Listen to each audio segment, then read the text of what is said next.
の宿命にあらがい立ち向かう己の正義を掲げて決して終わりのない戦いの行方は僕のこの手にかかってるからたとえ限界だって恐怖心だって超えてゆけるって言い聞かせて次の強く夢だけ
How are we doing, everyone? Starting off game number one here a little more awkwardly than we normally do. Unfortunately, things did not work appropriately, but we do see that there is going to be a substitute coming in for the Ducks mid laner. JS Chaotic not showing up for game number one. We do have Matt G coming in to fill that place, but because of the time constraint, it is going to be a -1 ban coming in for the Ducks, and pretty sure that's going to be that Teemo there, but they are going to ban away some pretty solid champs in the Ashe and that Seraphine. Yeah, and really, we've been seeing a development of the meta coming out, right? Maokai super strong right now. I don't believe Maokai or Blitzcrank are banned, or sorry, unable to be used in VRD. I think all those champions are available, and there is a first pick Maokai coming in from the Rhinos. Super strong tank top, also can be flexed into jungle if you don't like to match up. So it still keeps the draft super flexible. Now, in this case, I would love to see the Rhinos keep this Maokai in the top lane. Calcep Jr., you've heard me say it before. You'll hear me say it again. This guy has one of the highest KPs in VRD at the moment. He's a jungler for Rhinos. And when he gets going, when he can get on these hard ganking junglers, they can start beating teams. And they are really just, like I always said, they are the sum of better of their parts. They are so much better together as a team when it gets to team fighting. While the Ducks, they have some really good individual players. Hayden is no slouch in the jungle, but also Dallas and Quintic here, two very strong players. Dallas diff is something we've been constantly saying, Salt. Yep, and we do see some blind picks locked in for both sides, right? The Maokai B1 coming in from the Rhinos, Mel AG on that Aatrox most likely, and they're going to lock in that Caitlyn for Dallas. So just a series of strong picks here, and the Rhinos are forced into a little bit of a dilemma, right? They can either lock in the Lux or the Morgana to deny that pick, or let it through ego and just say, hey, we can deal with it. We'll make it work. We'll fight against that annoying combo in lane, and we will just be able to deal with that as the game does go later and later. But it's going to be interesting Yeah, to see how well they can make that work. Yeah, Caitlyn's one of those super strong laners. Unfortunately, one of the counters, or not counters, but one of the people that can lane pretty well into the Caitlyn was actually banned out by the Rhinos, right? Misfortune. Somebody has got some long range, can use E to harass, can use the Q to farm if he needs to, is banned out. Usually we see Jin in this situation picked into Caitlyn, right? Has a lot of long range setup, doesn't need a whole ton of gold. I Ooh. like the Sivir.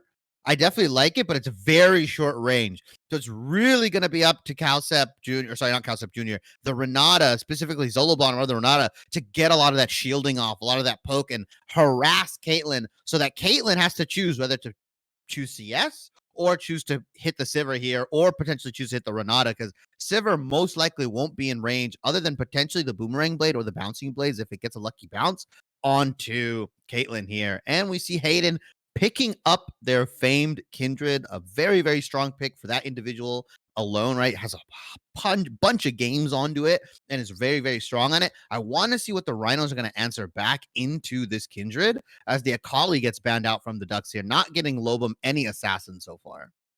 Definitely not here, but we'll see what the Rhinos do opt to do, right? They could opt to ban away one of the strong supports with Caitlyn, force her into more of a awkward spot there, but they do want to get rid of that Syndra, who, again, incredibly strong. She's not the greatest laner anymore, but her scaling is incredible. She can output so much damage. Her execute is pretty solid into the tanks. She has some inbuilt true damage now as well. She's just such a great champion that scales very well. But you do see a lot of these AP carries taken away, right? The Akali, the Veigar, the Syndra, already off the table here for both sides. Ooh, and they banned the Morgow, just like you called it. Nice one, Saul. So there now, the Lux is probably going to be picked up, unless they want to just take an enchantment with it. Oh.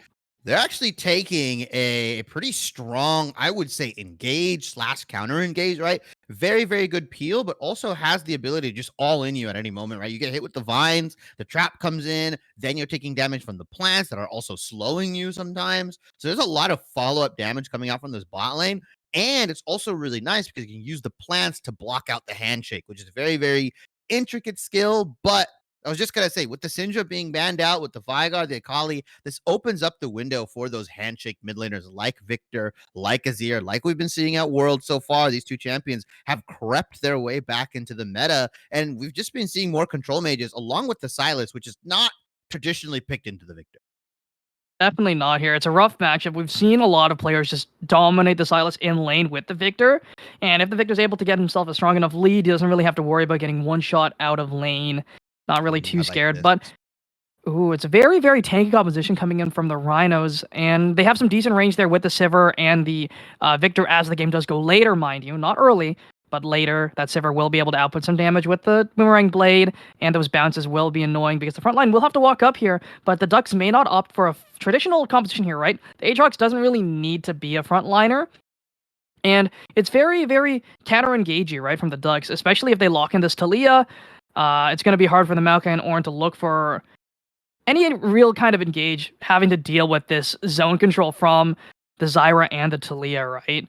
And this Kindred ulti just nullifying a lot of their ultimates too. It's a really, really good composition, but I think it's a lot harder to execute on. Yeah, I mean, Ducks, statistically are the better team, right? With the better record and everything. But I think Rhinos have drafted themselves a pretty solid composition, right? A classic two carry threat, right? That we've been seeing across the worlds, right? The one that's been most successful. Two hard carries, people that farm, and then you just stick two frontliners and you have somebody that can peel, either like a Renata. You can also pair it up with something like the Soraka that we've seen in Rogue. We've seen a lot of different kind of compositions, but the two carry threat has been very, very prominent. I think it's kind of creeped its way back into success here. While the Ducks, I mean, really every lane has potential to carry, but that doesn't mean every lane will, right? All of these champions function with a lot of gold, so somebody's going to have to give something up, or all of the players on the Duck side are going to create their own advantages. They're going to create their own gold leads so that they're not cannibalizing each other, right? Think Caitlyn and Zyra have to get the plates. They have to get CS lead. Kindred has to get the camps, right? Has to get the marks. And how her team plays around those marks is always, always very, very important. Now, Talia can function without too much gold, but she is also pretty much your primary AP threat. So you need to funnel at least a good amount of CS and give her a good amount of help into that mid lane, especially into the Victor, who essentially double scales, right? Because he also gets gold, but also his passive with the minions. If you just free farm it into the lane, Victor will come out on top. He will come out ahead. His lasers, his Chaos Storm, everything like that will just do more damage. So it's going to be up to the Ducks, like you said, to play that composition perfectly, to get their leads kind of intrinsically. But if, let's say, Cowsep Jr. starts wreaking havoc on this map, right, with the Maokai, starts ganking like a maniac, which is what he's known for, then this can be a really rough time for Ducks, and they'll be behind the curve of that damage where they can start contesting objectives or pushing objectives and really start setting the pace of this game. Because if you just let it go 30, 45 minutes, Victor Sivir is just going to tear through your team. Definitely. And Victor Sivir always going to pose a problem, but they can't pose that much of a problem if you deny, dragons, if you deny a lot of zone control, which is exactly what the Zyra and, it's really on Quintic and Matt G here to make things work, right? They have a lot of control over those corridors, over these jungle fights, and these neutral objectives are where I think the game is going to be decided. They're going to be looking at Barons, they're going to be looking at Dragons. Both these teams have pretty solid objective damage, right? Kindred and Caitlyn double ADCs, as well as, grid constant DPS from that Talia. On the other side, though, Rhinos, they have a Sivir, they have Maokai who does percent health damage consistently, and a Victor. So both these objectives are just going to fall really, really fast, just like butter when you think about it, especially considering the compositions both these teams drafted. So the Rhinos really have to be careful of what they do, and they have to play this Maokai to perfection, right? They need to be throwing out those saplings, making sure not to face check, because sure, you might have a strong front line, but it's a lot of mixed damage coming in from the Ducks. So you can't itemize against just one type. Otherwise, you're going to get burst out by the other. So it's going to be, you're not going to be as tanky against one type, but you need to try and, hybridize your tank stats, right? A Gargoyle Stoneplate is good, or just build HP, but there's a lot of HP shred on either side. I love how you mentioned the zone control as well, right? Both of these teams have a lot of zone control, right? Maokai saplings, Victor gravity field, right? You have the threat of the handshake plus hostile takeover. I mean, anytime you're close to a wall, Ornn has the ability to just immediately engage onto you, right? He can also throw out his own miniature wall. There's a lot of hard objective kind of barriers that you have to go through on both teams, right? Ducks, they have the Caitlyn traps, they have the Zyra plants. I mean, and don't get me started on the Talia rocks that litter the ground and how often she can spam her Q, right? She can zone you out even with her ultimate as well. You can just throw the wall out in front of the objective, burn the objective down, and leave, right? There are so many things that both of these teams have to kind of, jump hoops to even get a team fight started. But we have seen this Ornn do really good into Talia pick. It can break the wall. So any pick potential that might be there, as long as he headbutts the wall, you essentially create that opening for your team to get out. So it's gonna be interesting to see where this Talia kind of uses her first and second wall. It's kind of almost as important as your first and second TF ultimate, right? You really want to get those roams off. You really want to start those objective fights off. Either burn their flashes, get them low enough, and then go to the dragon, most likely here, or potentially the herald, and just start it like you said. Both teams have a lot of objective damage, like you said. And I think the champion actually got switched. It's not an Aatrox. It looks like it's a Gnar actually into the top lane. So Oh, it is an Aatrox. It is an Aatrox. it is a just got from word from production. It actually is an Aatrox, and that's going to do really strong to this double tank melee composition. Right? He's going to have a lot of healing, a lot of damage to do if he goes into the Eclipse build, or if he goes more to a Gore Drinker, Black Cleaver, that heavy kind of sustain build that Aatrox can go. He can start getting resets. He can start terrorizing people in the backline, or even he could just take on Ornn and Maokai by himself. Definitely, right. And real quick, though, we are going to throw it off to a quick break as we get things rolling for game number 1 of the night. Playoffs start right now. You don't want to miss it. We will be right back.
30 seconds until minions spawn.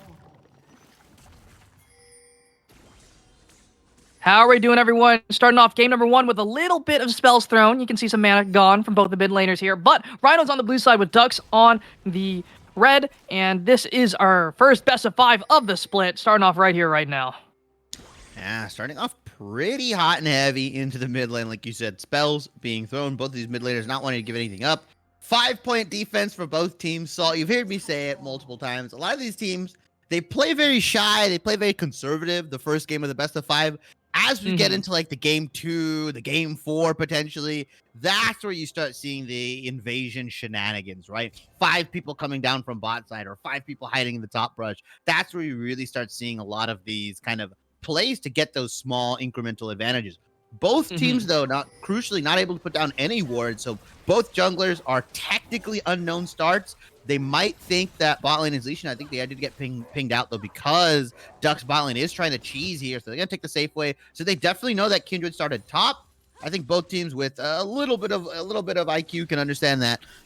Maokai was leashing the bottom side. Top side's late. So therefore, Kindred started top. Although Kindred not going for the full clear here, going straight from red all the way to Wolves, Blue, and Gromp. Not opting to either clear the Krugs or the Raptors here. Just trying to get potentially like a fast timer onto this bot side. It'd really help Dallas and Quintek kickstart their lead into this lane.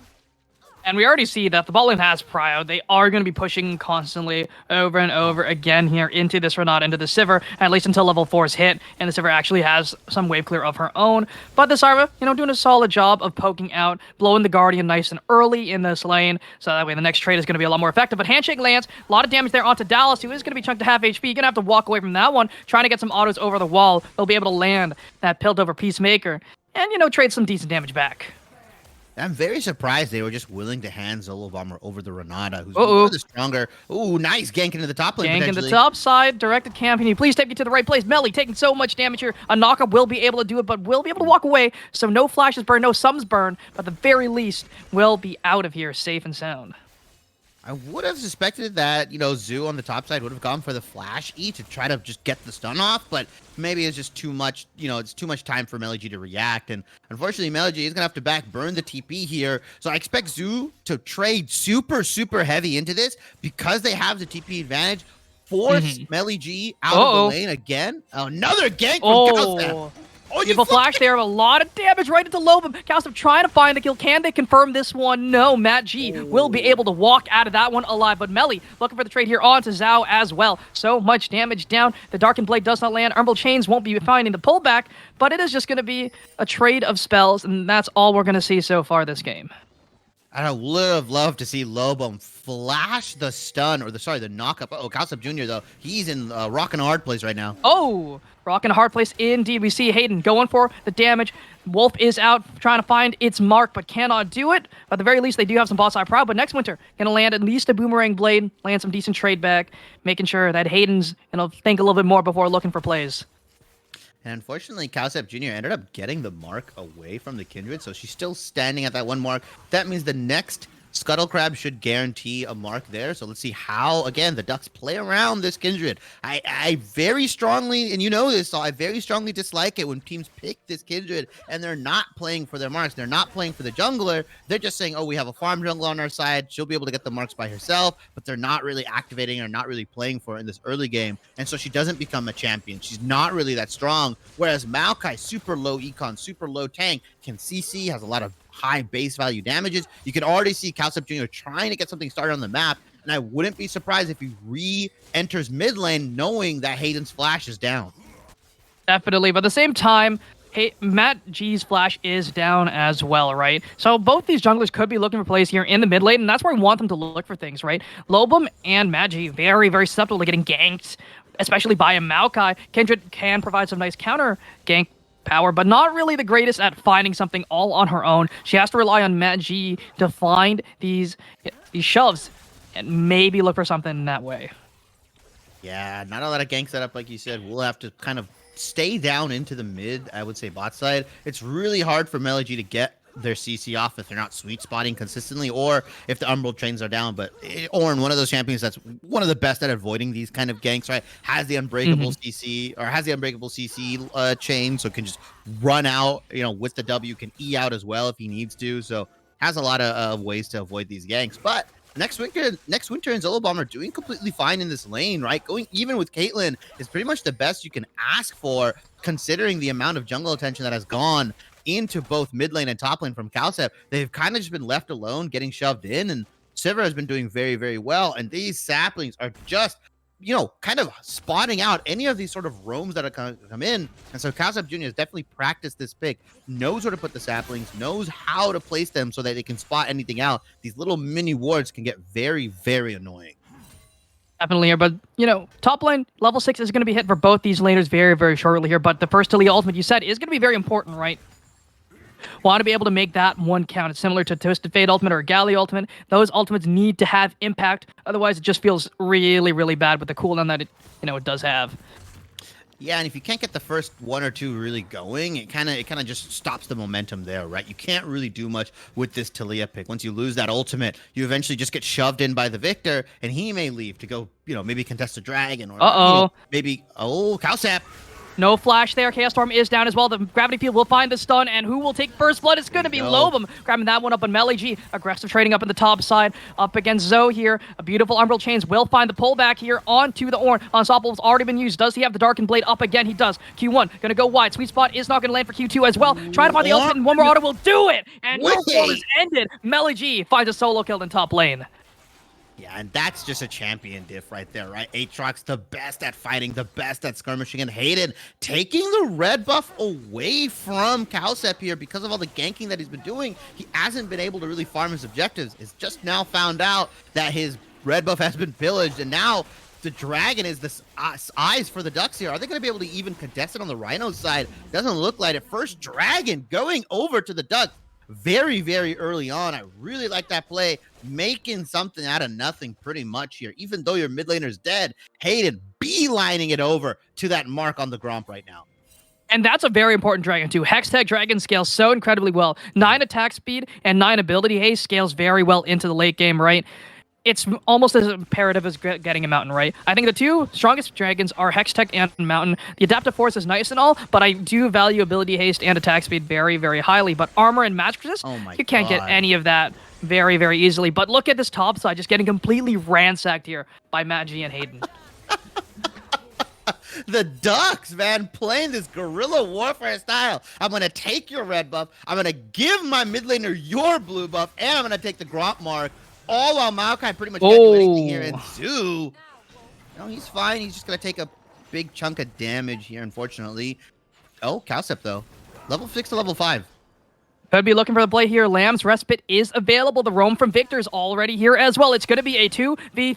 Taliyah has the ultimate flash for it. Finds the stun there onto Hayden. But the Lamb's Respite going to fall down first. And so much damage down onto both these soul laners. They're over the wall they go. Taliyah ultimate has been used as well. The Weaver's Wall will block and buy some time for these laners. But they could have probably fought this one. But Lobum over the wall finds a beautiful laser. And they're looking for Melee G as well. Lobum takes him down. And all that Mac G can do is clear this wave and run away.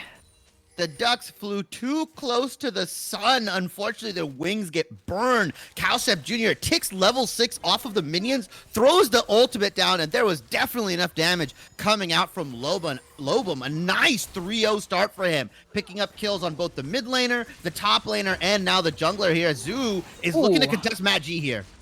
Matt G actually outputting so much damage here, and the health bars are kind of low, but Lobum denying so much space. So Melee G has the World Ender. Is going to proc that one.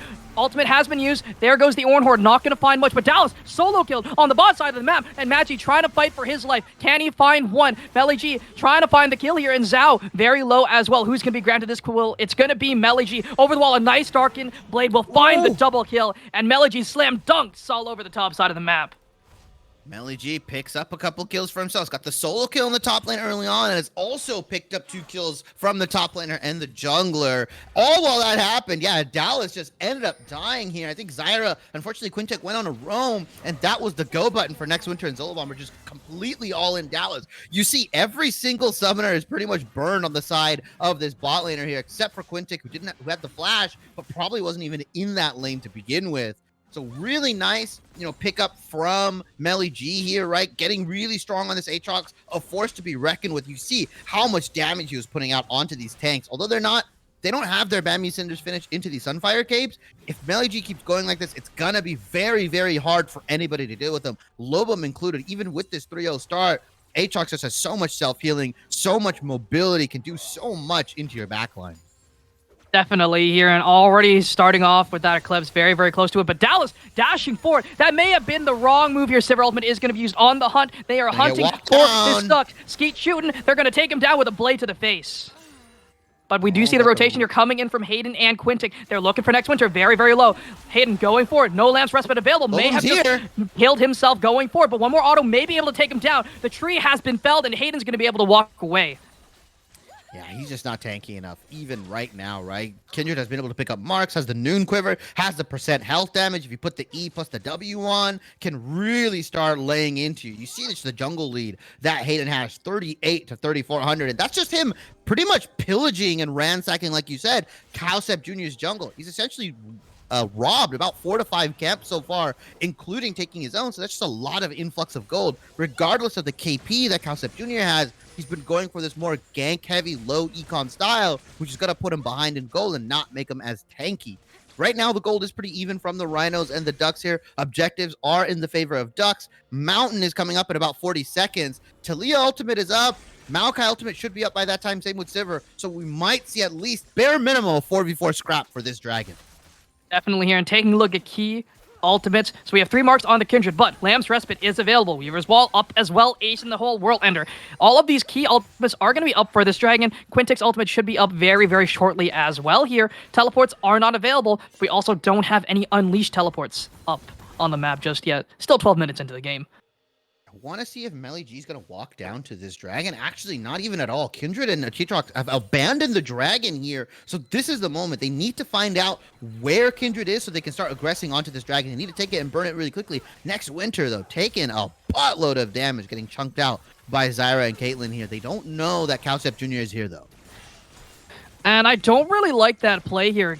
Giving up this Mountain Dragon is going to feel really bad, especially with the team. A beautiful Flash of Way will buy some space here, but the trap has been placed, but the double bind has been found by Quintic, and they are going to be forced to run away here. Health bars are already chunked. Yeah, and they have to realize that nobody's on this dragon, right? Kindred is going for the mark. You see the pings going out. Half health for both of these guys, though. Talia, if she wants to, can just walk into the mid lane here. Oh, never mind. She's actually coming back. She based for her Meandries. Both of these guys on their one-item power spikes. Victor has the Ludens picking up some plates as well. Blue team also summoning the Rift Herald into the mid lane. I like this double play. They're going to get massive plate value right before the 14-minute mark. They pick up the dragon, and they're going to funnel some gold into mid lane here. They might even just dive Matt G here. Looking for Matt G here. The damage is down. One more auto will do it. Next winter finds that one, but a beautiful hostile taker will find so much space. But the tower takes down the Sivir, and Cowsep trying to live for so long. A Lamb's Respite will buy some time. Quintic is there as well, but no ultimate on this Lamb, and they will be able to take that one down. The laser finding another kill, and it's a 4-0 Victor in this game. Yeah, 4-0 Victor. First turret nearly going down. Actually, oh my goodness. It is still standing up. So much gold sitting on the hands of Lobum here. Has the double buffs. 401. Got the plate gold. They got the dragon as well. 5,800 in the bank right now. Just so much farther ahead of pretty much anybody in this game, right? Only Matt G can kind of compete here. Zoo and Melly G are going to duke it out, but it is a Sunfire Orange to pretty much a puzzle piece eclipse Melly G, but Aatrox very, very strong right now with the levels, with the Qs, with the sweet spots as well. So he's going to be able to trade pretty well. But now things are back to normal. Salt people are going back to their lanes. They're farming up. They've actually ended up moving Dallas and Quintic into the mid lane and shifting Matt G down to the bot side. I like that. No more ganks, playing a longer lane, can play a little bit safer, can just leave when she wants to, and the turret has a lot more health, so can't get really dived here. We're going to see if Rhinos end up forcing and trying to get this first turret gold into the mid lane. They could have a look for this one. Quintic is going to get spotted out there by that ward. Oh my goodness, that laser did about a third of Quintic's HP there. And that's just the power of this Victor, right? 9 stack Dark Seal, needlessly large rod as well in the back pocket here. This Victor is just doing so much damage. Yeah, Victor's doing so much. Brought the needlessly large rod right off the gate, right after that mid lane push Uh-oh. with the turret gold. Matt G, though. Handshake does land here. A lot of damage onto Matt G. Boomerang Blades are finding so much damage here. Next ones are going to spell sheet a little late, not going to be able to find the kill or confirm that one. And Matt G is going to be able to walk away. We see Quintic, though, looking for the player onto Chaos. We're going to miss the binding. Hayden dashing forward here, has this wolf pounding away here at this tree. Can they fell this one? But a beautiful Blaskin will buy a lot of space, but no Lamb's Respite is available. And Lobum goes unstoppable. Another kill into his back pocket. And Quintic trying to run for the hills. You're stuck in no man's land, but the ace in the hole going to be canceled there by the Twisted Advance here. And so much damage down onto this Ornn. Going to be forced to walk away from that one here, but it's a great counterplay from the Rhinos. And a great steal from Zhao as well.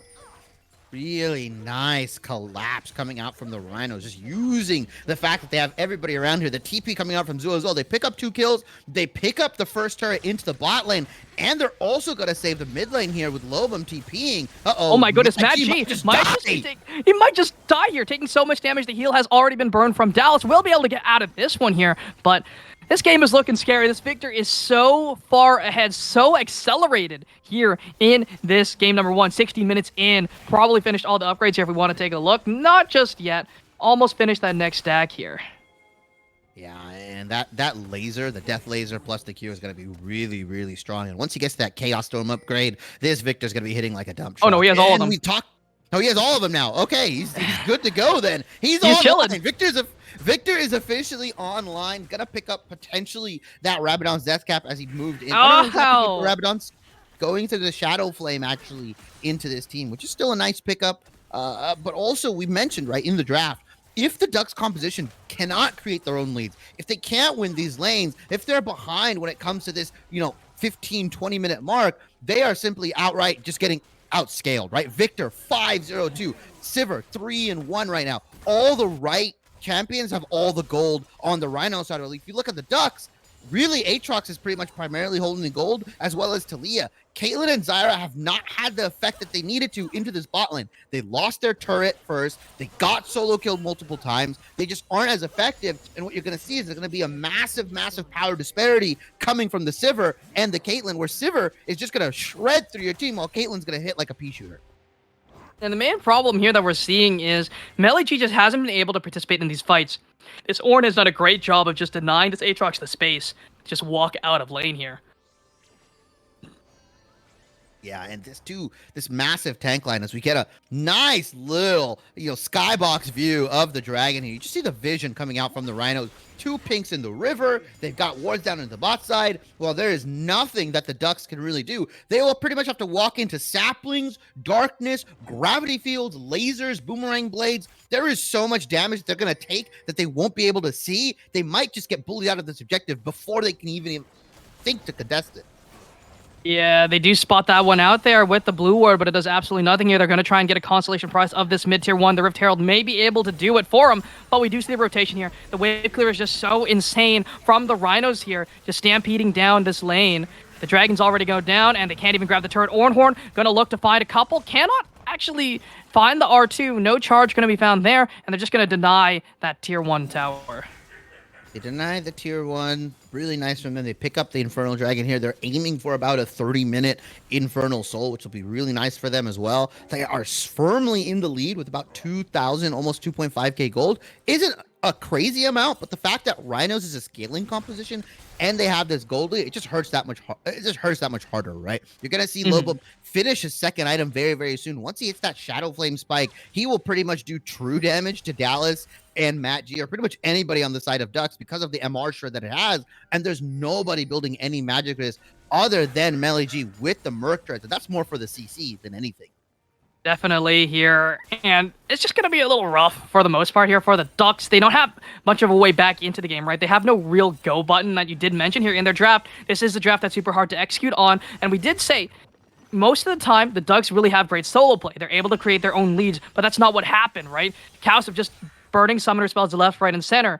And, Dallas just not able to capitalize here on this ball lane. The Sivir and Renata just doing enough on their own to just stand tall and not really fall behind, maybe down 5 CS for the entire lane phase here. But as the mid game did hit, Sivir was just not really punished all that much and is looking incredible so far.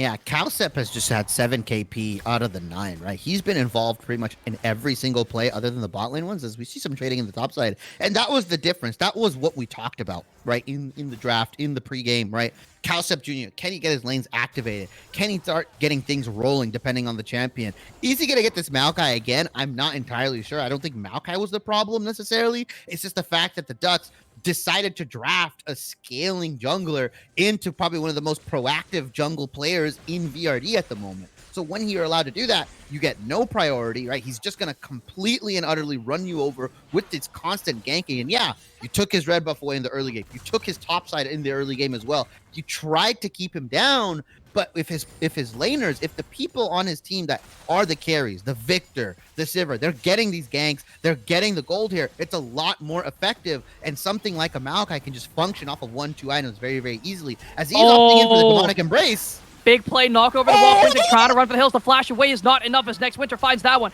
Hayden trying to kite away, but Next Winter has the move speed, but they're not going to look to confirm anything more. They might just look to collapse on Melly, who is going to walk away.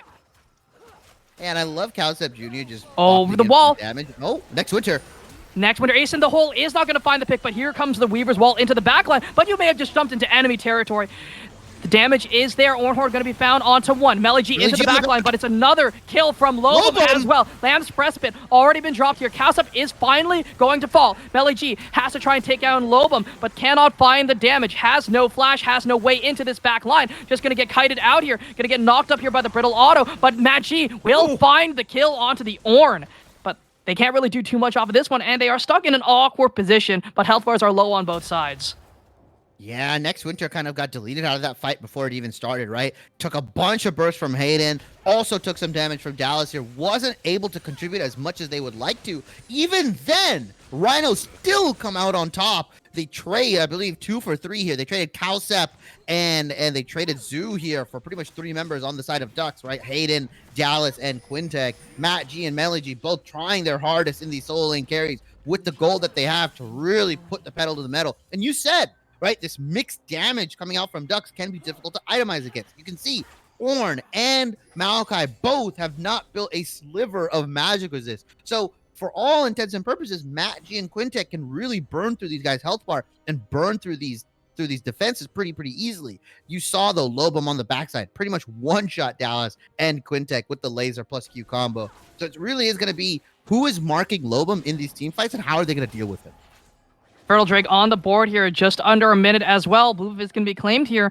I do think that this Dragon is definitely a winning fight here for the Rhinos. It's really hard for the Ducks to make anything happen, so we see them already moving over to this top side. Maybe try and get a sneaky Baron. That is their only real play into this game here, though. But this Dragon is going to fall fast and furious, and I would like to see the Rhinos just take this Dragon and run straight top side here. But they're already starting this one up. 12K.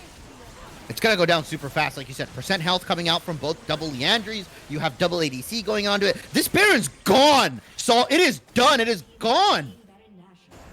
That is huge. 10 seconds on this Dragon. They're just going to give that one up. They're just going to look to push this top side, get a tier 2. Just get as much immediate gold as possible so they can fight for this next one here. It's going to be soul point, but they need to try and get immediate gold. As much gold as possible. Get this tier 2. Maybe move mid. Get that tier 1. They need to do as much as possible in this 30-second window that they do have. Yeah, the gold has pretty much evened up entirely, right? If you don't count the base stats coming out from the mountain, the double infernal, everything like that, pound for pound, the gold is relatively even. They're actually ahead now on the Duck side. But if you look across the itemization, take a peek at Dallas's items. He's not built for tank shred. He's not built for this high burst damage. He ended up going Immortal Shield Belt into PD, which is not what you want to do if you're playing Caitlyn. You want to go for the Gale Force or the Kraken Slayer. That is the last item you want to build, potentially. Last mythic you want to build on Caitlyn here. So you can see they're lacking in the damage department, unfortunately, from the AD carry side. But Meli-G, Hayden, Matt G, they've all pretty much got it covered for their end. Gold pretty much even right at this point. About 1,000 gold lead for the Ducks. But you look at the scaling. Ornn items are going to be coming in, right? Next Winter is about a half an item ahead of the AD carry here. You also see Lobum cresting on that full Rabadon's death cap plus 10 stack, Dark Seal here. So there is a lot of hidden ability power and a lot of hidden gold coming out from Rhinos that can still swing in their favor these fights.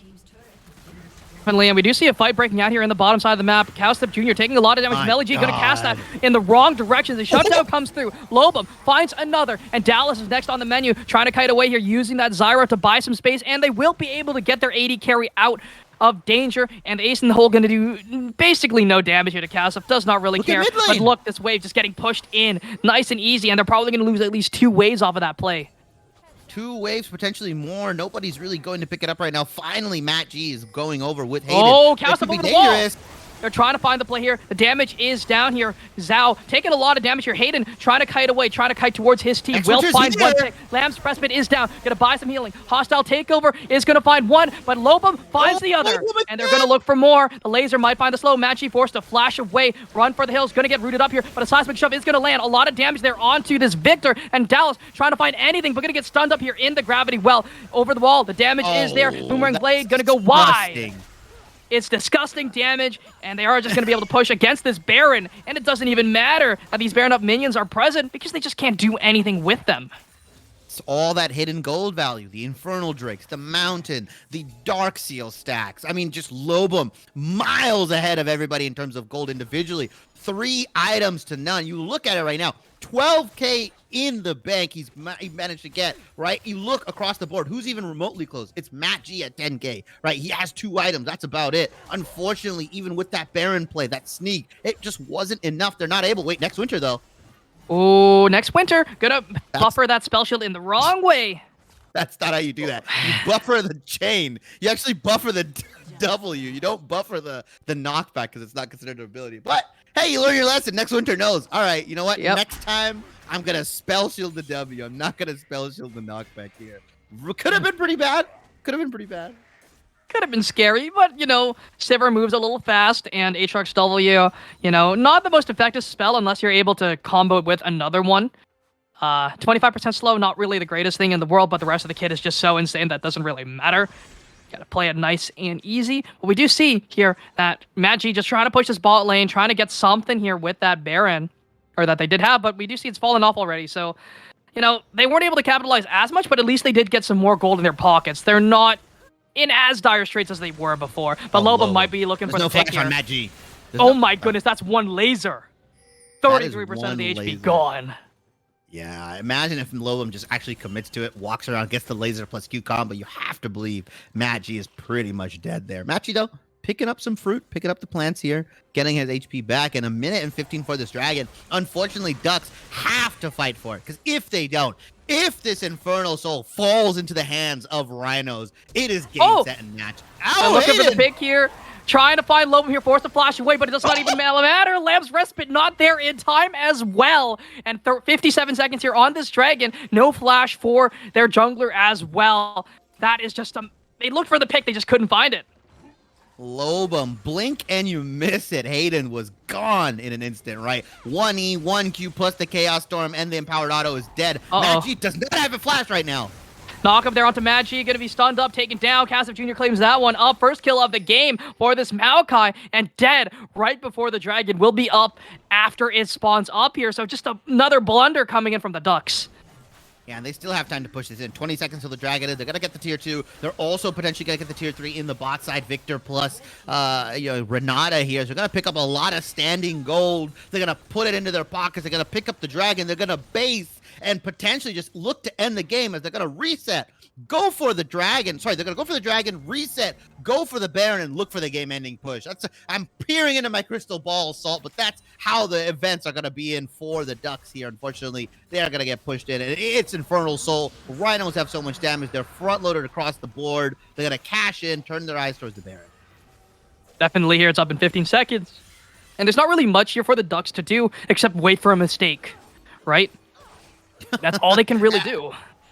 Yeah, unfortunately, Rhinos have been pretty on point, right? They've been collapsing on the right targets. They've been team fighting perfectly, allowing their tanks to create the space they needed. And you just see Ducks are fighting for this vision in this Baron side. They know it's coming. They know Rhinos have their eyes dead set on this Baron. They're trying to get as much vision as they can down. They're trying to potentially get a pick here, set it up with the Zyra, with the Talia here. Oh Like, no, so Hayden! behind. maybe getting picked here. Lamb's Respite going to buy some time, but not much, as he's going to be taken down instantly. They're looking for a little bit more matchy, taking so much damage. Ace in the hole, trying to find something here. Won't be able to find much. Ornhorn onto the backside, but over the trap goes Lobo, but it does not matter as the storm just rains hell from above, and Dallas is next on the menu, going to be taken down. The bailout, using that attack speed. Quintic going to be next on the menu as well. Cowsum going to be trying to run away. Can this Aatrox find the kill? Can he fell this tree? And he will, but Lobum is going to take down the World Ender, and they're just going to look to end the game. Yeah, death timers are super high at the 30-minute mark. Your 80 carry is up. Your AP carry is still up. You've got minions pushing into the mid lane. Are they going to go for a split here? They're not going to try to commit to just one, end the game. They're going to go for both Baron and the mid lane inhibitor. It's a safer play, don't get me wrong, as Next Winter tanks like 5 turret shots. They're going to take the mid lane inhibitor, they're going to take the Baron, they're going to reset, and then look for the game-ending push. But you just saw how that fight went. The Rhinos completely obliterated the Ducks, wiped them off the maps completely, unfortunately. And the Ducks are staring down pretty much a near 9,000 gold lead. Near 9,000, going to be even more right after this. Baron here going to grab that purple worm dressed in the purple tuxedos. They can just look to push whatever waves they want, look for whatever wave looks best, and just end the game through there. There's not really much of a fight here that the Ducks can't put up. I mean, Victor got caught out in the worst situation possible and still was just able to walk away. And kind of peering into the future, right? Like, whoa, out of the Ducks, I think what I'd like to see is them go for a more, stick to their roots. I think drafting like essentially a 5 damage threat composition is not what you want to do. You want to put Dallas in a position to carry. You don't want to have to make other. Oh, Lobum. No, yeah. That guy's dead. Not much to say about that one. I just a one shot. I missed it. Yeah, I blinked and I missed it, as we see mid lane as well. Get out of there, Dallas, run! Flash forward, handshake's going to land. They're looking to take him down, and Next Winter has found the pick. And Lobum trying to find the pick here to matching it is actually a lot closer than you would have thought. But Melee G next on the menu. Ornhorn going to go wide, but Cowsup does not care because the CC is there. The tree's going to root you in place and does not even matter as the top laner claims their own lives. There we go. Top lane combat. One is down, and they're looking to end this one right here. Yeah, they're going to push with the Baron power super minions into the mid lane here. Everybody's alive on the side of the Rhinos. Nobody can do anything. And unfortunately, the Ducks drop game 1 here. Potentially, it could be a 3-0 from the Rhino. Oh, he's alive! And just like that, the game is over. First blood going over to the Rhinos, game 1. And correct me if I'm wrong, I only actually see 2 little circles here. Is this a best of 3 for the semi or the quarters? Definitely best of 5 here. Okay, it is a best of 5. So like you said, Rhinos take first blood here. They get the first win. And Ducks drafting a very confident composition is what I'm going to say, right? Cocky, you could also use that word as well, as we get a level up and a champion capsule coming out here. Thank you, Riot Games, baby. We take those. Thank you. We take those here, as the stats will be coming up. And I just want to see that damage chart coming out. Yeah, 30K from Lobum here. Next Winter, no slouch as well with the 20,000. Double damage threat, doing what they need to do best, putting out the DPS. Cowsep Jr. on the Maokai, also posting up 16K on the tank jungler as well. Opted in for that demonic embrace, so has a little bit of extra damage to throw out. But Rhinos across the board just doing really, really well. And I want to see the Ducks draft a less confident, less cocky composition, try to match the Rhinos, because like you said, the Ducks in theory have better laners, right? They're very good at creating their own individual advantages, but I think you have to match Cowsep Jr. in that heavy gank style. Give Hayden, put him on something like the Zinzao, put him on something like the Jarvan, get him something that is more proactive. Don't put him on something that is farm heavy, that needs to be play around, and then don't play around it.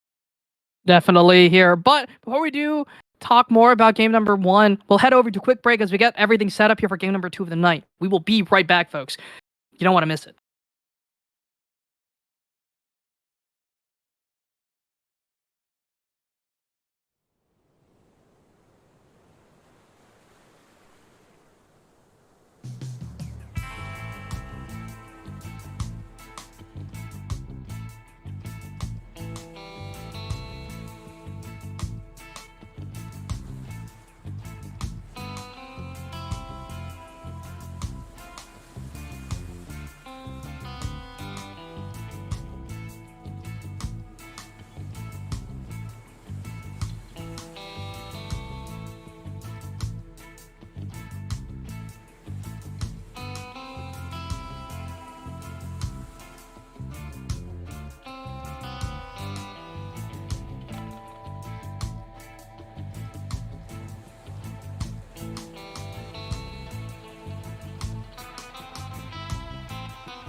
How are we And doing? hello and welcome, everyone. It is a belated welcome to the playoffs.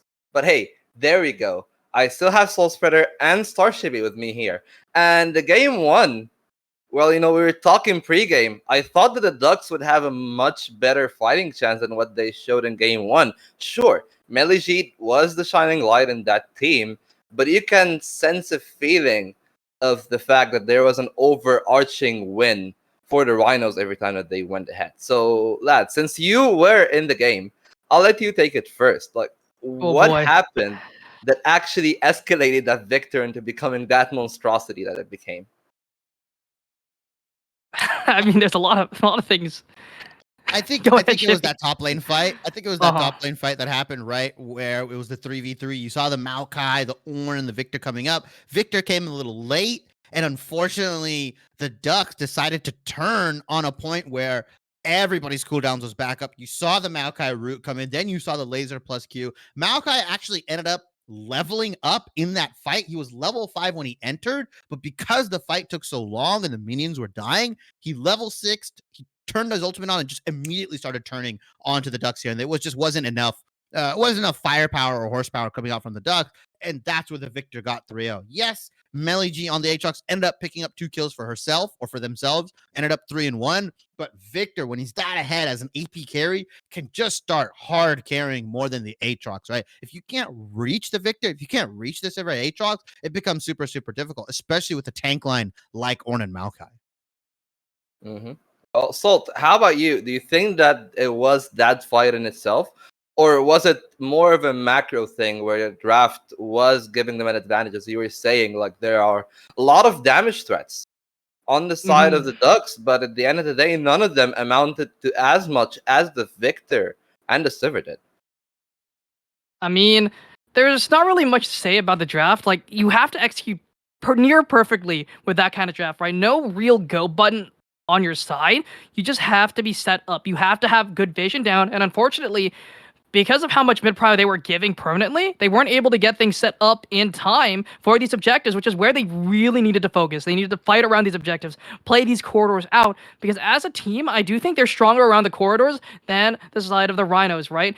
They can get their setup with the Zyra, get some seeds down, get, Talia set up as well in bushes to be able to get some one-shot combos off and deal that damage that way. Use your magic damage champions and have the 80 carries provide artillery from a little farther away, right? That's really what they wanted to be doing, and just have Aatrox maybe look for a flank. Unfortunately, they weren't able to do that because the Aatrox was realistically the only one ahead.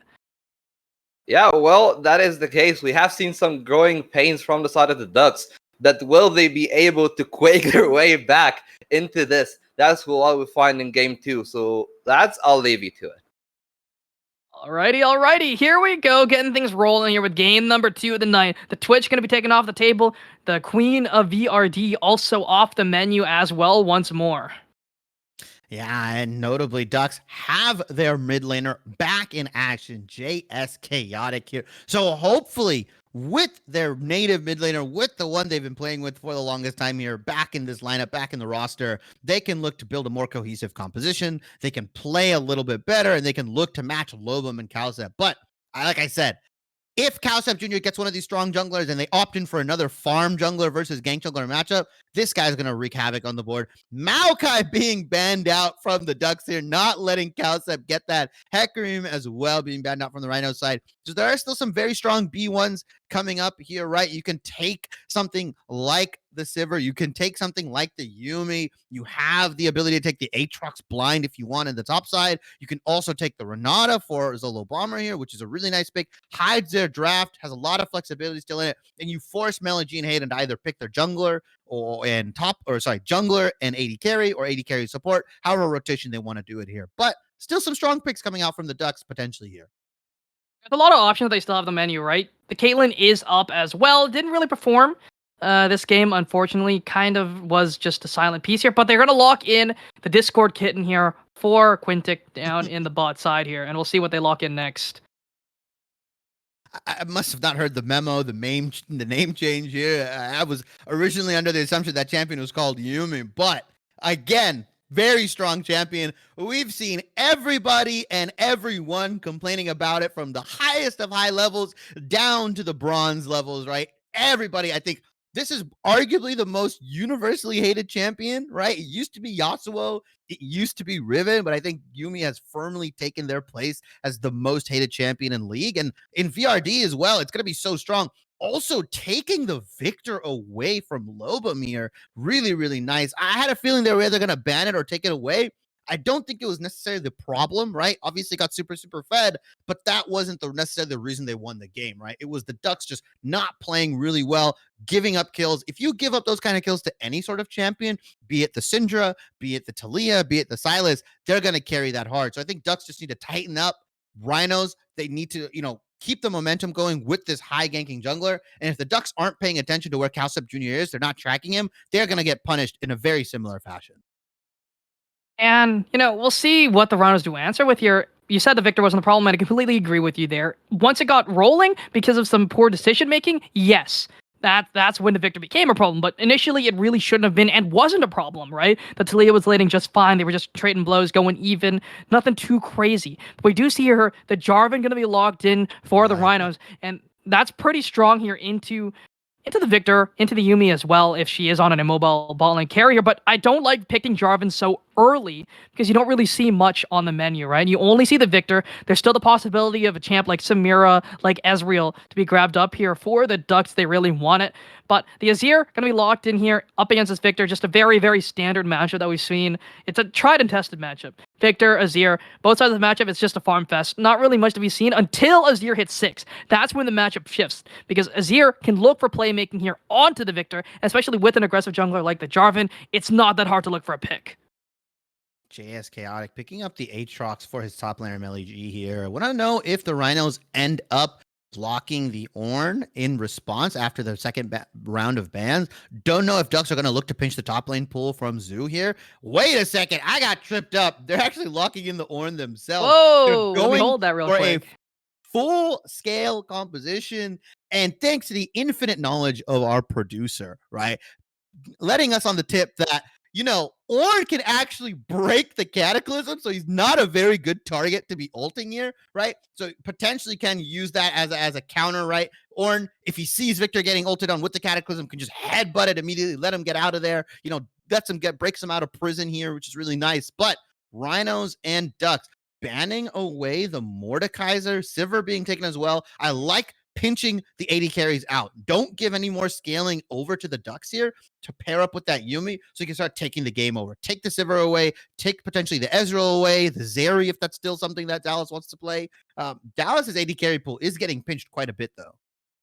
And they are going to lock that one in most likely R4 here. They do see a lot of the draft coming in from the Rhinos, and it's a lot of pick potential, right? With the Azir ultimate, with the Jarvan, they can look for big picks. I really want to see something mobile, just so that, if Victor gets caught out, they're not really completely screwed out of the water, right? So it is going to be that Vayne banned away here from next winter, and I think that's a respectable ban. Probably the strongest threat here into the Ornn that they could potentially grab here. And maybe Dallas, grabs the Kai'Sa, right? I don't know if it's a great lanes partner with the Yumi, but I do think it's... Oh, no, you're right. It's banned. I am so sad. But it is going to be that Xin Zhao pickup that you said you wanted for Hayden, right? You said that this is the pick that you really want Hayden to look for. Look for aggressive picks. Look for aggressive plays here. And a Blow is your flash. Now you can look for picks nice and easy. Blow Renata flash. Again, she's also a nice and easy target. And you do win these duels against the Jarvan if you're looking for invades. You're a lot stronger and a little bit more forgiving than, say, a Kindred if you make a mistake, right? Because you are relatively tanky. Yeah, and I think Xin Zhao does really well with enchanters as well, right? You kind of beef him up as this melee kind of carry that can just go in on your team. Very, very strong with the Yumi. And now the AD carry, pool has been pinched a lot. I mean, there's what's available. You have, I think, Caitlyn. You've got potentially like Ashe is gone as well. There are not that many AD carries left up for grabs here, unfortunately. So we're going to see what they end up pairing up with the Renata. You potentially have, I think it's going to be Caitlyn, right? Zolowander can just take the Caitlyn here, look for some lane dominance onto the Yumi. Ezreal's up as well. Really nice spellcasting kind of AD carry. Jinx going to be taken away. I like that. Draven going to be paired up with the Yumi. I don't even love that lane combo, especially into something like the Renata, who can just as you're catching your axe, can handshake you, throw you out of the fight, and you lose so much DPS. While inside of Jinx, if you can get those lethal tempo stacks going, if you can start wailing into the Draven, you can potentially start winning these trades. I don't know if they're going to lock the Draven in. I like this a lot more. The Aphelios scaling pick coming out from the Ducks. If they lock this in, they're essentially handshaking the bot side. And I think Aphelios scales just a little bit harder than the Jinx when it comes to team fighting. Not only that, though, I do think Aphelios is a better laner, right? He does have longer range level 1. He has a lot of sustain as well, very hard to poke out. And the fact that you have a Yuumi, and again, Jinx Renata, not really the most aggressive lane. They can't really capitalize too highly when they do land their CC, right? I mean, I just really do think here that Aphelios was probably the pick. It's not very mobile. It's not great into Jarvan, but, you know, you can sustain your way through this one. You have Red Ultimate. You are that sort of 200 years himself, right? That's where the whole meme came from Riot Games having, you know, some questionable design decisions here. But we'll see if Dallas is able to pull this one off. Yeah, and it's not just a very cut and dry see hero, kill hero for the Rhinos here. Cowsep Jr. has to be very, very selective of who he ults, because if he ults somebody like Dallas, who has red and white guns, or has ultimate with the Yuumi attached, he might just die in his Cataclysm, right? If he ults somebody like the Victor, he could easily drop the Gravity Field, drop the Chaos Storm, potentially buy a Zhonya's, and now you're just sitting in your Cataclysm, dying to Chaos Storm and getting stunned up. It's not as cut and dry. And I think if Cowsep Jr. over-aggresses with this Cataclysm, if he tries to overreach for these opportunities, Ducks have a very, very hard punish style, especially with Hayden on the Xin Zhao. Any follow-up damage coming out from Sand Soldiers, coming out from the Rockets, right? You can block it with that ultimate that essentially makes anybody in your circle invulnerable, which is going to provide so much space, so much ability for the counterpunch coming out of Victor and Aphelios to hit that much harder. Ducks have drafted themselves another a similar 2 damage composition threat. Hayden might end up building more bruisery, right? Gore Drinker into potentially something like the Starax or Death's Dance. He's going to be putting out some damage similar to the Jarvan here, depending on what Cowsep goes. If he goes that lethal tempo build, or if he's going to go for that wacky Malring build where you go like Bammy Cinder, then you build an Anathema, then you go for this like really heavy CC chain kind of build. A lot of tanks on the side of Rhinos. Ducks still lacking in that department, but they do have the Yuumi, which can provide that sort of pseudo tankiness with the healing, along with Xin Zhao, who's more of a bruiser. One thing that I do like about the Duck composition here is they actually have the ability to shred through tanks, right? Aphelios can do a lot of damage once he does, you know, get those items online. 3-item Aphelios is a gigantic carry. Also, Victor does very well, a lot of zoning control, and generally will be able to provide a lot of DPS there with the lasers, and as long as he positions well, should be in a great position to make things happen. It's really, really interesting to, you know, see that Dallas ended up opting into the Aphelios, into the Azir. Azir, kind of one of the classic answers, right? You see the long range versus long range Sand Soldiers. You have the potential to shuffle. I mean, I think Rhinos have the momentum right now. We predicted offline. I said 3-0 to the Rhinos. I'm still sticking by that prediction. I think they're a very strong team. I think Cowsep Jr., just one of the most underrated and probably best junglers in VRD at the moment in regards to how much he can get things activated. And if he can get somebody like Lobum, like Next Winter ahead in these lanes, they have the ability to take over. He's done his job, and he just has to be that CC providing machine. Definitely, and being that CC bot is ideally what they want to do, chanted with the Sejuani, just eliminate one of the carries right away, and then have Azir follow up, right? Azir doesn't really need to be that high DPS, right? He can just look to pick one target with the shuffle combo. They have that Jinx there who can just look to get a reset, right? And then we'll be outputting that damage nice and easy. And realistically, this Jinx just needs to survive lane. They have a lot of ways to stay alive. They have the Renata. They have that bailout. They have the hostile takeover to buy space as well. And, you know, when you place a baby cage around an Aphelios and a Victor, layer that on top with a hostile takeover, and the Aphelios will just be wiping his entire team. Yeah, there's a lot of synergy coming out from both of these teams, and I like it. If they can stack these ultimates as the lights just went out. Sorry about that. It's just got instantly darker. Hopefully the power doesn't go up. But yeah, there's a lot of synergy coming out from the Rhinos here. Like you said, hostile takeover. It's like shooting fish in a barrel, right? If the Cataclysm plus rockets come in for Jinx here, you can get the reset going. You also have the Sejuani into the Ornn, right? A tank v tank matchup, but Sejuani has that go button, has the ability to engage, can really just say, I want to start a fight right now. And Jarvan's like, all right, let's go. EQ combo, throw the ultimate out, Cataclysm that person. They can single one person out on the Ducks and completely obliterate them. And unfortunately, we'll be able to start things right now as we are going to head over to a quick break and start in just a little bit. We'll be right back.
How are we doing, everyone? Game number 2 underway, and both teams have taken the exact same sides. And we're getting started here nice and quick. Just another 5-point from either side. No crazy shenanigans happening just yet here. Those will come in games 3 and 4, like Shippy said. But I do expect everything to go back to just being chill if it does hit a game 5. But we'll see how things roll out here. Yeah, guys are 5-point defensing, right? They want to try to keep these jungle starts hidden. Calcep Jr. benefits a lot from that, as well as Hayden on the Zinzao. Want to see if any of these guys are going to go for the level 2 ganks. Both of them have a lot of potential to do that. Zinzao is a little bit stronger because he goes the EQ, doesn't really need the W at the moment. And obviously, same thing with Jarvan, right? EQ has the armor shred on the passive, has the massive damage. So I think in extended fights, if they end up meeting each other in the 2v2, either mid or top side, I think Zinzao's going to take it early. But Jarvan can actually put out a lot of damage. He recently got some buffs, right? His passive takes a little bit less time to reset, so he can do it, I think, every 6 seconds, which provides a lot. Opted in for the Conqueror, though, no lethal tempo, so he's not going to be able to get that quick burst coming out. Opting in for those long trades. As both these junglers starting same sides like they did last game. Top side for Hayden, bot side for Calcep. They should know where both of these guys are starting. Yep, and it is just going to be potentially a level 2 here from the Jarvan, as expected. That's what they always look for here with the EQ combo available, and they could just look to use it here. But just some trading on the top side. They are going to find at least a knock up there and a good chunk of damage there onto Chaotic, who is going to have to burn through some of these potions here to try and stay alive in this lane. Yeah, and that's the potions I view as like how many mistakes you can make in lane, right? So if you have 2 potions, you can make 2 mistakes. If you have the corrupting pot, you can make essentially 3 mistakes in the lane before you have to start handshake playing. lands. Dallas taking a lot of damage. Forced to burn 2 sums already. Dallas, though, trying to trade back here. Is going to sustain up nicely with their Severum. That's all they can really look for. I like that from Zolo Bomber here. The aggressive handshake. Ignite for cleanse and exhaust. You take that every single time. Now, a lot of that damage is going to be healed up because Yuumi is a champion in League of Legends, but next winter and Zolo Bomber are going to get the shove on the lane. They are going to get the push, potentially to support their jungler in this crab, or just look to get a nice early back, pick up a long sword, potentially another pot, as Zoo and Melly G, they're just going to have a wet noodle fight in the top lane, right? Oh, look who's back! Yup. Oh, Chaotic. Going to be knocked up here, but under tower goes Calcep. The burn is there from the red buff, and Chaotic is going to greed the flash, is going to stay alive here, but Hayden showing up. Maybe look for a little something now. Base is going to be canceled. Finds the wind becomes lightning, finds the dash forward, and finding the damage, but Chaotic going to be forced to flash out, but so is Calcep. The red buff burn is not enough. It will be. The tick is there, and it's going to be first blood over to Hayden. Oh, the auto knock-up from Hayden ends up landing right as Calcep Jr. goes for the EQ, the double flash for flash. I really thought that Hayden wouldn't go in on that. Lobum needed to be essentially right next to Calcep Jr. The only reason that Zoo though, just gonna get the damage off onto Ornn. Big damage there. Good trade from both sides. I did like what Melly was looking for here, but Sejuani is a stronger laner. That's the main thing you have to be worried about here in this matchup. She will win out on these early trades, even though she does have the flash instead of the ignite. Does not really matter. Again, she did not burn that potion earlier, but we do see Hayden looking for another play here. A good chunk of damage. Root is going to be found with the grabbing, but a nice handshake will buy the space. And that's just annoying, right? If you're somewhere like Hayden's still going in, next though. Winter staying way too far forward. Bailout is going to be used, forcing the flash away. The ignite is down, and Zolo Bomber is trying to run for the hills here, trying to buy some space, but Dallas has no flash. Next Winter so unbelievably low, but Hayden very low as well. Heal baited, going to be taken down, and Next Winter finds the kill. A game of inches. Dallas will find the pick back. A beautiful look here from the 80 carry of the Ducks, and that's just a good look. Ooh, crazy stuff. Flash forward from Dallas here into the Gravitum. That was really nice. And Infernum able to confirm that kill. Picks up the double buff transfer for himself. 2-1, 500 gold. And this is just a game of inches, right? Next Winter beautifully baiting the heal to Hayden. And then as well, Dallas flashing forward. The unexpected aggression. I doubt the Rhinos were even thinking that could happen. As top lane, though. All right, Melly G backing out, getting the better of that trade. Next Winter, both of these guys ended up going Cole into the lane. Aphelios is going to pick up the Berserker Greaves just so he can get some more damage down, along with the lethal tempo, can potentially look to really just burst somebody out super quick if he has red and white, or the Chakram and the Severum here. from Aphelios here, but really nice turnaround. About like you said, a 500 gold lead for the Ducks here. Really nice, turning out much differently than game one. And Hayden just going to stop that base there, buy some more time here for Melly to just hold this wave in a good spot. Teleport is available. And next winter, going to be taking a good chunk of damage there from the Yuumi, who has that Comet. Will be pumping out the damage, already sitting on a nice Dark Seal. Dallas has the double buffs. Lanes have kind of you stayed pretty quiet. Kalsep Jr. though. I don't know if you want that fight, buddy. Kalsep is going to claim that one up here, but Hayden is taking a lot of damage, but a nice Q flash coming in. But the Orn Horde is here as well. Can he find the knock? Will not be able to find it on the right target, but the flash forward will find the brittle proc, and down goes one. Melly looking for number 2 here. No flash here on this edge wanted, but Melly is very low. But Chaotic can look for some damage over the wall. No flash available, but they are just going to trade 1 for 1. Summoners burn from both Zoo and Melly G. They both had to burn the flashes here. A really nice turn. Kalsep Jr. is playing with absolute fire right now. Opting in. Oh my god, that wave clip from Dallas. That was just absolutely beautiful. But playing with fire, right, from Kalsep Jr. here. Just opting in for these trades onto Hayden when Xin Zhao is just head over heels the better dueler, the better jungler so far, and can really just duel Jarvan and force him out of these fights, but getting some help from his laners, Zoo and Lobum helping out Kalsep Jr. And you can see the Ducks are always just one step behind as Zoo is hunting for Ornn here. They're always just one step behind helping out Hayden, and that can be the difference maker in some of these fights. Definitely here, and we see the wave, not the greatest spot here for Melly G, but Hayden stepped on a ward, does not know it's there, but will force Zolo and next winter to back off just a little bit here. Dragon is on the table, and it is that coveted Infernal. Super good dragon to get here, pick up from both of these guys, and you have to expect both of these teams are going to try to contest it, right? Xin Zhao really gets a real nice bump from that, and not even a question. He burns the smite super early though.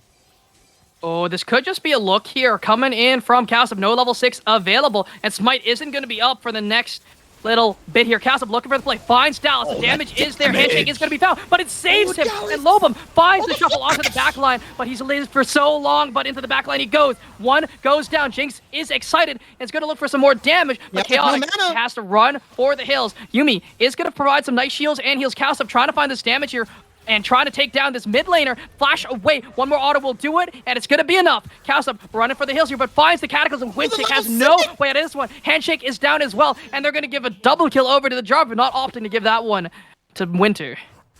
Not at all. Double kill for the Jarvan. Are they going to try to turn onto this dragon? No, they're going to reset. They're going to look for another fight. They've got the gold into their pockets. 500 gold lead for the Rhinos has swung in their favor. Crucially, though, kills going on to Jarvan. That's a lot of damage coming out from both Zoo and Melly G. These guys, although they're playing tank salt, they're just scrapping it up right now. But you could just see the gold graph right now. 2 kills for Jinx, 3 kills for the Jarvan, firmly ahead, about 800 gold onto the Xin Zhao here. What was once a Xin Zhao favored matchup going in has now flipped it on its head, and Jarvan should be able to come back with the Gore Drinker. Yeah, should be able to get that one in the back pocket nice and quick here, but this Infernal Dragon, again, was not claimed, even though the Rhinos did win that last fight. So we'll see what happens here. Are they going to continue to try and grab this one up? It's 9 minutes in. Dragon is going to be late, which means Soul is going to be delayed, and both sides really do just want to scale up here, especially with the style of carries they've picked. Yeah, and, I think with this composition, it kind of lends itself for the Rhinos here on the Jarvan. Can really just start cataclysming. There's a sneaky. Melly has no way out of this one. Under the tower he goes. Yeah, there's just nothing to say there, really. The flag was just placed for the assist. The slow was there as well, and not much to do. But we do see the Xin Zhao hovering in the spot side in the alcove, looking for some alcove gaming here. Are they going to be able to find something here, though? Yuumi has no loss or final chapter just yet. And I think next winter and Zolo Bomber suspect something, right? The way that Dallas and Quintek are now playing up super far ahead, playing without a care in the world, it can kind of tip off if your jungler is there. And that's sort of those subtle things that you can look to in the lane and see, like, why are they playing so aggressive, right? Is their jungler here? Is their mid lane roaming? What's happening? And as I say that, though, next winter, he's Oh, walking next up. winter may be caught out here. The damage is there, but the ultimates are going to go wide here. One more auto will do it, but the bailout will buy so much time. Your shutdown goes down, but onto the backline goes Castle Jr. And Zolo is going to be good taken down here, potentially by Hayden, but under the tower, it means absolutely nothing. It's just going to be a triple kill here for the Jarvan, for the side of the Rhinos. And it's going to be a 3-for-2 trade, definitely in favor of these stampeding monsters. Yeah, Rhinos turning a bad situation into a good one. Calsap Jr. just in the right place at the right time, was able to get the gank off into the top lane, come down to the bot lane, pick up a double for himself, 3 kills in total. A nice dive. He kind of had to commit to that, because if he doesn't, then they trade 3 for 1. We could see the strength, though, of this Yuumi, Zinzao, Aphelios. When they get going, there is a lot of damage coming out, as we see the gold graph here. Both AD carries pretty much even, mid lane's pretty much even, but that huge gold disparity coming out from that jungle matchup, 53-42. And I'll say it before and I'll say it again, Calsep Jr. is probably the best jungler in VRD right now. One thing we haven't been looking at here is Chaotic having a grand old time here, but flash forward there onto Chaotic, finds the slow, but Yuumi has shown their face in the mid lane as well. Castle going to get stunned up here by the gravity wheel, but it's a 4v2. Hayden is in the wings, going to be forced away from this fight though, but Castle going in here on Hayden has no way out here, and you may be a Jarvan, but you're not the strongest, but a handshake into the chompers will find a lot of space. Chaos Storm into the back line, and a beautiful shuffle here from Lobum will find Chaotic, and they cannot find the kill on Lobum, and Hayden's so unbelievably low. The zap going to go wide, but the bailout is there to find the move speed, and another excitation coming in from next winter, but they cannot find the pick onto Quintic. Yeah, Quintic on the Yuumi, trying to keep his team alive. All in the meanwhile, though, Dallas has been picking up plates into the bot side. Don't know if he has the Severum and Chakram ready to go, just wailing into that turret right now, but they are going to trade the Rift Herald for that bot lane plate goal. And yeah, look at him. He laid into that turret 4 solo plates for the man himself. And we've seen things like that happen before. And Aphelios is when they pick up all that gold, when they pick up so much of that gold, the plate gold down there, they're going to come out with a full mythic ready to go, ready to fight. And it could be very dangerous funneling and giving all that gold over to somebody like him. And, you know, even though the Jinx has so much more kill participation, it's a 200 gold lead for Dallas, all things considered. And maybe a play here, Lobum going to take a good chunk of damage, or the Yuumi going to chunk that one out there. Yeah, you're just seeing this top lane matchup as well. Both of these guys have been farming pretty well. They're just trading right now, but their time to shine doesn't really come until we get to the second dragon, until we get to these more 5v5 team fights. That's where we can see who is better on these tanks, who can start the engages off, who can start these fights off properly and let their team clean up the mess, right? Sejuani, a lot faster of a go button. Melly G has a bit more of a delay, but can catch people at a longer range. It's a lot less middle. You can use it as House of Junior. No flash available, no blue smite, or no range for the blue smite, but they are just going to place this Herald down here, grab some plates. But we do see Zhao looking on the backside here. Zhu might be able to find Chaotic here, has the ultimate available, and this tower is just going to go down nice and easy, and the OK Rammus is there, but Hayden is here on the backside, going to try and find something. You're going to get rooted up here by the handshake. Chaos Storm is down on the count. The bailout's going to buy some time, but hostile takeover will find 2. Zhu has the ultimate, not going to use that one just yet, will not find that one, but the Super Mega Death Rocket will find that one on the backside. But here comes the final chapter onto the backside, and so much damage from Dallas. Red, white, don't fight! And Zhao is next on the menu as well. Dallas May has fallen, but his team is still alive. His team is still strong, but they can't find anything more.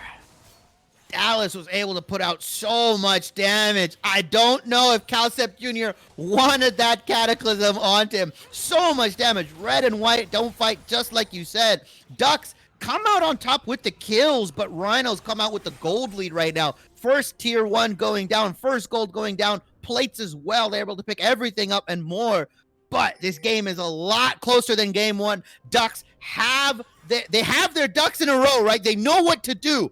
Dallas is very strong. Chaotic is very strong on this Victor, but they have to face a 7-3-7 Jarvan, this monstrosity of a champion going in on them with the Cataclysm, with the EQ. Can they look to burst him out before Ducks die from the Jinx, from the Azir? Are they able to just outstand this pressure? There's the Shirelia's battle song going to be popped here. Not going to be able to find Melly, though. And, I mean, I like the look here from Zolo, but doesn't really look to commit the handshake or anything to try and get this pickup here.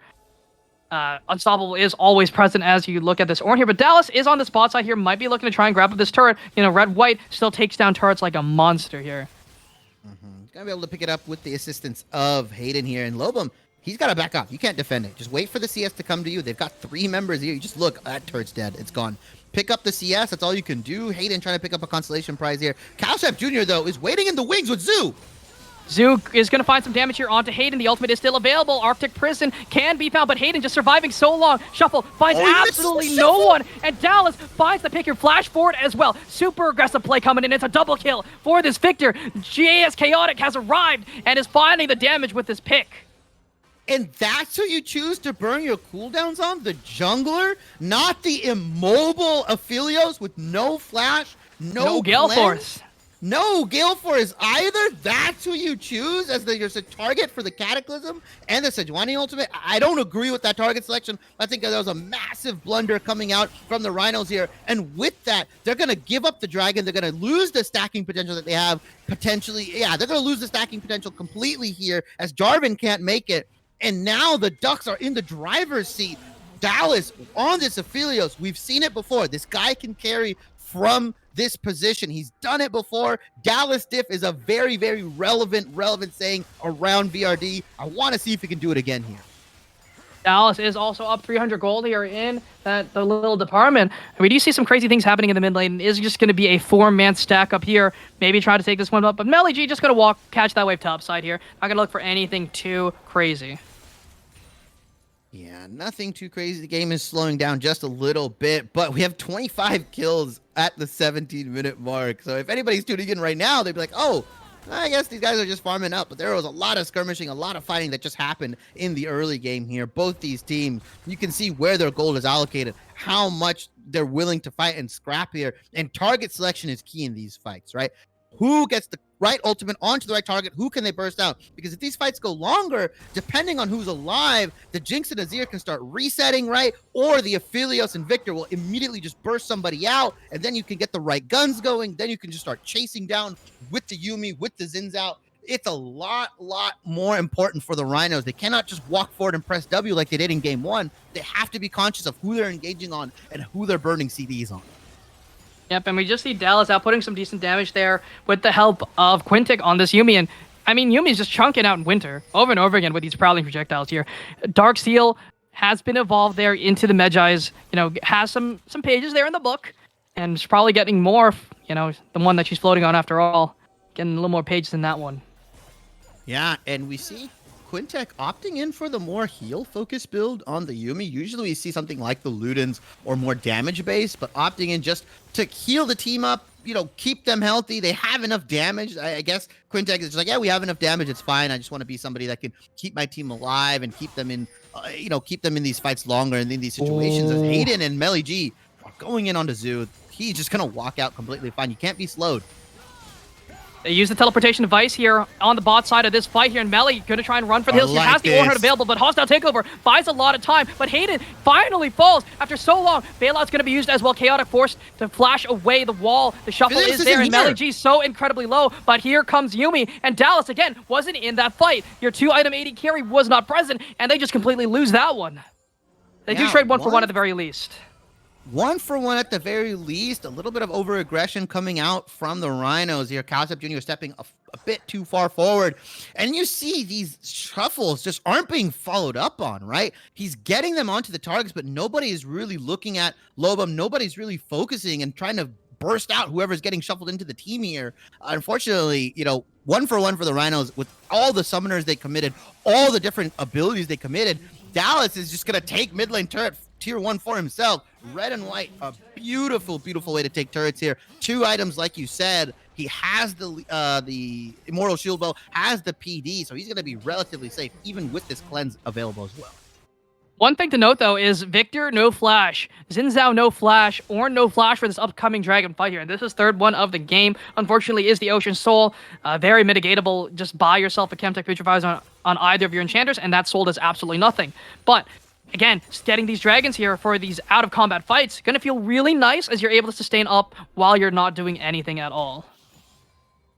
Yeah, and I don't love the anti-heal pickup from Lobum here. Yeah, you would have loved to see it more with Zolo Bomber just focusing the gold into that, like you said, Chemtech Putrefier. I know we've seen all the Twitter talk around, the Oblivion Orb rush onto the carries. It doesn't really reduce that much healing. Maybe we can get a stat later on that, how much healing it's We've reduced. seen it. So it far, does zero. not. Yeah, no, it's not a great stat. No, just never buy that unless you there's not that much healing. All things considered, Yumi's healing is gutted, so just buy it on your enchanter. You should not be investing gold in that as a carry like Azir, especially when your style of play here is to just look for a one-shot onto Aphelios or onto Chaotic.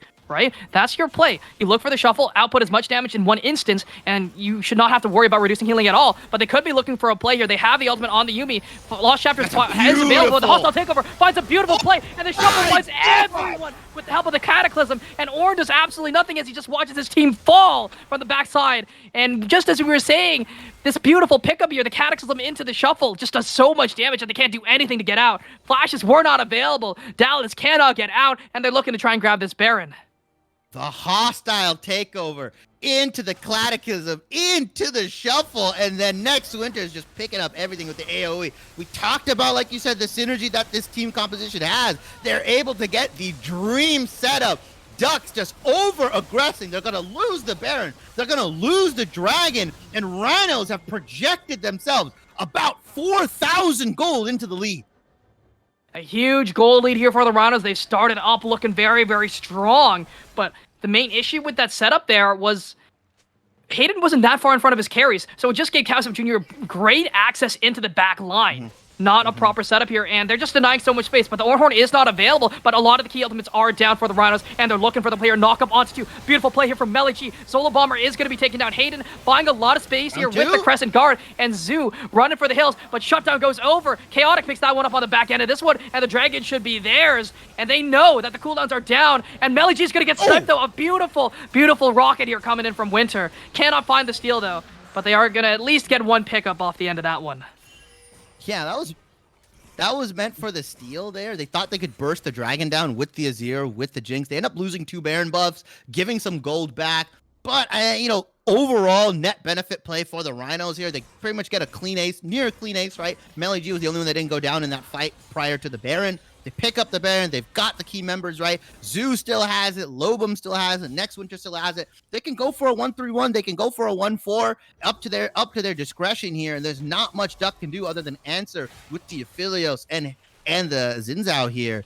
Fights are still going pretty close. If Aphelios can get to that 3-item mark, then we could really start seeing him shred into the enemy team. He just has to dodge that hostile takeover. If he doesn't, he's gonna shred his own team pretty much. Exactly, and having no Gale Force is going to feel a little rough here, especially against that huge ultimate, which is doing so much work, right? We didn't mention the hostile takeover over that big Cataclysm, and Dallas was just shredding his own entire team, and so was Chaotic. Yeah, it's really rough, right? Looking for the Ducks. They can't just press W and go into something like Zolo Bomber, who's on that Renata, because that's going to happen. Zolo Bomber sees that. He's going to push that R button 10 times out of 10. He's going to look for that massive hostile takeover. There's nobody on the team that can, kind of block it out. There's no Samira wall, no Nasuo wall, nothing like that. So it can't really do anything, unfortunately.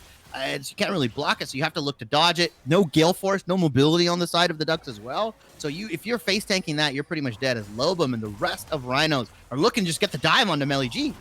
And it may be Lobum falling first. Humility has the Ornn available, forced to flash away here, but can he stay alive for just a little bit longer? He's just going to be shredded here. Lobum will find the pickup in the end, and Zoo just zoning the entirety of the backline here and forced to flash away. A good look coming in, nice and easy. Burden that cooldown away from this Victor, who's so immobile here, especially into this Jarvan.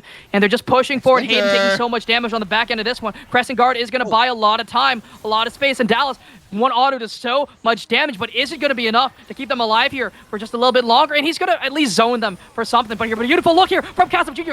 A nice stopwatch will buy some space, and Lobum going to be taken down by the tower. Dallas finds that one, and Bailout going to buy some time here. But forward goes Cassim again, and this may have just sparked to no space, no time. But the heal, the cleanse, but the burn may do it. No, it's just not enough. Dallas will stay alive, but they do find a lot of damage here, and they do at least find the tower. You saw the idea coming out from Cowsep and Lobum. That's just a synergy of these two guys. Cataclysm into Shurima Shuffle. That is the combo that they're consistently looking for. They are consistently fishing for. And Chaotic luckily had the stopwatch available, but ended up upgrading his Dark Seal into the I'm blanking out on the name. Magi's, there we go. Sorry. Dark Seal into the Magi's doesn't have enough gold for the Zanyas. So if they go for that play again, Chaotic is dead 10 times out of 10, right? No flash, 100% of the time available. He's 100% dead, and unfortunately, Dallas doesn't have a flash either. Cowsep can keep fishing for this. They can keep fishing for it with Lobum, who has the flash Shurima Shuffle available here. Really nice play. Would have loved to see them play it a little bit cleaner. They ended up only getting the tier 1 bottom lane turret. Oh, Hayden! Hayden's dead. Hayden is dead to rights, maybe caught out here. Crescent Guard is going to buy some space here, but a beautiful ultimate from the Sejuani will buy some space here from this Victor, but not much to be found with that rocket, but they will buy some time here, but no neutral objectives on the board. Nothing to buy, nothing to get, nothing to take. And this Ornn is just going to be pushing down to this bot side. At least they're getting something off of that back of that play. Yeah, hopefully he can pick up the tier 2. It's a little bit of increased gold. It got increased a long time ago, but not many people know about it, that the tier 2 turret gold was increased, so it's a lot more valuable to pick it up for your own. But next winter in Zolo Bomber, they're just going to be able to push into this. I don't know if Dallas can shove them off. Not really. Tower is going to go down here. We see the melee looking for that base as well on the bot side of this map, and Dragon is up in 45. Key ultimates are available, but again, no flashes here on Chaotic and Dallas. And these are these immobile carries that Cowsep can just jump on, fish for the play. No stopwatch again as well. You mentioned that. Lobum can just look for a shuffle and in tandem here with Cowsep as well. So it's positioning. Perfect positioning is completely necessary from Dallas and Chaotic. They have to play eons apart. They can't get caught together. No, they have to play essentially parallel to each other to get the damage out, right? And I don't know if the Rhinos are tracking this. You have to be weary that they're looking through their chat log right now. They ping the flash. They're saying it's still down. Cowsep Jr. has the flash Cataclysm available too, so his engage range is a lot longer, and the Ducks aren't respecting that right now, which is scaring me because Lobum and Cowsep Jr., they are more than likely to combo you out if you're just not respecting them. Lobum right now, hiding in this bush, they have to know something's up. 9k here on this Dragon, but Lobum can look for the play here. Soldier is going to reveal his mission. Gravity Well is down, but hostile takeover means that they are at least going to get the Dragon. Hayden trying to buy some time. Ornhorn can land onto the back line. A beautiful knock-up. Dallas finds the damage as well. Zolo Bomber so unbelievably low. Lobum is going to be taken down as well. Quintep takes one, and Cowsep is down as well. Chaotic finds some death with these lasers onto the back line, but Next Winter is still alive. Not excited for much longer, and it's going to be stuck up by that Gravity Well. But it's a big play coming in from the Ducks. Cowsep Jr. was just not allowed to move there. You saw what they were trying to do. They shot the hostile takeover a little early, wasn't able to get into the Cataclysm. They need to get the Jarvan ultimate down first before they fire something like that off so they can guarantee the hit. Unfortunately, they were just able to walk out, Dallas and Chaotic, so they didn't have to burn their flashes. Okay, that's fine. I thought it was close. Yeah, it was 3,000 Not that close, gold. but, good look. Good look. At least they're trying to get something for the Baron take. They're going to take the tier 2 down in the bottom side. And you can see, if Cowsep Jr. is stunned up, if he's not allowed to move, you see Dallas and Chaotic just shredding through the life bars of the rest of the Ducks here. Even Chaotic on this Victor, he is scaled. He's got 21 stacks on the Magi. I was critiquing it before, but this man is pumping the damage out, and Azir is just not able to keep up. And again, this Azir should just be looking for plays, but unfortunately, Zolo Bomber did not have the greatest hostile takeover. Cowsep couldn't get into the fight in time, and really, he's playing for this burst combo. That's what the Shadow Flame Luden's build is all about here. We just can't find it. Just getting burst out before the fight even begins. Yeah, unfortunate for them, and that Oblivion Orb there probably has. I'm gonna take a guess here, Salt. It's probably only reduced about 500 healing, maybe 7. Not even remotely close. Not even remotely close. It has done 187. And that right there is the only reason you need to know to not burn 800 gold on an item like that. It has only reduced 187 healing out of all the team fight, and he got it around the 15-16 minute mark, if I want to say. So it's already been 15 almost minutes. 20 minutes. Yeah, it's already been 10-15 minutes here, and he's only reduced 100 healing. You'd have loved to see that 800 gold go into something like Magic This could be the Pen. play here. Yeah, this might be it. Hayden. Slow is down, but it's only onto the tanks, and Dallas can open from the backside. A beautiful Inferno ulti. Hostile Takeover finds a couple, but here comes the Orn Horn, finds the knockup only onto the front line, and these frontliners are low, but that's all that really can be looked at. Lobum, very low as well, going to be forced to base, but the teleportation device is available as well, but the Baron can just try and push down this tier 2. Yeah, they have the Baron in their hands. Dallas hardy and healthy right now with the Yuumi. Fully HP, has the Infernum, has the Severum right now. Can really look to just burn these turrets down completely. I don't know if RNO can just take this right now. Oh my goodness. Hayden dashing forward, taking a lot of damage here, but it's a shutdown going over. The laser finds one. Melly looking to find some more. Chaotic Storm on the backside doing so much work here, and Dallas over the wall flashes, finds one. Looking to find Dallas. another. Will find Cowstep too. Lobum stuck behind enemy lines here, and he's just going to be instantly eliminated by the Yuumi. That is the game ending. That is the backbreaker play from the Ducks. They're going to look to push this in. 4 members strong from the Ducks here, crawling their way back after that massive, massive team fight coming from the Rhinos. They were able to pick up kills at the Dragon. They're able to pick up kills now, and Aphelios is just too far ahead. 3.5 items. That's Aphelios gaming, especially with the Yuumi. Scaling is king, and it looks like the Ducks have scaled their way to the Game 2 victory. Hagen second here feels pretty good. 1-1 apiece. It should be side selection here coming in for the Rhinos. They have a decision to make. What do they want to look for in this next game? Game number 3. Going to be very interesting to see what their thought process is here. And Dallas's damage numbers have to be off the charts, right? 35, maybe 40,000 was, I'm guessing. He was just putting out so much. 26K. 26,000. Victor actually ended up putting out 30K damage here. Really nice pickup and denying that from Lobum. I didn't think it was the problem in game 1, but just putting that onto JS Chaotic here, who's really good at the Victor, able to put that damage out, wasn't really getting aggressed on. 10, 3, and 8. Yes, the attention was on to Dallas, but Chaotic having a very, very good game here. 4 items on the Victor, pumping out the damage. It just outperformed Lobum, who was on the Azir, unfortunately. Definitely, and I think Chaotic was just a silent victor here, right? Playing the lane very well, did have to burn some stuff early, but that didn't really matter. You know, stayed ahead in CS the entirety of the game, right? Just a good look overall, being that annoyance in the mid lane and barely dying as well, right? But we also have to talk about here, you know, the top laners did exactly what they're supposed to. Just be tanky, just be frontliners, look for engages. You know, they did their jobs, but Cowstep Jr. unfortunately just couldn't find the angles, right? You saw as these fights did get later and later, it was hard to punch through this front line and find a dive into the back line. Yeah, they just weren't able to get that dream layer of ultimates off like they did in that river fight. You can saw they were fishing for it, they were looking for it, but sometimes Zolobama would throw the ultimate out early, Cataclysm wasn't able to go down, or you'd see the streamer shuffle somebody out of the Cataclysm and not in, and just for the damage. So it was desynced, right? They got that one team fight, they thought they could repeat it over and over, and unfortunately they kept fishing for it, and they just tunnel visioned on that dream team fight scenario. Eventually they paid for it because they weren't paying attention to Dallas. They weren't really paying attention to Chaotic. They were just trying to punch this front line. And unfortunately, like we said, Aphelios is just a harder carry than Jinx, especially when paired up with that Yuumi, who ended up opting in for that the healing mythic, the Moonstone, into the Staff of Flowing Water, just providing that extra AP, the CDs, and the healing just kept Dallas topped off completely during those fights.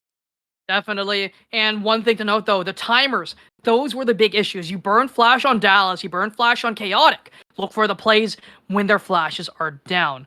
And unfortunately, they weren't able to do so. And we'll see if they're able to rectify these mistakes here coming in for game number 3 of the night. We'll be right back.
And the Ducks go back, Ducks do bite back, and the Rhinos, they are stumbled as we are on the 1-1. Right now, it looks like we have reset. The teams are doing great, especially with JS Chaotic coming back into the fray here. So, Salt, Star, how did it go in this game? Like, I saw a lot of emphasis on the Yumi Affilios. So, do you think that this was the point that actually transitioned the game into a lead, or was it just Chaotic coming back, taking that victory away, and actually performing really well with it? You can go first, Salt. All right. Well, I gotta say, Chaotic, didn't look super flashy that game, but was just outputting constant damage, which allowed for Dallas to make some big plays, right? Dallas is on the flashy 80 carry, Philly was, I'm gonna ability spam and use my ultimate. But Chaotic just constantly placing down those lasers, just denying a lot of space. But I think I heard draft is starting soon, but if you want to finish off a point, should we go for it before we do go?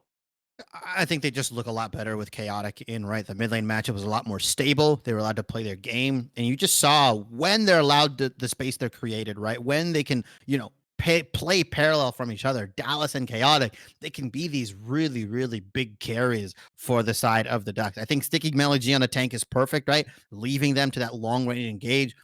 Not that I'm saying they can't play carry tops or fighter tops, but they just looked a lot better when they had that dual damage threat, when they were able to match Calcep Jr. in that jungle pressure kind of, right? You saw Calcep Jr. did get ahead in the early game, but this Zinzao was still looking for plays. He was still using his ultimate to negate a lot of stuff, and just having Dallas on something that he can hard carry on, the one that you can scale into. I mean, he is the difference maker, those two, right? Chaotic and Dallas, once they're allowed to play the game, they can really just take over. See if they will be able to withstand the charge of the Rhinos as we head into drafts. Assault, Star, I'll leave it to you guys. Alrighty, here rolling nice and quick. Same bands, very similar, right? Ash and Seraphine off the table, the Queen away, but Victor is going to be the one taken off the table here by the Ducks. So denying that pick from both themselves and the Rhinos here. Yeah, and Rhinos have to ban Maokai, right? I don't think there's any way in the world that Rhinos don't ban it. If they don't, Melody just locks that in. Chases Cabrera in the top side. Super, super strong. You can also flex it to Hayden if you need to. Super, super strong B1. They might just end up banning out another AD carry or even a support. I would ban the Yumi out if you're not going to take it. Or if you don't ban the Maokai, don't ban the Yumi as well, right? So then you can trade it. You can do the Maokai for Yumi plus scaling trade. Bans are staying consistent for the Rhinos, though. Twitch, MF, and Hecarim taken away from the Ducks. Well, the Ducks have banned out Seraphine and Ash every game, and they've used their third ban to switch stuff out. So now you trade. Oh, this is an Udyr. I love the deer, baby. Paired up with the Yumi, and that combo can get very, very dangerous. Yumi with Udyr, he's zipping around, putting the empowered R onto you, bursting you out. He can be super annoying to kill. He can dive your backline, peel for your backline, stun the front line. There is a lot of potential with this Udyr, and I'm surprised we haven't been seeing it in VRD. It has only been getting buffs and buffs and buffs. It only got one nerf, and it was a very minor one to the R awaken damage, but it is still one of the best, fastest clearing junglers, especially if you take that into something like the Maokai. He will just pillage and ransack every camp he can get. They're not going to take the Yumi, though, here. They're going to prio the Renata for Zolo Bomber here. I don't think that's the right choice. But we did see how effective that Zolo Bomber was, It was those key hostile takeovers that have won them game one. And, it kept them in it at game 2, right? They were very effective. But again, Quintic back on the Yumi. Going to take that one. And they're going to put Dallas there on the Sivir, pulling out the LPL special here for game number 3. Sivir Yumi, super strong. We've seen what it can do at Worlds. We've seen what it can do, like you said, in the LPL and other regions as well. Very solid 3 picks coming out from the Ducks. Scaling is king. We said it before. We'll say it again. Rhinos haven't shown me too much. Udyr is very good. Can clear super fast. Can get really tanky. Can opt in for that, full tank into the demonic embrace build where you can start shredding you down with the R, but it's going to be really rough to try to walk into this when there's so much CC. You have to expect that he's going to go into the double tenacity tree with the legend tenacity plus the unflinching coming out from Udyr if he wants to have any chance at taking down the Ducks. Vayne being locked in for the Rhinos here. It was banned out from the Ducks last round. So I really want to see next winter Vayne. Very, very interesting pickup here, right? Is going to be able to shred through this Maokai, but at the same time, you can't really deny his lockdown, right? Because his lockdown is untargeted. He just goes in with the W, the E does not land, and he just stuns you up, and you can't really play the game.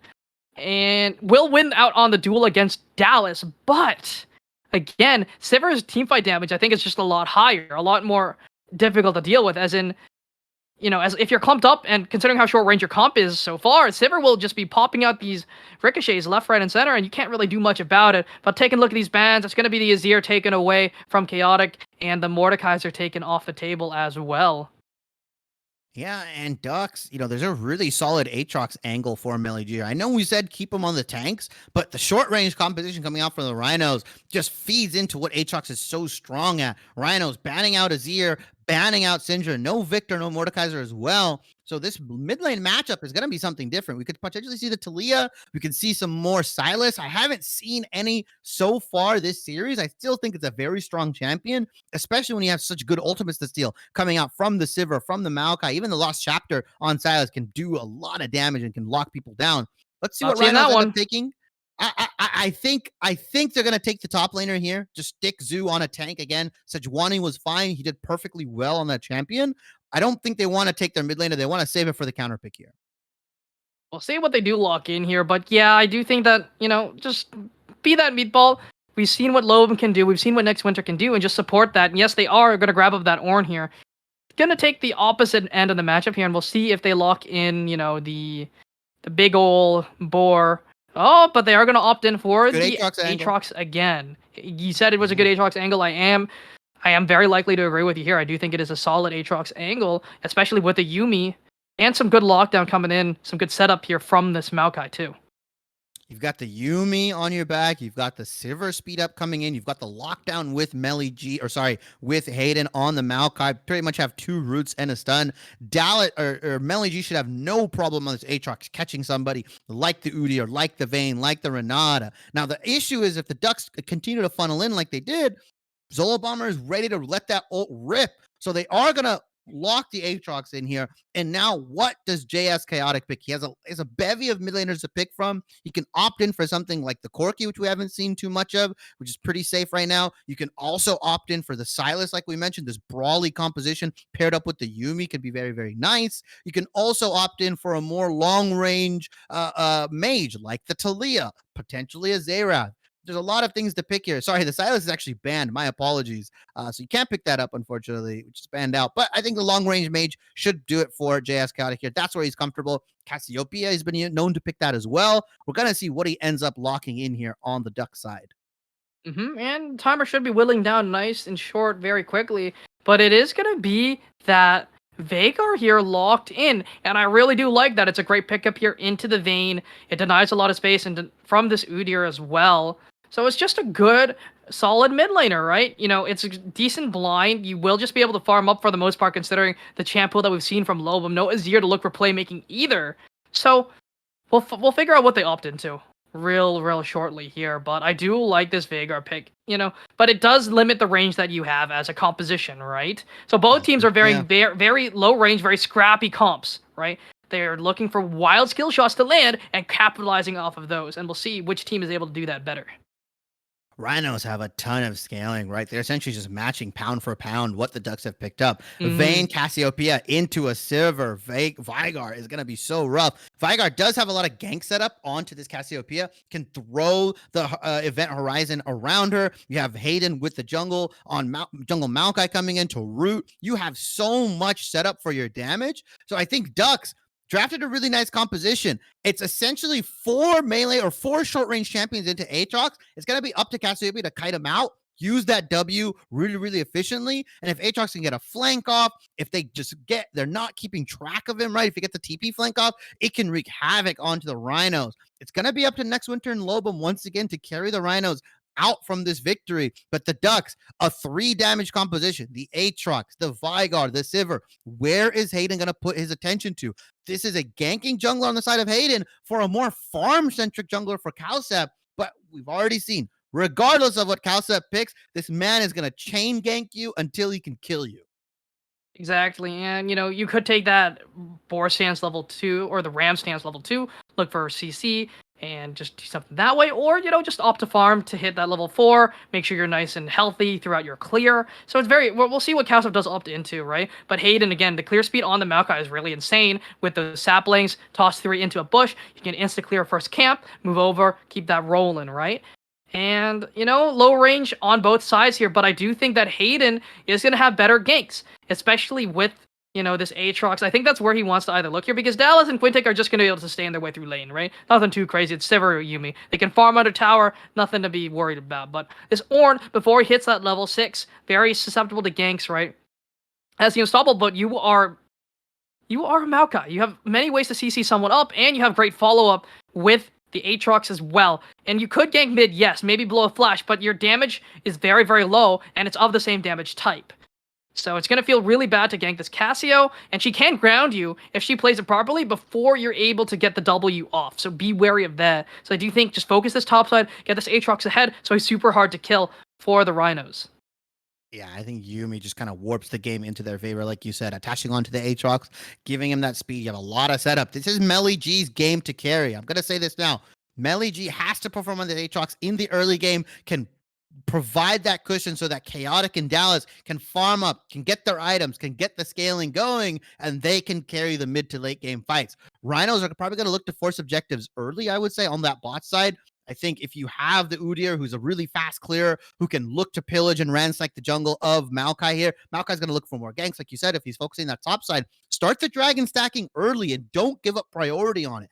Because you saw what happened. The Rhinos gave up priority. They took one bad dragon fight. They think they needed to force it, unfortunately, and they ended up giving a bunch of gold over. Stack it early, blow some sums, and just start getting that dragon going. Because we haven't seen a Dragon Soul be an early Dragon Soul yet, and I think that's the key for both of these teams, especially Rhinos, who have this really nice Udyr, Vayne, and Renata composition. Start forcing these objectives early.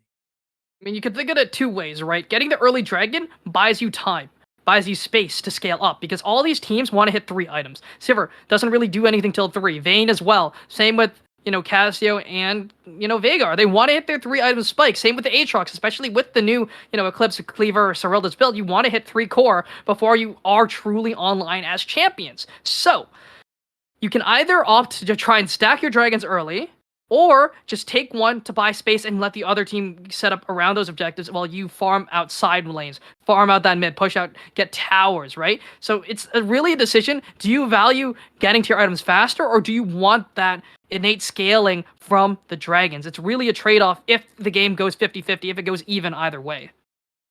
Yeah, both of these teams kind of see pretty quiet matchups coming out from both mid and bot lane here. Hayden going to look to affect the map on this Maokai. He has to get ganks off because he's going to lose in that farming more. And then Calcep Jr. is just going to get super far ahead. He's going to go, I'm hoping he's going to opt in for the more tanky build, right? Sunfire into Demonic Embrace, into some MR, right? And just really look to be a nuisance onto this back line. There, Ducks are pretty short range too. They have the Yuumi, they have a way to get out. But if Calcep gets a flank off, if Zoo looks for a nice Ornhorn, there is a lot of CC and a lot of damage coming out from the Rhinos that can be unexpected here. It's gonna be up to next. It's gonna be up to next winter It's going to be up to next Winter to navigate these fights and really get his target prioritization on point. If he steps even an inch too far forward, that's a Maokai route. That's an Event Horizon. That's a sweet spot Aatrox just hammering down onto you. So he has to play near perfect in these fights for this Vayne pick to work. And I mean, this Vayne is going to be a big issue, right? Vayne spotting. But the main issue I have with, not issue I have with the pick, but she's going to have to play this game perfectly. Like you said, Winter is going to have to be dodging things left, right, and center to dodge away from the Event Horizon, dodge away from Zivir Boomerang Blades can come from out of nowhere, right? But, you know, having a Casio does prevent a lot of tools that the Ducks do have, right? Aatrox can't really get the QE combo if he's grounded. Maokai can't activate his W if he's grounded. So play towards that. And Yuumi gets shut down if she gets caught. If she W's out, she can get caught out by the miasma and won't be able to reattach until it's, you know, the cooldown just goes off. So he has to wait. So it's going to be interesting to see how Lobum does play this one out, right?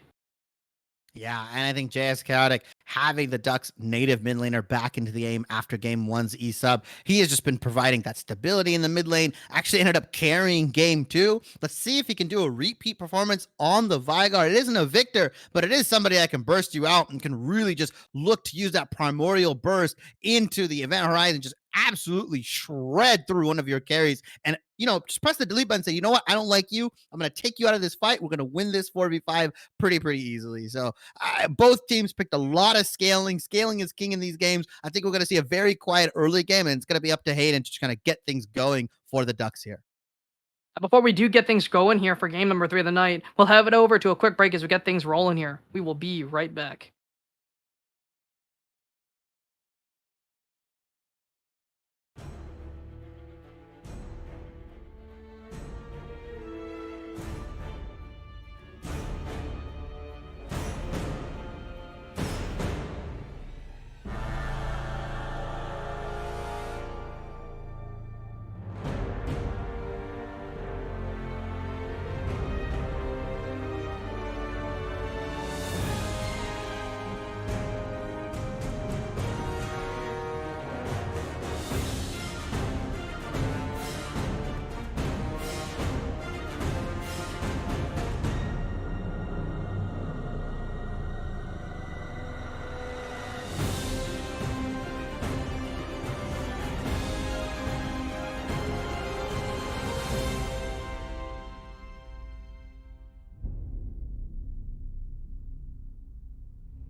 Alrighty, everyone, we are back. It is 1-1 apiece. The Ducks took game 2, the Rhinos took game 1, and we're going to see some early trading here.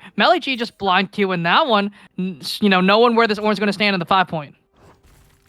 That's just funny. It's just a random Q. He didn't even do that much damage, really. It didn't even get a sweet spot. It's just a first damage. We take those. Yeah, and Zoo just on the orange here. G didn't have a great game 1 performance on the Aatrox, but was getting the solo kills onto Zoo, who was on the Ornn. So a repeat of the game 1 matchup.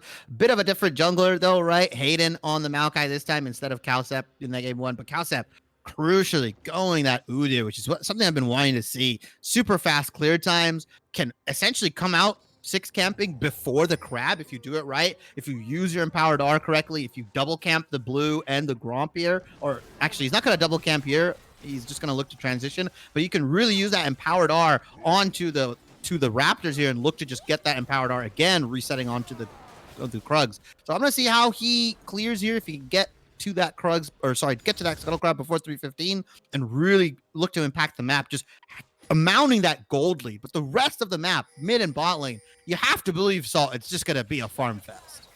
Yeah, and you see the call star coming in from both these AD carries, and we're not looking to do anything here. We're just looking to chill out, farm up a little bit, We do see Winter going for some aggressive trading here. The level 1 from Vayne, not that bad, especially considering it is a Sivir here who did use the Q to clear the wave instead of damage.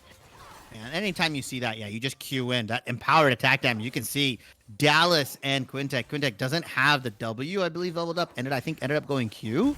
So he's not going to be available to that. So if you can get them down long enough, as I say that they hit level 2, if you can burst them down low enough, you can really burn that Yumi's mana pool and you can really start some lane dominance. But unfortunately, they're just going to get shoved in because Sivir is a champion that's all she does, right? She shoves you in, puts you under tower, and farms. This Calcep Jr. gonna take the red here, and I don't think he's gonna opt in for the full clear.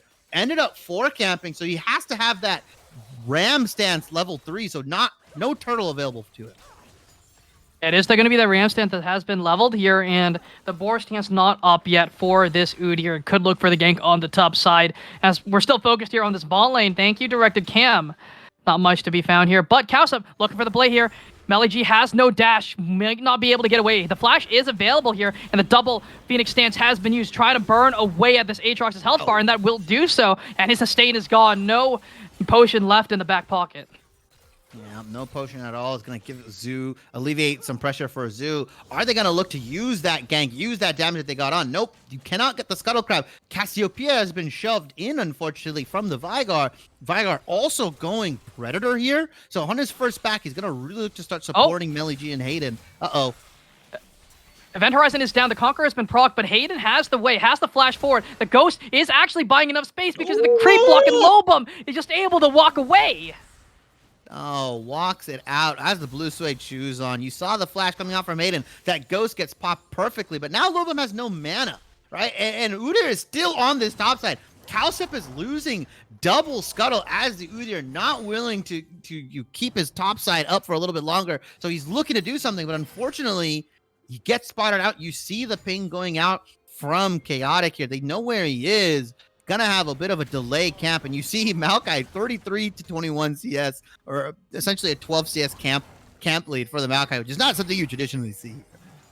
Definitely not here. And we see this Maokai already going for base 1, has the Dark Seal, has the boots, has that Ruby Crystal, so looking to do a little bit more damage this game, right? At the same time, though, this Aatrox did, get a little chunk, so has to try and farm out onto the tower. Going to be down a little bit of CS because of that that jungler showing their face in the top side of the map here. But we see Dallas, kind of doing his own thing in the bot side with the help of Quintek. That's what's going to be happening here for the next little bit. And Calcep Jr. has not taken the first back yet, opting in to clear the second rotation of his top side, the level 3 or level 4 Wolves and the level 4 Grom. Gonna take most likely his first back after this. I don't know if he's gonna give a gank down to this bot side. Everything is pretty much warded up. Really good job from Dallas and Quintek here. Double wards, both into the inner part of his jungle, also covering the river. So if he wants, he'd have to loop all the way around to try, which is just a waste of time for him. So I would take the back if I was him. Maybe he's actually just going to go for the gank. They know where he is. And this could be a really dangerous counter gank setup from Hayden. Aiden is there, but Umbral Chain's going to go wide here from no, Melly G. Going to hit that minion here and actually taking the worst end of that trade. But a good ward coming in will spot out the gank, or the counter gank rather. And Kausup is going to show their face in the bot side of the map as well, but not going to be seen, I don't believe, here. No, Kausup does get seen. I guess they knew he was at River, but he's not going to get seen coming on that backside. Both of these junglers are playing some amazing mind games because they both think that they've been seen and not seen and they cleared wards. So they're just hanging around here in the fog of war. Really nice toggle from our production staff here. Amazing, really mind game from both of these here junglers. we go. This handshake is going to land. Kausup going to use that ghost. Dallas forced to flash away here. Soul Bomber been bopped away by the Maokai here, but this could be this moment where Sivir is able to pop off here. The Ricochet doing a good chunk of damage here. A lot of damage there onto next Winter. Quintic is going to be forced off. No more Yuumi available here, so it's just going to be traded damage here. Dallas was forced to burn both sums, though. That's going to feel pretty bad. Unfortunate. Both coming out from both of these guys. Dallas had to burn the flash and the ghost, and Quintek also had to burn the exhaust onto the Udyr. So they win the summoner spell war, the trade here. But all that damage, all that HP that they took, they're gonna give that first dragon over to the Ducks, and that's where the dragon stacking starts. And it's Mountain Dragon of everything. Really gonna scale well into the mid and late game as you build up more resistances, especially for someone like the Maokai and the Aatrox who can use and benefit from those so much. Lobum, though, looking to get some damage onto Chaotic. Horizon is going to be down, but the Miasma is going to be placed in response here, and Chaotic going to be zoned away from a few minions there, but Hayden going to show... Just walk around. Yep. Nope, going to get spotted out by the pink ward there, but Lobum is going to look to do some return damage here. The Cassio gets that move speed. You're going to be slowed down, though, by that Bramble toss there. That's how you know that's a real true mid laner, right? Just absolutely so greedy for that CS. He is not willing to give up the space, even if he gets queued, even if he gets eat. He's like, no, I'm gonna walk through here for those minions. Muscles his way in with the help of Hayden, but loses out on a lot of gold here onto that mid lane. Ooh. Good trade coming in from Melly, but not going to land the third Q, so not that much damage going over. And until the Eclipse is really completed, the Aatrox does sort of lose out on this matchup, especially because of that gank. Again, the Udyr setting this Aatrox behind a little bit, at least where he should be. It's going to be like that for the next little bit. Good looks from Kausup, though, in that early game to try and make this Aatrox struggle in this matchup. Yeah, he's trying to get his team started with something, right? We said Kausup, regardless if he plays a ganking jungler or a farming jungler, his playstyle doesn't really change. He wants to get things going early for his team. He wants to get the damage down, give them an easier time in lane, which benefited him in game 1, and he was doing well in game 2. It's just, I really think you should prioritizing the farm, prioritizing the gold, and prioritizing taking camps away from this Maokai, as you can know that he's on his bot side, as the Rift Herald is being taken from the Rhinos here. Nice pickup. Potentially look to inject some gold into the mid lane or the bot lane. If he uses it top, I think it's just going to be a waste because you're putting it into an Ornn. And the thing is, though, Cassio is running low on mana. It's having a pretty rough time. You're just constantly shoving in this Veigar because they're using the spells over and over and over again. So we'll see what the play is here. But Hayden going to use that Twisted Advance, but a flash away from Lobum is going to force that one away. So it is going to be a trade of flash here, but Kausup is waiting in the wings. Can they look for the play? I don't know if I necessarily agree with burning the flash and ultimate. If you're already gonna preconceive that you're gonna, I'm gonna burn the flash anyways, I think you just flash out, save your ultimate for another time, because they might now you don't really have anything to defend yourself, right? You have a ghost, and that's about it. But if you have that ultimate ready, then you could at least look to maybe ult the Veigar while maybe Hayden comes in for a regank. As now Kausup Jr. is looking to invade, looking to impose his will. Definitely here, but Hayden has no smite, taking so much damage, and Udyr is just going to walk in, claim that one up, and just walk away. And that is the power of the deer, baby. Yeah, taking a page out of the famous Trick 2G, just walking in, taking your jungle right in front of your face. No care in the world for him right now. He can pretty much just walk up as you have priority in that mid lane and that top side. You can see Aatrox getting shoved in consistently here. So really, really nice steal from Hayden here, and we saw Hayden implement that same strategy on the Kindred in game 1 against the Maokai to some effectiveness, but they ended up losing. Oh, here we go. Looking to replicate it. There might be some fighting here in the top side. This could be first blood here. Zoo trying to run for the hills here. One more, anything will do it. Who's going to grab the kill? Flash forward from Melly. Going to grab first blood. I don't think that was completely necessary. I mean, it's also not bad on Chaotic, but, you know, first blood after 10 minutes going over to the Ducks.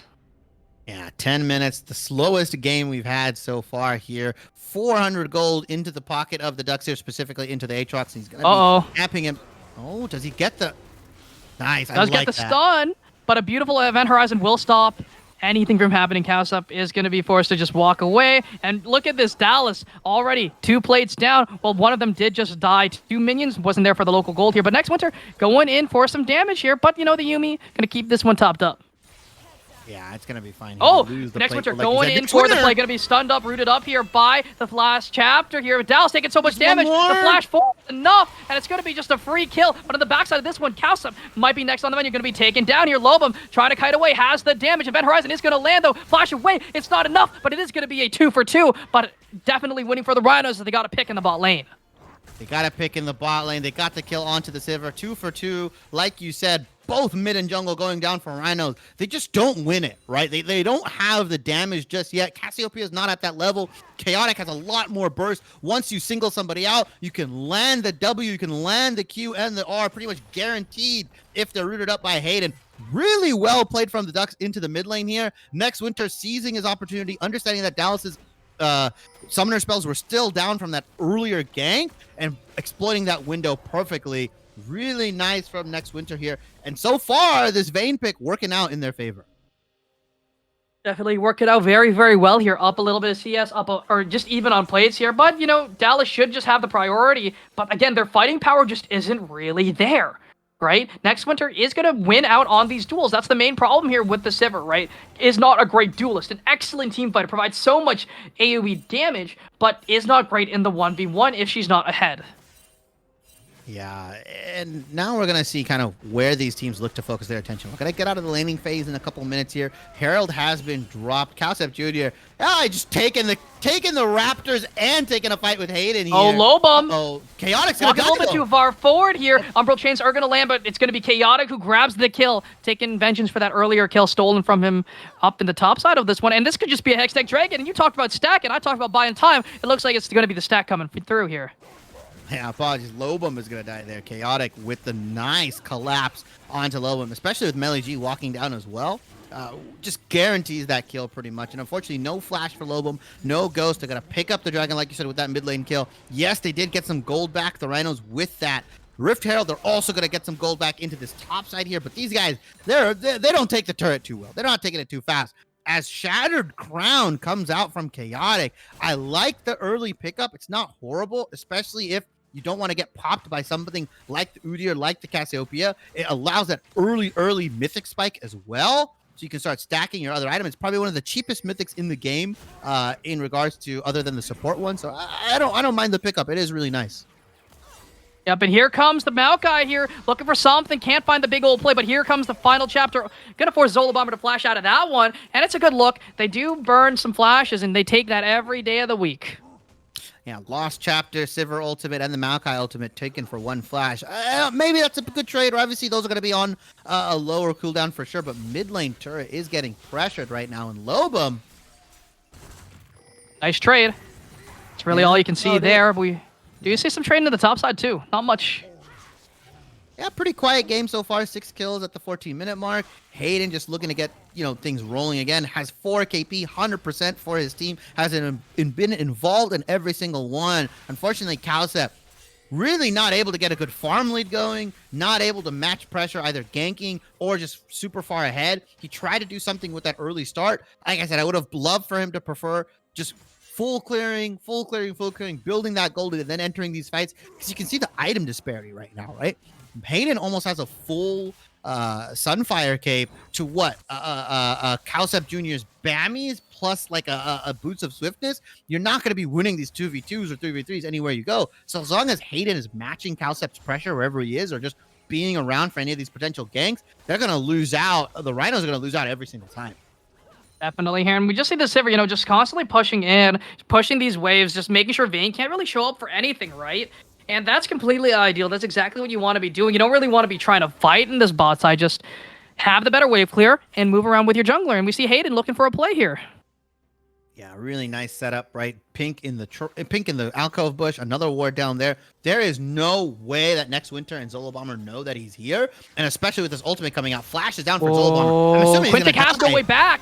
No way back. Hostile takeover is going to be found, but Zolo Bomber is going to be first to take him down. Bailout's going to buy a lot of space, but Dallas already takes him down. The team fighting damage is there, and Quintic is finally going to go down. It's going to be a 2-for-2 double kill for the Udyr, but we do see some damage coming out here from Hayden, but they can't really confirm the kill. It's going to be a 2-for-2 trade overall, but the kills do go where they should. And that's a good play overall for the side of the Ducks, especially when they're able to find picks like this. Yeah, 2-for-2. They killed the bot lane here. Calcep picks up the kills, but crucially, Dallas picked up a kill for themselves. I believe Maokai also picked up a kill, Hayden, and they can't really do much. These minions are going to crash into the bot side for the Ducks here. So they're going to deny a lot of gold here. Cassiopeia slow to move. Lobum can't really match the pressure because Chaotic ended up going that Predator, but they're looking for a play. They're looking for something. Oh, Flash Stun finds two. Lobum outputting the damage. Primordial Burst is available. It's not going to confirm the kill, though, and the shutdown comes through. Lobum trying to kite for the hills. Can he stand up to this Maokai? One more auto will do it, but the sustain, the conquer, and you've conquered the world as a tree has fallen, and Cassio stays alive. Captain Planet not there to save Hayden at all. Unfortunately, Lobum kites him out with the Leandries, with the Conqueror, like you said, living with a sliver of help. You have to believe if Hayden had any more mana, that Q Bramble Smash would have gotten the kill. Really nice. Again, the Rhinos making something out of nothing, keeping the chase alive, keeping the damage there, and just letting Calcep Jr. run havoc onto their backline. Chaotic just not able to pick up a kill here, unfortunately. Really nice pickup, really nice gold for Lobum. Has finished his 2 items, has the Archangel Staff and Leandries. He's going to be able to put down so much damage. This game is as close as it can get, right? You know, like Yeah. 400 gold, but look at the dragons, right? 2 dragons in favor of the Ducks here, and it is going to be a Cloud Soul, which is great for the Sivir, great for the Veigar, great for the Maokai, great for the Aatrox, right? But if you are on the Rhino side, you're kind of sad, right? The Udyr likes it, Cassio and likes it. Renata, though, not the biggest fan. Neither is the Ornn. They don't really want to be running with their ultimates. They just want to be using them from long range and looking for a fight with that.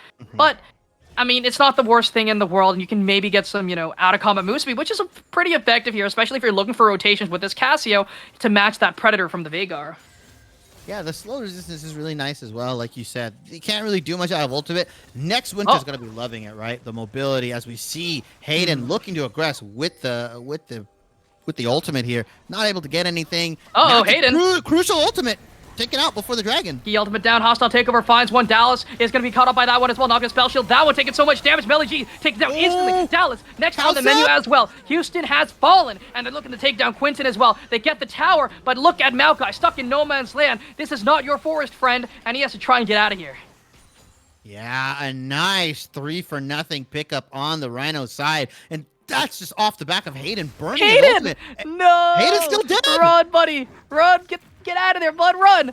He's gonna get caught out here, though, trying to stay alive here. But Chaotic found the backline. The Primordial Burst will instantly take down this Vayne, and Hayden looking to try to take down Solo Bomber instead of dying on the back end of this one. The Bramble Smash is enough. The bailout will not bail you out of this one, and you have to pay your tax. This is Hayden just running for the hills. We'll take one down. Yeah, well, maybe there's some more here. Over the wall he goes. Hayden has to sustain here. Brought in this Cloud, doing so much work here. Event Horizon is down as well. Calcep is going to be CC immune. Crown is going to buy a lot of space here for Chaotic, not taking so much damage. Flash forward from Zoo. Can they find the play? But here comes Dallas. He's showing up once more and is outputting the damage. The Ricochet doing so much work here, but Conqueror has been procced once more. Lobum trying to conquer the world. Cannot do it, though. Forced to run away. Zoo next on the menu as well. Gonna fall. Your world has been ended. This Veigar is online, and Lobum stuck behind enemy lines. But so much damage there onto Melly. Can he survive this one? The Q2 will land, and it's going to be the passive that takes the kill. The longest team fight I've ever seen, and it's such a head scratcher. I felt like they had Hayden locked up on that top side when he was by himself, right? You saw the Vayne and the Cassiopeia walk away from him for whatever reason that allowed the Veigar to flank, allow the Primordial Burst to come out next winter, and then it was just a wild goose chase onto Hayden, buying so much time. All that gold, all that pressure they ended up getting. Calcep, yes, he picked up the dragon, but you gave so much gold over. 3 kills worth of gold. Calcep Jr. died, Lobum died, and Zoo died after all of that. And those kills went over to both Chaotic, Dallas, and Melly G. So a really nice turn from the Ducks here. keeping the play alive, burning so much time, and they've come out with the 1.5k gold. You take that, nice goalie going to feel really, really solid here as they do move forward into this mid-game here. And just farm up. We see that Dallas has a slight lead here. Not up in the kills, but did do well with getting some towers here. Going to be slightly ahead of his lane opponent. Kazub Jr., though, having a good showing here on the Udyr, but unfortunately, I just don't think the angles that he looked for were the play. Yeah, I mean, RNO is just over-aggressing, overstaying, right? It's kind of been one of their faults throughout this whole season is that they get a really good play, they get a really good gauge, and they think they can keep going. They're not keeping track of the death timers here. Predator has been popped, and the ultimate from Maokai, but looks like nothing is really going to be coming out of it. Nothing too crazy. Cooldowns are going to be burned, but nothing major off the table. We do see the Maokai ultimate has been burned, but we already see that cooldown burning down nice and quick. Yeah, it's a really fast cooldown, right? And Zoo looking for an engage. All these saplings are going to be hard to go into. Kazub? Kazub going to get chunked out here very, very low, but has that boar stance to try and heal up nicely. And we do see Veigar already completed that death cap. Already 2 items, super, super strong here on this pick. And let's take a look here at some of the stacks here. And we're seeing 195 stacks here from the passive alone, getting amplified again by this death cap. So every little bit counts here.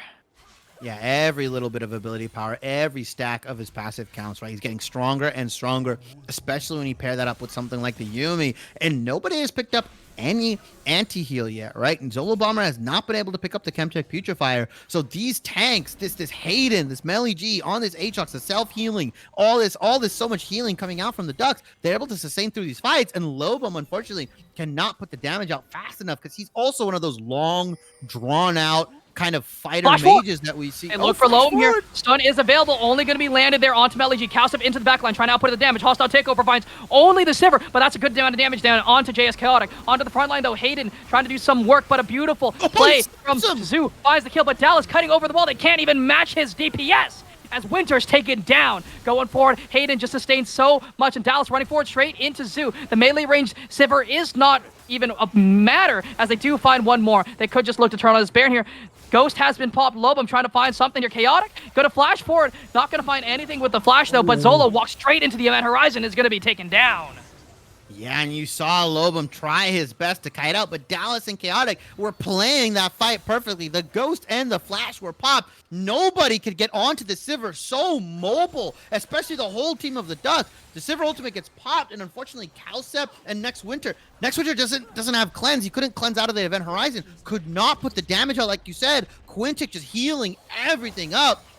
Van really needs to get to that 3-item mark if she wants to duel somebody like the Sivir. Dragon is up in 40 seconds. Another fight could break out. The Rhinos need to reset. The carries need to cash in the gold before they take this Dragon. I have to believe Dallas is sitting on IE gold right now. 1,600, little short. But will at least get some very, very powerful components on this base here. We do see item has been completed there for the Yuumi. Gonna finish up that Medjai Soul Stealer. And Aatrox sitting on the Sorrel is going to be dealing a lot of damage even to the frontliners. Going to be slowing them down too, making this kiting even harder. But they're looking to trade it for the Baron, doing the same thing the Ducks did game 1. This is a nice sneaky Baron here. They see the Cassiopeia on the other side. They actually have no clue that the Rhinos are going onto this Baron right now. They think they're at the Dragon. Baron for Dragon is the trade here, especially if it's just a Cloud Soul point. You will take that trade 9 times out of 10. Are they going to go and try to take it? No, they're not going to even try to contest. They're going to give it away. They're going to look to pick up a standing gold, similar in fashion to that game 1, like you said. Really nice play from Rhino to at least inject some gold back into their pockets. Take the Baron away, stall the game out, and let Cassiopeia and Vayne scale. But Lobum going to pay for his sins. Well, that's good as long as you don't walk up and get caught out here. And Lobum trying to go straight, trying to run for the hills, but anything will do it, and Quintic finds the kill. They are going to grab that tier 2, but it should be traded back. It's going to be even towers, but the kill's going to go over, but they're just pushing even more, and you cannot outpush a Baron. They're not going to base race. They're not going to do it right now, right? It's only one Veigar. If they can see that everybody else is on the bot side, they're going to trade in it for tier 2. A massive blunder from the Ducks here. Smite's down. Chaotic has to use his abilities to try and buy himself some space. Will do so, but they can't get the in him. The wave clear is there. Dallas has arrived, and is just doing so much work here. And that's just a misplay from the Rhinos, right? Everybody should be focusing that in him. Everybody should be hitting it, right? So they can take it here. They don't get the trade. Still favorable for the Rhinos here. Tier 3 for Tier 2. They pick up 3 charts on their side. But they could have gotten that in him if everybody focused it. Instead, Cowsep ended up opting in to go onto Chaotic on the Vanguard, not really outputting too much damage, not really burning anything either. And the Force of Nature is going to help out with these, move speed debuffs coming in from the Aatrox, from this, from the Veigar, placing down the Event Horizon as well, just trying to deal something here, make something happen. But it's just so difficult, right? Yeah, it is really difficult for the Rhinos here. It's so much control, so much space. It's rough to walk in if you're the Rhino. You can't just see hero kill hero because of the mobility of the Sivir, the space denial from both the saplings, the ultimate from Maokai, the Event Horizon. You also have to walk into somebody like Melly G, who's almost 3 items, right? Well, so they might be finding Hayden. Oh. Handshake's going to land. There's a lot of damage there, trying to buy himself some time here, but taking so much, going to be instantly taken down by Next Winter. Event Horizon going to find absolutely nothing, and they do claim up the jungler, but there's not a single objective on the board. But that Twisted Advance is going to be gone here. Nature's Grasp is off the table, so they can't really look for anything here.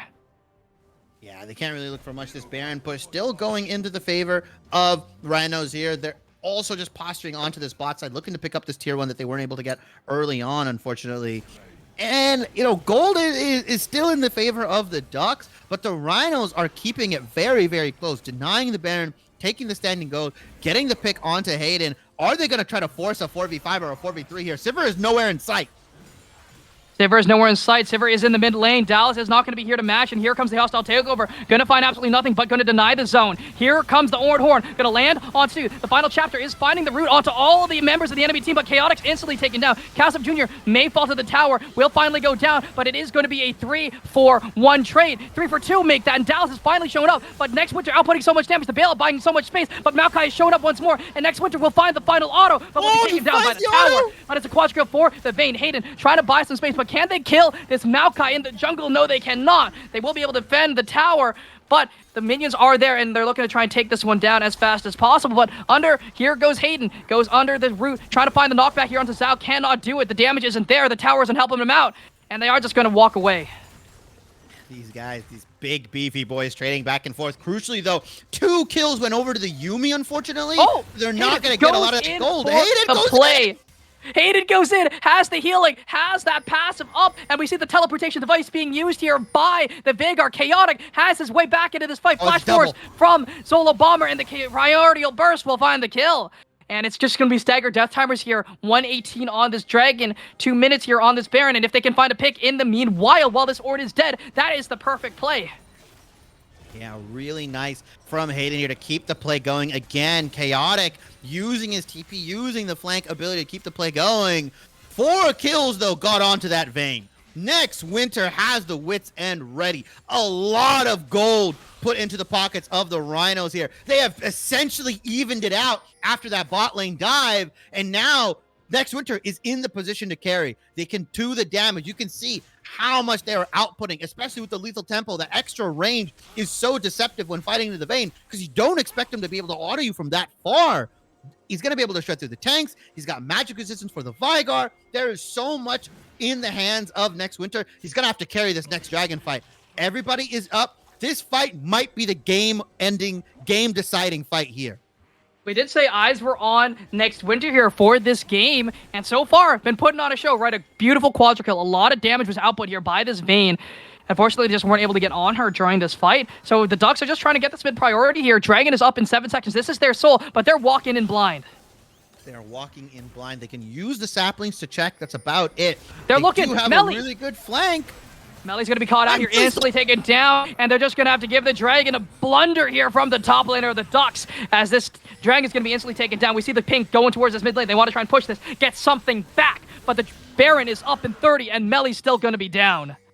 They do have minion waves over. They're going to definitely clear this, force Rhinos to take at least this minion wave for them. They can look to go to the Baron, though. The Rhinos, 4v5. They don't have Melly G, who's going to be up in 30 seconds. Cowsep and the rest of Rhinos are looking for something. Horn is up. All the ultimates are up. And unfortunately, Melly G chokes during that team fight. A little too early on that flank on the engage. If you wait maybe 5-10 seconds more, that would be a beautiful team fight for the Ducks.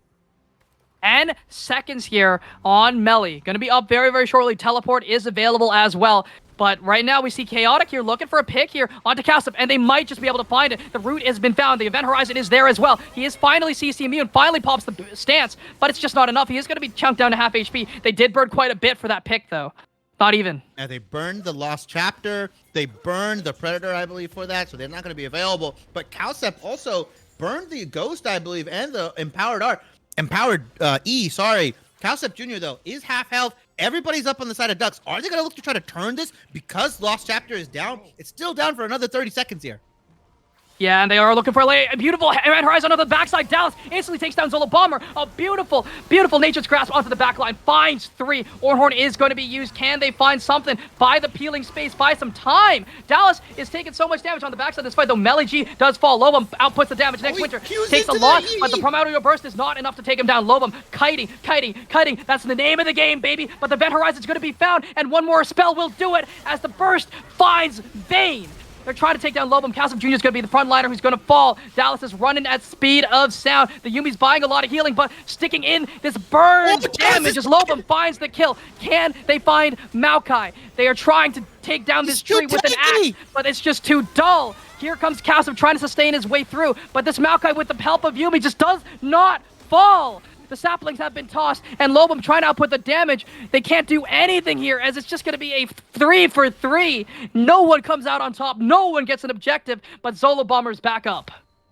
Zolo Bomber is back up, and that was a 4v5 for all intents and purposes from RNO here, right? Their support went down immediately. Couldn't get the hostile takeover off. Couldn't get any of the abilities off. And Hayden plus Yumi. That is the scariest sight I've ever seen in the world. That man was not going down. He could have really just 1v2'd that with the Yumi. I would say 2v2, but that tank, that's a tank. So that is a tank champion. No not a single damage item.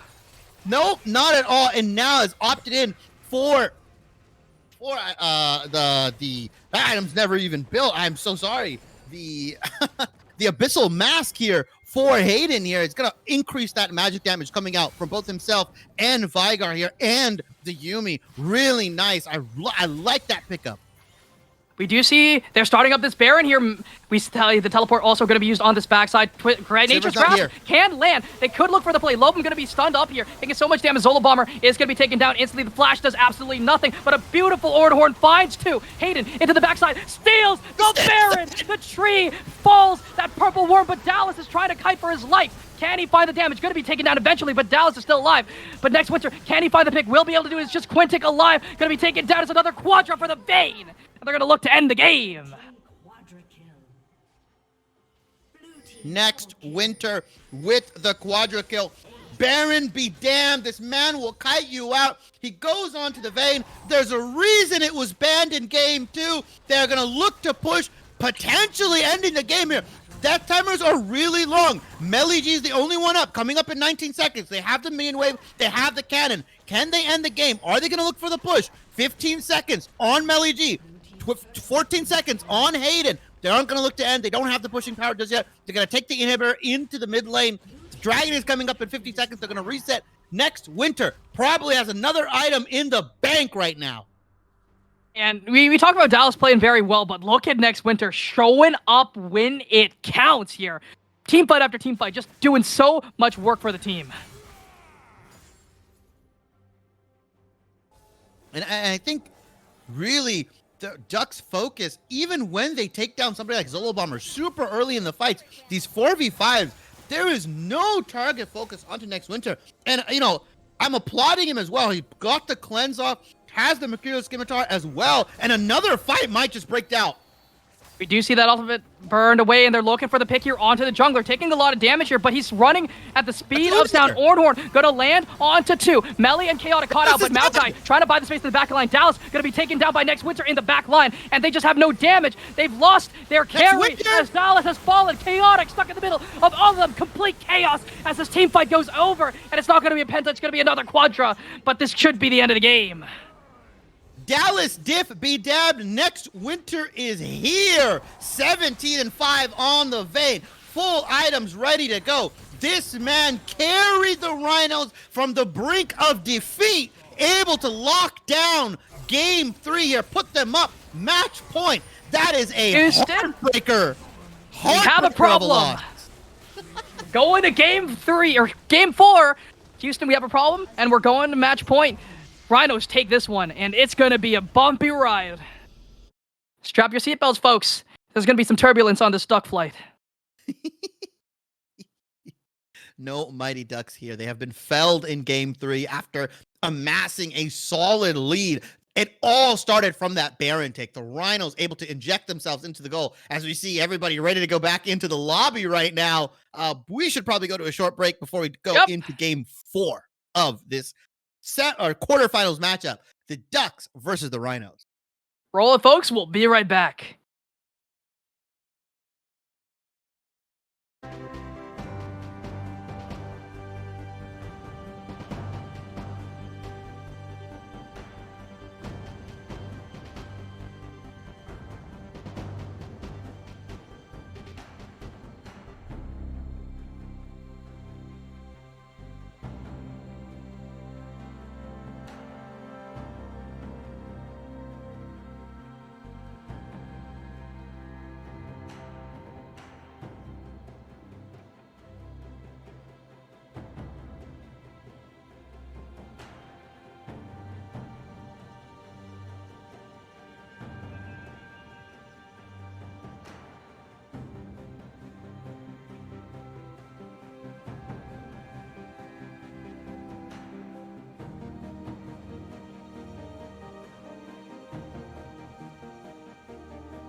Welcome back, ladies and gentlemen. And well, with that bombshell, it will be the Rhinos charging in for their serious points here and the chance to get an easy semifinals entry.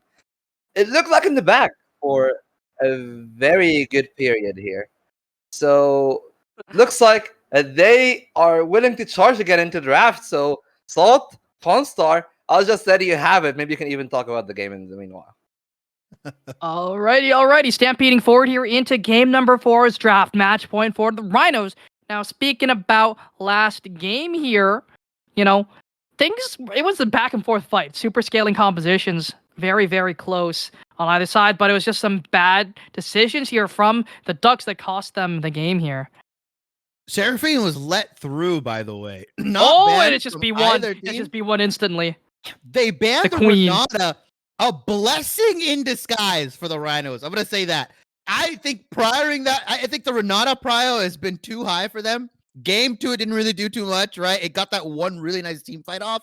But game 3 was absolutely useless. His last 4 team fights got picked off immediately. Seraphine, Gigaflex, right, can be put in the mid lane, the bottom lane as a carry or a support. So really nice. But Ducks are going to lock in the Victor for themselves. It looks like they don't want to wait for it to get banned out. What are they going to lock in there? Are they going to go Victor Yuumi? I think Yuumi is a good pick. I think it's fine. It's just like you said, the positioning coming out from the Ducks, it was just, it lacked structure towards the end. Definitely. And, Victor's going to be a solid pickup here, and we'll see what they do want to lock here. But it could be a Seraphine mid, right? We do see that popping up a lot. So it's a little interesting to see what they are going to draft here.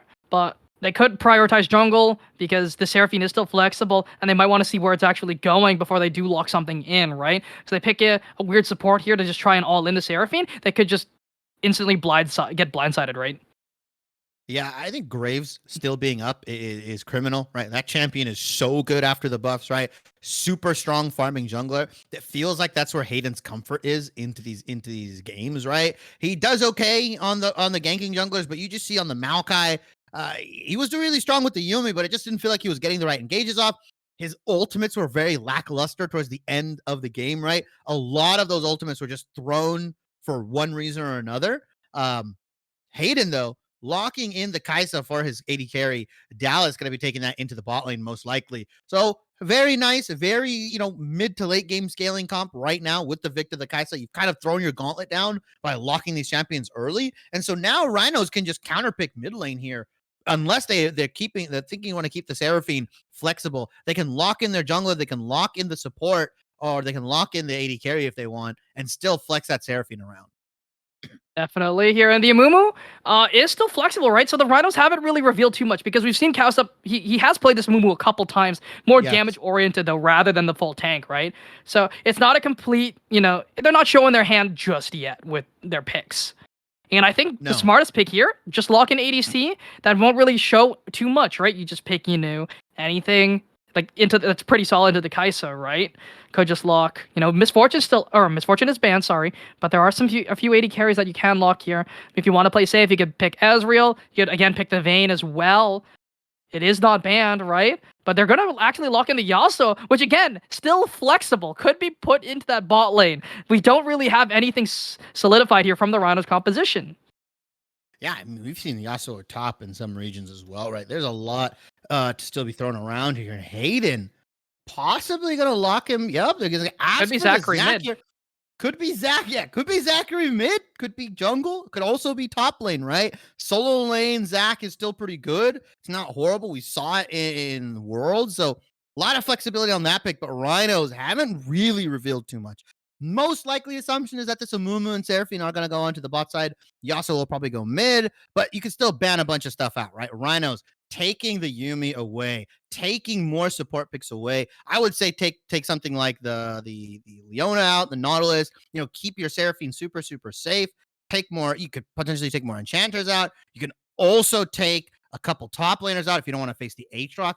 Diana, though, and Poppy being banned out from the Ducks, really smart play. Poppy would have absolutely ruined their composition, especially with Kai'Sa and Zach diving in.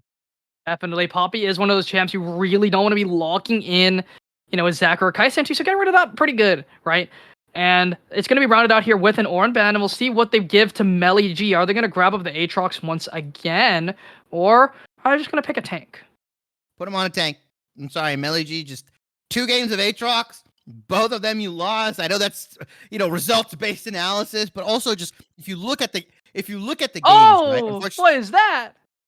That is a Pyke support coming out potentially for the Ducks here, looking to just get super, super aggressive and snowball. This is a very snowball-heavy bot lane, right? They're looking essentially saying, I'm throwing the gauntlet down. We're going to look to kill you. We're going to look to get all this gold in, but I think putting Melody on the tank is probably the best thing you can do.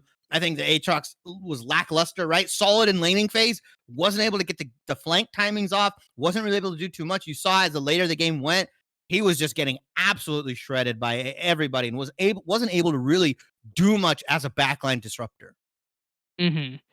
Yeah, and we'll see what they're going to maybe come up with here for the rest of their draft. The Rhinos, I mean, I think their composition is very solid. It's like, oh, we go in and we have good backline with the Seraphine. She's just going to keep us topped up, keep us rolling here as these fights go extended. And the main problem here, the Ducks, they have to burst down the target with their composition so far. If they build Kai'Sa the way that we've seen a lot, right? That's a Malphusius. My goodness. Malphusius coming in from the Rhinos here, all-inning on solid. that 5v5. Slam down your throat composition, right? They're not wasting time. They want to press R, click R. That's all. They can take every single key to their keyboard. And a Sona. So that's a Sona Seraphine bot lane. A Mumu jungle, the Yasuo Malphite combination might be lacking a little bit of damage, but you did say Calcep Jr. likes to go the Amumu, the more damage-orientated. Most likely, we're going to see next winter build Seraphine more towards that Leandri's AP variant. So a lot of that healing is going to come out from the Sona. This is a 5v5 death ball composition. I like it. Rhinos just absolutely saying, you know what? We're just going to close our eyes, click forward, and press R, and that should be enough to win the fight. Definitely here, and it's a good Mordekaiser lock-in, right? It's solid into the Malphite, right? Rock solid, haha, funny. Laugh, please. But Sona Seraphine, just such an obnoxious bot lane to deal with, right? They just heal up. I mean, these hooks are going to be very imperative, right? But the thing is, it doesn't even matter if they're behind, as long as they're not, like, just chain feeding 0-20 by, like, 10 minutes, it doesn't matter. Yeah, Sona Seraphine is the definition of like celibacy, right? It really is just so it is so anti-fun. It is so like anti just do nothing. You do nothing. You talk to each other. That's really about it. And you just stare at each other in the bot lane. That is literally what Sona Seraphine is. It does nothing. And then finally, once you pop the question, once you get all the levels going, then it really starts to have fun. Then you see that, oh, this is horrible. I hate this. I don't like playing into this at all. And I don't like League anymore. I'm going to uninstall. Yeah, I'm not having fun. I'm going to uninstall League. This is the kind of bot lane that makes you not want to play the game anymore. And with all this different kind of champions flying in at you, Mumu, Yasuo, Malphite, their team fight presence, their 5v5. I want them to start stacking dragons early. The moment they hit 6, start forcing 5.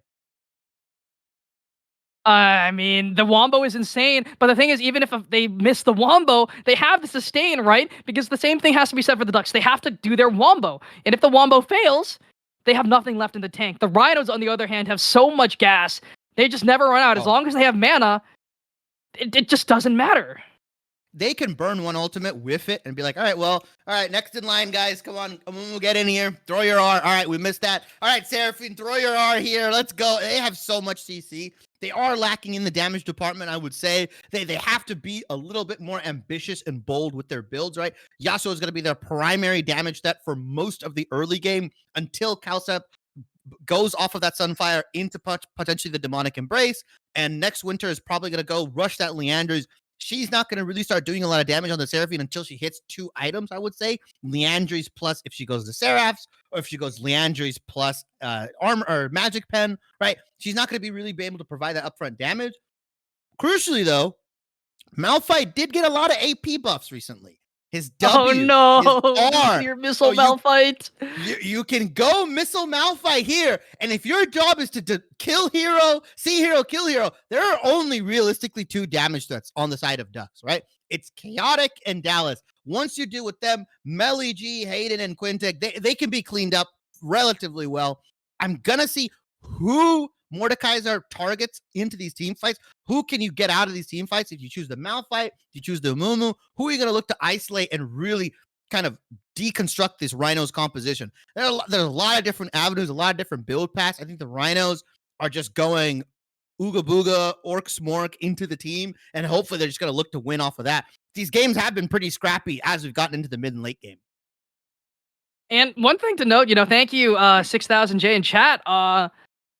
The Mumu passive going to provide so much value here, right? An additional 10% magic damage is true damage. Look how much magic damage you have on your team. Right, you have a Seraphine who's going to be ticking Leandries. You have a Sona who's going to be just outputting some decent damage. It's there. It's like present. And Malphite, if he does go that nuclear missile, 10% on top of a Malphite ultimate is just so insane, right? I'm waiting for the Luden's missile Malphite, the absolute nuke that this man can drop on somebody like Kaisa, somebody like the Victor. Potentially could even just look to say, oh, that's Pyke, you're out of position. Oh yeah, you're dead. You're off of this map. Yeah, there's a lot of potential here. I'm going to assume he's going to go tank. You want to build that beefy tank line. You want to give Sona a lot of targets to heal. You're going to get a lot of value out of this Moonstone if a Mumu and Malphite are keeping topped off. But it's going to be up to Lobum. This is the Lobum show. He has to stay alive. He has to be on point with his positioning. He's not on something like the Cassiopeia. He's on something like the Yasuo. So if you get caught out, you're pretty much dead, right? You don't have Ghost available to you. You only have Flash. So he's got to be really selective on what ults he goes in on, how he navigates these team fights with his E, and he's going to be the primary carry for majority of this game until we get to that 3-4 item point where somebody like the Seraphine can start pumping out some more AP damage. Somebody like the Mumu can start building into that demonic embrace, potentially more AP coming out from the Malphite as well. There's a lot resting on Lobum's shoulder here. Alrighty, folks. We're going to see some elastic slingshots coming in from the Zac, but before we see that, we're going to be throwing ourselves over to a quick old break as we get things rolling here for game number 4 of the night. Will the Rhinos take it or will the Ducks come back? We will be right back.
And game 5 is where the shenanigans begin. They're looking to try and burn this flash off of here, but they may be spotted out here. It's a good 5-point setup here from the Malphite. They should be able to spot something out, but it's going to be the Pike Hook. That's what they're looking for right here, right now.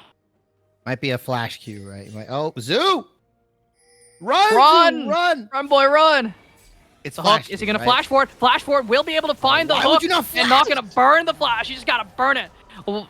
Oh my goodness. That is first blood over to Dallas as well. A big look here from the 80 carry of the Ducks. Yeah, the Ducks. Yeah, Dallas here just picking up that nice kill off the back of the Quintek Flash Ignite. Now, this could pose some trouble. Calcep Jr. can go in and potentially look to gank bot lane if Quintek burns that E, burns that really mobile ability from Pike, and look to get a gank off early. But even then, you're ganking a Seraphine Sona. And it's not exciting. I said it before, No. right? It's not an exciting lane. You don't really do much with it until you pop the question. So unfortunately, Calcep Jr. is most likely going to be looking to focus top and mid here, specifically Yasuo. You want to make sure this Yasuo is fine in lane. You have to make sure that he doesn't get set behind, because he is your only 80 threat. He's pretty much your only damage threat for a majority of this early game. So if he keeps going, if he's kept happy, then he can really affect some of these fights and really start moving towards these objectives, which is what you should be doing with the Rhinos, taking them early. Once you hit level 6, you need to start getting the wombo combos off. Silver lining, though, here for the side of the Rhinos, Quintek has no flash now. And you're A-okay with that, because you are Sona Seraphine. You have to play super safe because of the fact that you have to worry about this Pike. So no flash on the Pike, gonna feel pretty solid, right? He has no easy way of just confirming a hook anymore. We see, again, aggressive trades up on the top side. Yeah, Malphite unfortunately doesn't do too well into AP carry threats, so Mordekaiser's a really savant pick here, especially into this champion. And also, like you said, right, Quintek can't just randomly E in. Never mind. A bunch of damage. Oh, Solo Bomber, though. Eats a Q, unfortunately. He can E in after the Q, though, because he won't take too much return damage because of the stun and because of the knockup. But yeah, he can't E and Q in, on command, because next winter and Solo Bomber will return a lot of that damage, and there's not much else that can be done. Dallas just doesn't have the damage on this Kaisa. Not the best early game right now. Still needs to build. I'm assuming he's going to go Serrated Dirk first and then build into the Mythic. Please get don't. The Evolve going. Yeah, I'm assuming that's what he's going to do. Next winter is actually going to dodge away. A beautiful play. Flash forward. Does find the Sun, who has no way out of this one. They're trying to find the damage. The cleanse is going to be used to burn away the exhaust, but Hayden taking a lot of damage. Flash forward. The Crossim is procced, and the Plasma Stacks find the kill. Dallas finding another. Is he going to be able to get the Q off? No, he's going to live. Seth's going to live. Oh my goodness. Oh, the misery. That was a really nice snipe from Dallas here onto with the W onto Zolo Bomber here. It looked like he was going to live, right? Next winter burned the heal. They had the shields going, they had the heal going, but a really nice snipe. Hayden using that passive to maximum efficiency, tanking up the turret shot so they can get one more W, one more spell off. That's really a nice noon from quiver. The Ducks. That is a noon quiver. Chaotic forced to flash away. Gonna burn that one up. A good look there from Cassim trying to capitalize on this, very mobile mid laner. And they could just look for a repeat here. Once this Yasuo hits 6, it's a guaranteed nado with the Mumu CC, which is exactly what I want to be seeing here out of this pick, right? Yeah, and Chaotic also opting in for the exhaust into the lane, and Hayden just being the biggest bully I've ever known, sneaking down into this bot lane. Seraphine and Sona none the wiser. Flash still on the Seraphine here, but it looks like they're just going to keep trying to focus Zolo Bomber with these ganks, right? No flash, no real mobility, is a lot weaker, has a lot less base HP than the Seraphine, so a lot easier to kill. As Amumu is just gonna keep farming here, finally taking his first back. Sitting on about 1,000 gold here. Oh, no flash from the Seraphine. Gonna be forced that one a little too late. And Quintek under the tower. It's gonna be Dallas getting another. Can they find Hayden? No, still alive. And Calcim can't even find a return play on the top side of the map. No return play available. Hayden once again using the HP to his advantage. Barely able to sneak out. And Seraphine is now dead into this bot lane. These guys are absolutely getting bullied. This is not how they expected their time in the bot lane to go. They wanted to farm up. They wanted to chill out. They wanted to just help their team once the level 6 happens. But Ducks applying the pressure, putting the pedal to the metal onto this bot side and forcing them, punishing them for this absolute snooze of a pick. I mean, I like this aggressiveness, right? They really need to be doing this because Sona's Seraphine scales so unbelievably well. But Hayden looking for the play here onto Lobum. No knockup available, and the slide and glide, he'll be able to get himself out to safety. Gravity Will going to do absolutely nothing, and Lobum just kind of putting them on skates, putting them. The ultimate is down, the exhaust is going to be used, but Quintic has shown up in the mid lane. Hayden going to be trying to get out of this one, and Lobum's going to be able to walk away. Quintic just showing his face to make sure Lobum does not go for more aggressive plays. Oh, Ducks need to ice their ankles. Lobum put them on the spin zone right now. Eing out, Eing in, dodging every single ability, even going for the ultimate onto the Zac. Burning the exhaust from Chaotic there. Really nice summoner spell usage from Chaotic. I like that. If that exhaust doesn't go down, 100% Hayden dies, unfortunately. So really good. You trade ultimate for summoner looking bot again. Lobum doing work right now. And yeah, they are looking bot again. No wards placed from Next Winter Azula Bomber. They are completely in the dark to everything right now. And the thing is, they can't even look for vision, right? And Murktar's already completed by Melee G. Zoo gonna be able to dodge away from the pullback with the claw. And it's just going to be a, aggressive trading here from both these laners, but, it's going to be Melee G who's going to losing out on these ones. The Comet Poke is just really, really annoying. Yeah, Comet Poke is pretty annoying. They need to replace Comet with that noise specifically. If they include a summoner sound effect like that, I will buy it 100%. They need to include it. Yeah, and Comet plus the corrupting potion, right? Plus he most likely opted into mana flow buying as well. It is actually super annoying for Melee G because for the shield to go off, he needs to do damage, and that was a Q. That was death in the arms from that bush. The bush control coming out from Ducks here. Dallas and Quintek just absolutely asserting their dominance.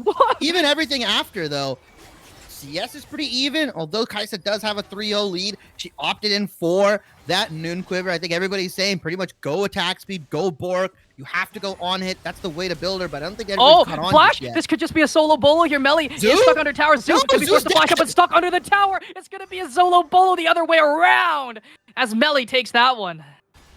Yeah, that's the shield coming out from Melee G plus the Conqueror. And it also looked like Zook was kind of just stun locked for a little bit, right? He flashed the E, but was still stunned in under the turret as well and just wasn't able to get anything off. Not enough damage. I mean, yeah, you have Comet and everything like that. Uh-oh. Wait a minute. Hayden's level 5. Finding Hayden, and does Hayden have flash? It's not up just yet. The ultimate is down. And it's just going to be a solo bolo by Cowsep. A horrible look from Hayden.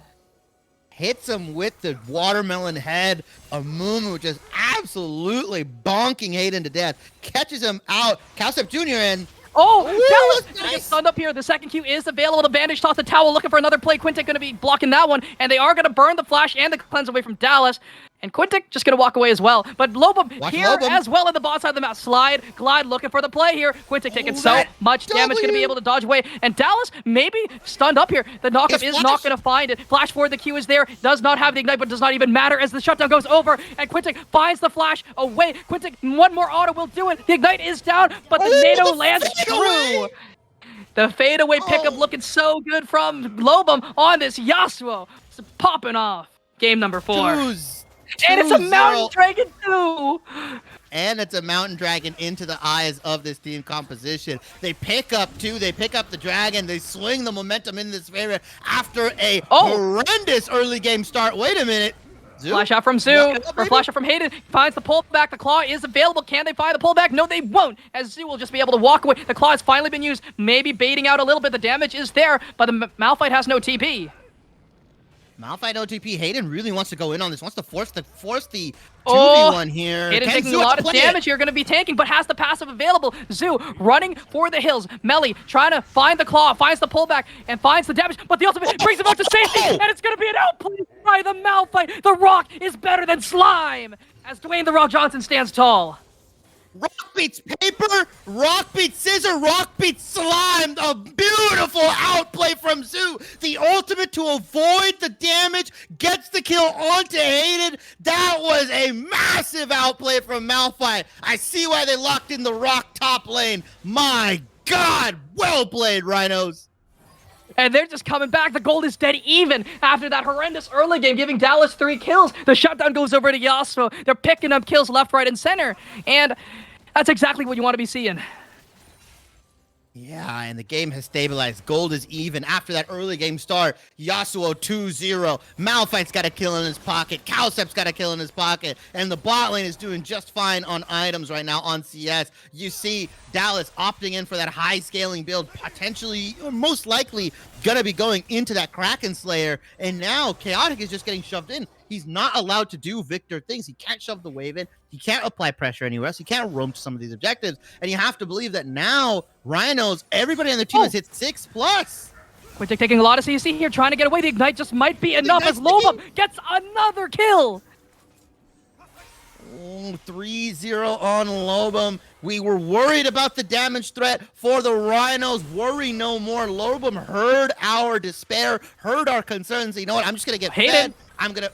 Oh, Hayden's going in on both of these guys. Can he take the kill? Can he take the... Finds the knock-up onto one, looking for the pullback onto two. Kaisa dashes forward, uses the kill instinct to try and find something. Thinks his own ultimate is going to buy some space. Dallas going to be charmed up by the Encore, but another elastic slingshot will find one. Next Winter trying to run for those, forced to burn that flash. Still alive, but Cowsep has joined the fray. No ultimate available. The Root going to stop that slingshot. Chaotic is here on the backside. The flash forward, the Chaos Storm finding Winter. Do they have to sustain to stay alive? They're trying to turn onto Chaotic, but Dallas may be the dead one in fact. But here comes Quintic, going to find the stun, but Dallas going to be solo bowled on the backside of the fight, but the shutdown comes through. The execution is there. X marks the spot. Quintic gets the kill. They stay a little too long. Rhinos think they can turn it. The missing pings weren't there. Lobum is joining this fight late. He's not going to be able to get anything. And they didn't realize that Quintic was on the backside coming in. And all the meanwhile, Zoo has been trading super aggressively onto the Mordekaiser. Still hasn't really built... Oh, he's got the double no magic mantle actually into Melee G, but it's just not enough. You'd have loved to see something like the Spirit Visage or even potentially the Force of Nature. I think Spirit Visage would have been a little bit better here. Gets the HP regen plus the magic resist and a little bit of just raw HP base stats here. Zoo and the shield increase. Having a good time. Yeah, and the shield increase as well. Spirit Visage is a pretty solid play, especially in the triple AP from Ducks. Definitely. But this late phase is going to be rough, right? It looked okay in the early game, right? Just chucking out those Qs, but you've already reached level 9. You've reached your max damage potential, at least into this Mordekaiser. And it's going to feel a little rough, especially since he already has those Merc treads completed. Leandri's, though, finished here up on this Victor. You also almost finished that Blade of the Rune King, though. Yeah, going for a little bit of a puzzle piece build, has the pickaxe, the recurve bow, has the Vamp Scepter as well. Is just looking to finish that off, really get going. And Spirit Visage is actually a very solid pick for pretty much every carry on the side of Rhinos, right? It's going to amplify that healing, like you said. Amplify the shielding. It's going to do so much. I have so much value here. So if they're not going, well, it looks like Zoo actually ended up opting in for Bammies plus Merc Treads plus just finishing off that Sunfire Cape with the no magic mantle and the armor here. Dragon is coming up in 35 seconds, and this should be Rhinos, right? They should just be able to look for an engage, posture up, and just find the right team fight. They have so many tools to burn. They have so many different ways to engage and start a team fight. They should get onto this objective first. If Dallas is smart, he either goes Wit's End or Bork here. Either item is really solid second, but considering how much magic damage they have, I do think him surviving is more important than him dealing optimal damage. So I'd opt for Wit's End in this situation here. And they are going to stop Hayden from looking for a play, dragging up here in 8 seconds. Dragging it up here in 8 seconds. TPs are not unlocked just yet. Now they are unleashed. 14 minutes hits the mark. Zoo is still in the top lane. Melee G has walked their way down. Teleportation device activated. Oh, the dragon is getting started. Oh, hook. The flash is there. Hayden trying to find the knock-up. It finds the Seraphine. Into the back he goes. Let's bounce, baby. But the dragon goes down. Encore lands onto Dallas. Cleanse is not there in time. Lobo trying to find the damage. The knock-up is there. They find one pick. Dallas going to be taken down. Chaotic is next on the menu. Victor cannot do anything. The Chaos Storm is not chaotic enough. Where's and Melee Hayden G? trying to find the backline. Cannot even take down Seraphine. The healing is too much. And Zolo running for the hills. No items available on this champion. But Melee is very strong, very tanky. The slows are there. Zoo trying to run for the hills, but can not do it. It's a triple for the Mordekaiser on the backside. Next Winter going to be next on the menu as well. It's going to be a 1v1 here. Lobum versus the world. Can he find the kill? The dunk down is there, and it's a quadra for Melee up in the top side. Melee going unbothered, says, see backline, I'm going to destroy your backline. Next Winter, Zolo Bomber, and Cowsep all fell to Melee G. Lobum was next on the menu, and Zoo could not do anything. Yes, the Ducks lost their carries, but Melly G on this Mordekaiser, providing that third damage, that third threat, opting in for the Riley's Crystal Scepter first item. A ton of gold going into their pockets. If this is the game for Melly G to carry, then this is the one. You had 2 Aatrox games. Show me something else with the Mordekaiser, opting in and showing up right now, 5-0. And he has enough gold in his back pocket for most likely a full item, right? 3.2k, has that Sunfire Aegis, so unbelievably tanky, so early into the game. But the dragon stacking, though, is in favor of the Rhinos, and they can look to just opt to give up some dragons for the next little bit. They have Sona Seraphine, just wait till they're 2.5 items. You are A-okay to just sit back and chill for the next little while. They can just hang out for a little bit. Although the items are coming in, the mythics are coming in for the Rhinos, right? Sunfire, or sorry, not Sunfire. The Frostfire Gauntlet coming out for Zooclaw. Cowsep Jr. opting in for the Sunfire Cape. Mythic has not yet been built on Lobum. It's got to be a while before he gets that. It looks like he's opting in for the Immortal Shield Bow. Next winter still doesn't have the Leandries yet. Opted in for the tier, plus finishing the boots. But Zolo Bomber crucially has that Moonstone Renewer. So these fights that are going a little bit longer, it should start favoring them. It goes wide, but Zolo taking a lot of damage. Can they find the slingshot? They do. It lands onto Zolo, but they're not going to commit for more. And you got to look. Melly G has the 2-item spike right now. Sunfire Cape, Riley's Cryptoceptor. Cowsep? That is a hard Mordekaiser kill. Cowsep just walking up. Looking forward, not really taking that much damage, though, and he has the sustain to back it up. That's what my backup dancers are for this game. Cowsep's having a good one. The backup dancers there, keeping him topped off. Cowsep Jr. with his big watermelon head, just walking up, looking for something, ready to throw damage out. Melly G is just waiting like a shark in the water, waiting for somebody to face check him. Zoo is also very afraid. Okay, all right. The traps were set, they were laid, but nobody was taken out. Everybody had Mystical Space Typhoon ready to go for that trap card, so they're all good to go. Oh, Dallas, my boy, what is that crit cloak there for, my friend? Hey, collector. That's a collector, isn't it? It could be PD. It could be PD, but either way, I just don't think it's the right one. But here comes the Zachary. Gonna find the knockup onto absolutely no one. Last slingshot. Can't find the second auto. Will find it onto the Malphite. Gonna find the Let's Bounce onto the back line as well. Encore is available. Cowsep looking for Quintic. Can they find something? Can they find a little bit more? Next winter trying to stay alive here. Encore is still available, but Zach falls first. They're looking to try and take down one carry. Chaotic is living on the backside of this one. Exhaust is down here onto Lobum, and Lobum gonna be taken down as well. But they take down Chaotic. It's a 1-for-1. Try to stay alive here as long as they can. Cowsep trying to run for the hills. And Lobum goes down, and you see the rest of the team scurry away. He can't go so deep into that backline because everybody's waiting for him. Everybody's waiting to turn on him. You also saw that Melly G used the Mordekaiser ultimate onto Malphite. So even when the Ducks were clumped up, you couldn't really get that knockup, the 3-4-man knockup that Lobum would like into these fights. I think if Zooclaw's smart here, you just opt in straight into the QSS so that when Melly G ults you, you can QSS out of it and ult the rest of the team and set Lobum up for success. Because right now, the single damage set of Yasuo, even if he gets the ultimate onto somebody like Chaotic, he's not able to finish the kill off. He's not able to get anything, and it's really unfortunate. As now a pause has come in. I don't know who set the pause, but we have a pause coming in right now. Definitely, and we'll be right back. We'll see if we're going to have to figure things out in just a second here. Hopefully the buffer doesn't completely mess up everything as it usually does. But Dragon spotting up here in 22 seconds. Will they be able to find something with this Dragon here? They could just look to give it up and farm up, and we have reached the buffer point. We'll see if things stay in sync. So yeah, I think we should be fine here. But, I mean, right now, the Rhinos have the composition, and we see, oh, he's flying in. There we go. We're back into the game. Rhinos have the composition of 5v5. They just, the concerns are there. They're very realistic, especially when Melly G has 2.5 items, full armor, doesn't have to worry about any AP threat. Lobum's not going to be able to get through him until he gets armor pen, right? That's not going to be until the third, potentially fourth item, right? So now you have Melly G. Cowsep Jr. is gonna die here. Way too far forward. Gonna be instantly taken down here. And Melly G claims that one. And that's the dragon stacking gone for the Rhinos. Now that game is going longer. It's getting delayed. And I feel like if this Kai'Sa, this Victor get to that 3-4 item point, especially with Melly G just being such a threat, such a such a big force to be reckoned with. It's going to be really hard for anybody to walk in and anybody to kill her. Thank you, Blue Otter League, for the raid. And again, another pause, unfortunately. Yeah, another Alrighty. pause, unfortunately, here. Yep, looks like Lobum has been having some disconnect and reconnect issues in game 1. I'm back. We're back on the screen. Hopefully, we're not back for too long here, right? On the screen. Hopefully, we can get back into the game right as Blue Otter raids us again. Yeah, thank you so much for the raid. I know you guys are doing your quarterfinals and semifinals matchups. Would love to catch that VOD afterwards. But we've got a quarterfinals matchup for ourselves. The Rhinos are up 2-1. Number 4 seed is currently on match point against the number 3 seed.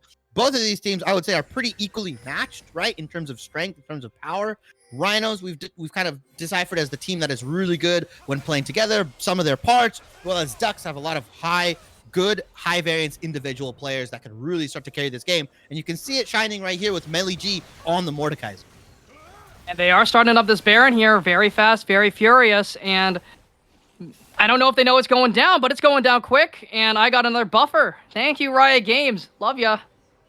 Now, Riot Games buffering up. The Baron is definitely going to go down super quick. They have so much damage, right? With the Rileys, with the percent health coming out from Mordekaiser, the Leandre's coming out from Victor, also Kraken PD, like you said, coming out from Dallas on this Kaisa here. Not the best build, not the most optimal. I think it is Bork, Kraken, and then Rageblade, I believe is what you go. I could be wrong on that one.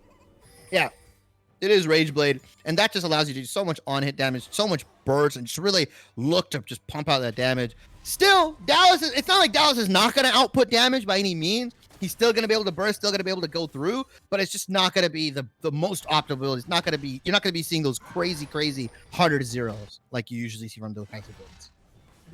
And, you know, one thing to note, though, I do think that the Rhinos need to try and slow down this game, right? They need to be hitting their items, and they're a little behind, They are a good chunk of gold behind, 6K down in the hole, so they really need to try and slow this one down, give up some towers so they can get some experience. They need experience, they need money, and they just need to stop fighting. Yeah, I mean, it's just Lobum is the focal point of this composition, right? And he's still stuck at one item. He needs to get to that double crit. He needs to get to that 2-item break point, potentially even 3, before you can really start following up on these. Cowstep Jr. is dead again. Dead again, trying to stay alive here for as long as possible. The Chaos Storm is going to take him down. Dallas will find the snipe onto the back. Quintek forced to flash out of that one. Yeah, Quintek is forced to flash out. Hayden's just going to walk it out as well. Lobum did pick up the Immortal Shield Bow here. Has it that 2-item spike? Is it enough, though? Melly G is still shoving in that top lane, pushing in that top side right now. And it's going to just pick up the turret. TP's coming in. I don't know if that's going to get channeled all the way. It will finally get channeled. The ultimate is going to be used. Melly G taking so much damage, forced to flash out of this one. And the fail flash from Lobum. So unfortunate there. And Melly G is just going to be able to walk this one out. Everything is going from bad to worse. Cowstep Jr. gets picked up. Oh, the TP gets burned. beautiful flash. Another flash gets burned off of the Hayden E. And then you can't follow flash as well, burning the TP. You're not able to get that massive 700 gold shutdown off of Melly G. Oh, it's a Randuin's too. It's already finished. It's a tough hill to climb for the Rhinos. This is the largest gold lead we've seen in the series so far. 7,000 up for the Ducks. So there's no way, right? There's possibly no way that the Ducks, throw this gold lead, right? Surely not. Surely we're not going to get a G2, right? Knocking on the base doors and we'll somehow throw the game. Surely not. And, things are looking on the down low here for the Rhinos. They're in a rough spot. They aren't finished their items. They aren't farming as well as they need to be. They're down in almost every lane. But they still have the scaling factor. If they can get online, if they can hit 3 items before the enemy hits 5, I think they have a chance. But so far, at this rate, it's going to be really rough for that to happen. They have the wombo there. They have the ability to just start a fight and look to just 5v5 destroy somebody. Right? If they can get that magic dream team fight going, then it's possible. But Ducks have just not been giving them opportunity. You can see that both the carries, Chaotic and Dallas, have been playing pretty much parallel to each other. They're never stacked on top of each other. They're never chasing the same target. Most of the time, they're playing away from each other so that even if one of them gets caught out, The other one still has the ability to pump out damage, to pump out DPS, and all the meanwhile, Melee is in the Thunderdome with one person always, so that 4v4 is a little bit stronger for the Ducks. Solo. Be careful, my friend. Get out of there. But we do see Melee just pushing in. Look how much HP this Mordekaiser has. How are they going to deal with this monstrosity up in the top side? You don't, right? You just play away from it. You force the 5v4 engage. You give Melee what she wants, and you just leave her alone. Because right now, you don't have the ability to do anything. You can't survive the 4v4. You can't realistically match her. Is this their pick? They are going to try to go in on Hayden, but Hayden has passive. I don't think they can do much here. There's no damage. Oh, Encore does not land onto the Kaiser, the key target. Castle taking a lot of damage here. Will they be able to find the kill? But a beautiful knockup finds two, and they're looking to try and channel the fight. Mordekaiser TPing into the back end of this one, and they found the miracle. But into the Thunderdome you go. Welcome to Brazil, my friends. Loud will greet you here, and Lobum is stuck there, taking so much damage, but the shield bow is buying so much time, and the enchanters have arrived. KDA is here, and they're looking to take down Melee G. Dragon is up as well. That's going to put the Rhinos on soul point. That ultimate timer from Yasuo was absolutely absurd. At the very last second, was able to keep the knock-up going from Zoo here. That was absolutely bonkers. They get the magic almost near ace. They kill everybody but Quintek, putting themselves on soul point. The gold has been injected. They are now only down 3k gold, and that's not even a huge deficit at 25 minutes into the game, especially with Rhino's composition. Huge play, super play coming in. They found what they needed. The miracle was there, and the Queen has shown her face once more, picking up that shutdown. Oh my goodness. They whiffed Encore, right? They Encored one person. Encore. Sona ultimate only got one person. Really, only two parts of their composition hit. They are looking for Lobum. He can't send them on the wild goose chase. Slide and glide. And Stretching Strike's going to go wide. Hayden taking a lot of damage. Blade of the Rune King has already been procced. Hayden trying to stay away, trying to heal up. Will be able to do so. Quintek not going to find the hook. Not going to find the hook. The ultimate does go out from Zac, so that's a very key cooldown getting released from Zac here. It's a pretty long cooldown as well. Not being able to have that, not being able to be a disruptor in those team fights. All the meanwhile, Zoo has been shoving this bot lane and picking up CS that they so desperately need. And that is a blunder right there. The double wing plate, you would rather just sit on the orb. Ruby Crystal, yeah. Solo taking so much damage here, but they might have found the pick here onto Quintek. The ultimate will find the stun, and the burning is there. The extra magic damage is going to find something here, but Quintek is going to be able to walk out of this one. No Curse of the Sad Mummy available anymore, and the Baron is up. I don't know if I agree with burning Curse of the Sad Mummy for just one person. You really want to lock down a majority of the team, but the health bar is being chunked from Quintek and Hayden. Allows him to start this Baron, but Melogy can just walk up and throw Calcep into the Thunderdome. I don't know if I agree with this. Dallas is nowhere to be seen, though.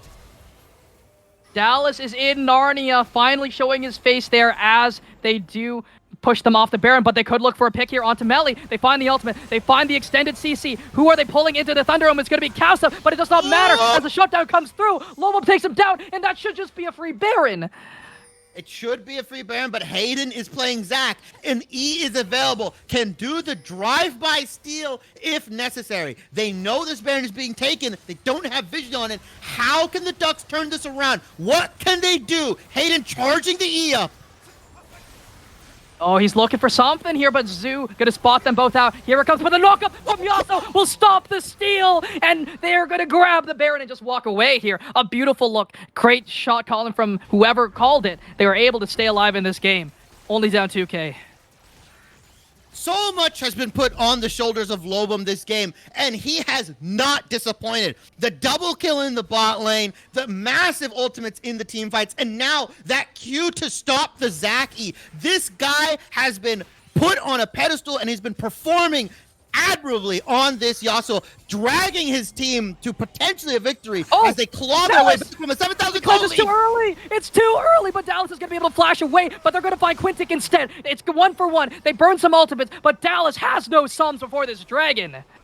Dallas, no sums before this dragon. They also have Baron going down this mid lane. Melee, the sole survivor, the loner in this mid lane right now, looking to stop whatever push is coming, holding the gates. The gates are falling, the walls are crumbling down, but they do find the stun onto Lobum, taking a lot of damage, but they might just find someone. Welcome to Brazil, and they're taking a lot of damage. It's Lobum versus Melly, and Lobum is losing this one here, trying to stay alive, but the shield bow gonna buy so much time, and the enchanters are here. Melly forced to flash away, but the ultimate finds Melly, but he's still alive. Hayden tries to dive onto the backline, but just can't do the damage. Cowstep has no mana, but the Encore lands onto 2. Chaotix next on the menu, and they're looking to take down Dallas too. Houston, we have a problem, but Lobum goes down. Quintic finds 1, but they might just end the game right here, right now. The Baron's still up. A near ace, Baron is still up. Melly G and Quintic are up though. The damage is gone. You don't have Lobum, you don't have Cowstep, you just have Next Winter to provide that AP damage. Let's see if Melly G and Quintic can save their base. They can give their team another fighting chance. Gold is dead even. 200 gold lead, 300 gold lead for the Ducks. Dragon is coming up in 40 seconds, so these teams are scrapping it out, and the Rhinos have been getting the better of these team fights at least the past 4. Let's take a look here. Moonstone, 3k. Bonus shielding, 3k. Leandres has done 1,300 damage. Oh my goodness, it's just so hard to punch through this healing. You can't punch through this healing, and now you see Zolobummer also opting in for potentially the Chemtech Putrefier, which is going to reduce the healing coming out from Melly G, reduce the healing coming out from Hayden, right? It's going to just, those little extra inches are going to turn the fight for everything. Melly G had the lead, has 4 items, but now is getting stifled. Yasuo is online, 3 items here, 100% crit, has the IE ready to go. This is the team fight that's going to decide the game. Melly already chunked though. Look at his HP. Already down at least to 5th. But is that going to be enough to decide this fight? I'm not too certain. Going to start up very, very soon. They're looking for the play here, but they find the stun here onto Hayden. Brazil has been found. Lobum is stuck into Thunderdome. Will they be able to take him down? It's very, very close here, but the Steel Tempest is going to find something here into the backside. Dallas, so incredibly low. They've already taken down the Zac passive, but Quintic cannot find the resets, cannot find the damage, but Hayden still lives. Melly doing so much damage on the backside, but the enchanters are doing so much work. The heals, the shields are too much as the K-pop idol is doing so much work, but finally falls. The teleportation device is going to be used, but the pullback is there. It's going to be a triple kill. It's going to be 4 for Melly. The slows should be there, and he's trying to run for the hills. The pullback's not there, but the Comet going to stop him. The cheese wheel stops him, and they are going to at least look at the base. Look at the base. The minions are hitting. They're trying to start up this dragon. They're banging on the front doors. Melly G inviting a fight. Needs to take something here. Got the quadra kill, but Zoo, being the most annoying little brother in the world, pestering, poking, pestering again onto Melly G. Zoo is so annoying right now. The base is in shambles. Salt, what's going to happen? We don't know, but one tower's fallen. It might be 2. They've lost both the Nexus towers. They haven't even gotten the dragon, and they have to clear the base. The respawn timers are here, and the Rhinos can just look for this dragon. The Rhinos can look for this dragon. The threat of a backdoor is there. The Twin Towers have fallen. Gondor calls for aid, and nobody answers. The tower in the top is gone as well. Another team fight is to break out. If the Rhinos win this, the Rhinos win the game. If the Ducks win this team fight, they stave off a loss for another couple of minutes. Dallas is really strong at this moment. 3 items, but Zoe very low, but they have to sustain. They're trying to find the damage here. Into the back line goes Lobum. The exhaust is there, though. Gonna get stunned up here. Kaisa may just take him down, but they find 1 pick. They cannot find 2, but the Encore finds a couple picks. Joe Cowstep trying to stay alive, and they cannot take down Hayden. The heals, the shields are there. They find 1 execution, and it's a double kill. Make it a triple. They're looking for more, and they find 4, and they might just look to TP mid. Could they end the game off of this push? I don't know, but the restart timers are very, very long. 40-second death timers. Dallas is still up. Their AD threat that takes the 30 tower down seconds. is still up. Rhinos are only on 30 seconds. Yasuo is going to be up in 25. Cowstep up in 28. They're going to look to end the game here. They have the cannon minion escorting it through. Also, Melly G is tanking the turrets to have that increased damage. Ducks are going to get victory from the claws of defeat. Their inhibitor down, their twin towers down, and they're knocking on the base of the Rhinos. 5 seconds here on Lobum, but I don't think it's enough. The towers are falling. The Nexus is going to collapse, and they have fallen when they were so close to the finish line. They had to win 1 fight, and they just couldn't do it. We're going to Game 5. Roll the silver scrapes.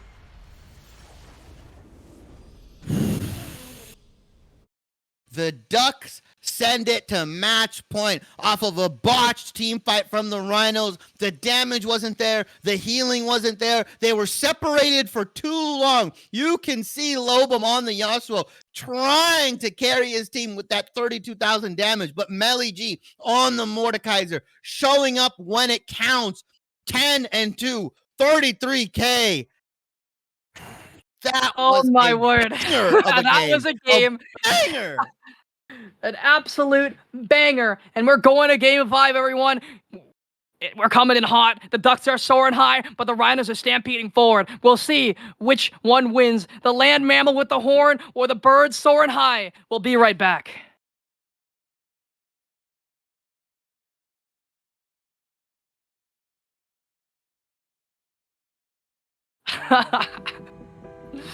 You lost with Exodia.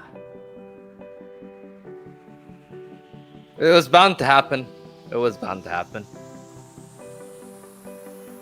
Long live the queen. Long live the queen.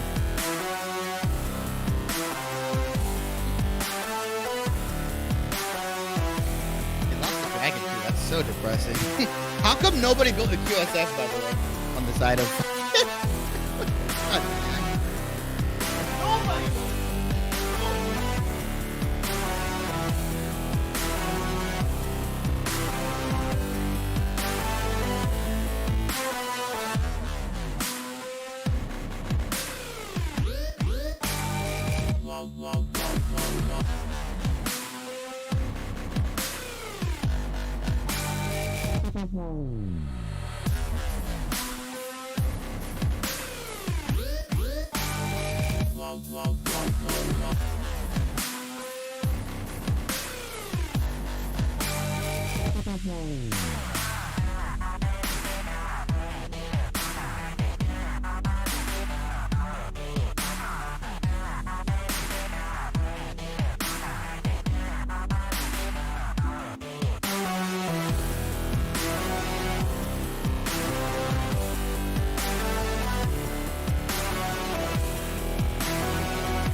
Hello, everyone. How are we doing? Getting closer and closer to the end of the night. Final game gonna be happening right here, right now.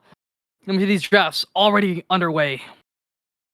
Yeah, and Ducks banning out the Maokai, the Ash, the Renata, and Rhinos, they looked pretty good, right? Even off the Renata, they had the Sona Seraphine, they had the composition, they were winning these fights, but they just one missed team fight, one whiff, not sticking to your core, not staying together so that your enchanters can heal you and buff you up, and that just allowed the Ducks to steal that victory away. Really well played from Melly G. We can see why that Mordekaiser was banned out from the Rhinos consistently. Same bans coming out from the Rhinos here.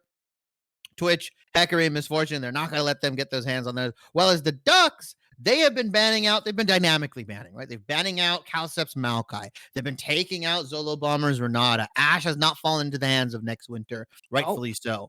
But now, what are they going to be able to lock in here for their R1, R2? The Ornn is nice. I like that. But that allows yourself to be opened up to that Mordekaiser counterpick once again. And if I'm Ducks, I slam that in for Melly G again, right? Performed super, super well, was able to pick up kills, and is really good into the Ornn. Can ult when he ults, take him out of the fight. It facilitates how Ducks want to play. Mm-hmm. And we did actually get confirmation here from the previous series. Wolves have taken it 3-2. Another fiver. Wolves have beaten the Hounds. So does that mean Hounds drop to the losers bracket? Is that what happens? Hounds drop to losers. They face the winner of this match. Yeah, they face the winner of this match. So if I was the Hounds, I would be watching very, very carefully, doing my due diligence, because these guys are going to 5 games right now, seeing what they prioritize, seeing what they want and don't want. Rhinos end up taking the Yuumi for themselves the first time this series. We've been asking them to R1, R2 it. They finally do it. They match it up with the Ornn, so they are definitely going for this scaling composition. Definitely here. But priority is not going to be great on the side lanes, at least for the early little bit. But Yuumi does provide some value. We do see this Vayne though going to be slammed in instantly here for Dallas. Yeah, that's really nice, right? Next Winter had a phenomenal game 3 on the Vayne. Went 17-5, got multiple quadra kills, and there we go. There's the Mordekaiser. Slam that baby in, and whoever that Yuumi is on, immediately when they get mortal to that Yuumi gets disconnected or detached. And so now the Ducks have kind of shown their hand. Here's all our carries. Here's everything we want to play. Potentially this Mordekaiser can get thrown into the jungle if they really, really want to. But if I'm Rhinos here, I just start mass banning out junglers, right? I have my support. I know what bottom lane I want to go, what bottom lane I want to run. And so now you can just slam in your mid, you can slam in your AD carry, and you just start banning out junglers. Sivir Yuumi, once again. Will it be able to win? That's a question. This is the opposite. This is the opposite matchup, right? On game 3, Hayden was on the Sivir and Quintek was on the Yuumi, and Next Winter was on the Vayne, and they also had the Renata going in. And in that case, Next Winter absolutely popped off. Now, is Dallas as good of a Vayne as Next Winter? That's what we're gonna have to see unfold in this game 5. If Dallas can get going, get to that 2-3 item mark, right? Kraken Slayer or potentially goes Shield Bow into Bork, into Gwynsos, then he can really start laying into the side of Rhinos. And a really good point that we were talking about offline, Vault brought up that Sivir, out of all the hyper carries, is probably the one that does the least amount of damage. Currently, but she provides a lot of safety. That's why you pick her, right? She pushes in waves. She has a lot better wave clear than most of the hyper carries, right? And she also has a spell shield and a lot of movement speed. So, nice and easy, very cushiony, very cozy, right? That's a term that I would like to use for Sivir. She's a very cozy carry, right? Not very dangerous or anything along those lines. Not super high risk. Oh, and they're going to take the Bel'Veth out of the jungle pool here. I want to say something else, but I'm not allowed to say that. a very, you better watch out. Gurf's going to tax you. He's going to fine you. That's why I'm not saying it. That's why I'm not saying it. The Gurf curse tax is there. And you see Rhinos ban out the Lulu. They ban this rock out. No enchanters really available other than potentially the Sona. Seraphine is still left up on the table. Nobody has actually grabbed it, which is very surprising. We could see Lobum take it into the mid lane, but I feel like he's been doing a fantastic job in the mid lane. Has been the sole reason that these guys have been in some of these games, right? On the Yasuo was the reason they won them with the Victor. Has been really, really good. Is even the reason they won with the Cassiopeia, right? Kiting it out so effortlessly in game 3. So I like the Poppy pick. Stops the Vayne tumble, allows you to really get ganks off, but they're just going to answer with the Trundle, right? Just slam the Trundle. Standard pick. Yeah, slam the Trundle in, get the armor and shred off. You have really good targets both in the Ornn and the Poppy, so you can kind of choose who you want and then have your team focus that individual that has the lowered resistances. Definitely there, and it hasn't been locked in just yet, but I do think that is probably a solid pickup, right? You know, the pillar's pretty solid there into Sivir. She can't run away as fast when the pillar's on the ground. Can't really spell shield a piece of, you know, depending on the skin, but you can't really spell shield that. Poppy and Ornn will be shredded. Nice and easy, will allow your Mordekaiser and Victor to just shred through their health bars. But Vayne shouldn't really have an issue with either of those tanks. We'll see what the final pickup here is for the Ducks. It is going to be that support pick. What are they going to look for? Something aggressive or something to just keep this Vayne alive? Seraphine. I think you can slam Seraphine here and do completely fine, right? You build her into that healer enchanter that she was originally designed to be, and you just get a lot of healing, a lot of AoE. It's still up. It's not bad into the Yuumi. Sona has also been a pretty good lane pick into Yuumi, right? You just kind of handshake the lane and you provide a little bit more CC. You provide a bit more healing consistently, right, with the W. It just allows you to do more. But I wouldn't be surprised if they take an engaged support into them. Whoa! Zilly Wonkers! I love that champion. Zillion support. I've been playing it quite a bit, and it is pretty good if you go the Guardian version, and allows you to have that E speed up. You can speed up your Trundle, you can speed up your Mordekaiser. I want to see the E max because I don't think Q max is going to do too much for the Rhinos in lane. It's not really important here. But if you max E, you can slow down something like the Sivir, you can slow down something like the Poppy, and alternatively, you can speed up your carries, right? Someone like the Victor, someone like the Vayne, who heavily relies on moving around team fights and dodging and dipping. Really nice Zillion pick, and they're going to answer with the Veigar into the mid lane. And I think that's pretty good, right? Denies a lot of space here, especially since Vayne is very short range. She won't be able to find ample opportunity, but that's what we saw last time, right? When the Vayne was picked, the Veigar just wasn't able to have as much success with it against it, right? Yeah, and that could be just, a fault of Chaotic and them not really focusing down the Vayne, right? Because there were multiple points in the game where she was trapped inside the event horizon. It's just nobody else was willing to go inside and really try to fight her, right? Because sometimes she would be supported by the Cassiopeia, or sometimes she was just really out there and it was just being used as a zoning tool. Maybe Lobum is going to have more success on this Veigar. They have more follow-up with something like the Poppy, right? You can get the stun off. You can force them into the stun if you E them while the event horizon is down, right? So they can't just play in the middle of it. You also have something like the Sivir. You also have long range engage like the Ornn that can be set up. There's a lot more tools for follow up. It's just how do Rhinos play around it, because Ducks have drafted themselves a pretty solid composition. And if that R goes down onto somebody that's getting primordial bursted, you use Alien R for Veigar R, you'll take that trade 100 times out of 100. You'll take that trade. Definitely here. And we do see that I don't know, like it is reversed though, right? Veigar is on the side of the Rhinos this time. So Lobum is going to be the one looking for these picks here, trying to lock out the Vayne and the Victor from being these hyper carries, right? So we'll see if they're able to do so. But a solid front line stands between the Ducks and the Rhinos here, right? You know, Mordekaiser Trundle, fairly solid front line, into Poppy Ornn, which is a better front line, but, with a Vayne, just constantly shooting out the pass with the silver bolts, the tank shouldn't really be all that scary unless they get their CC off, and that's the main thing, right? I think there's a lot better CC on the side of the Rhinos. They have the event horizon. They have more ways into a fight. The Ducks, they did the same thing in game 1. They didn't have a go button, so we'll see if that's gonna bite them in the butt again.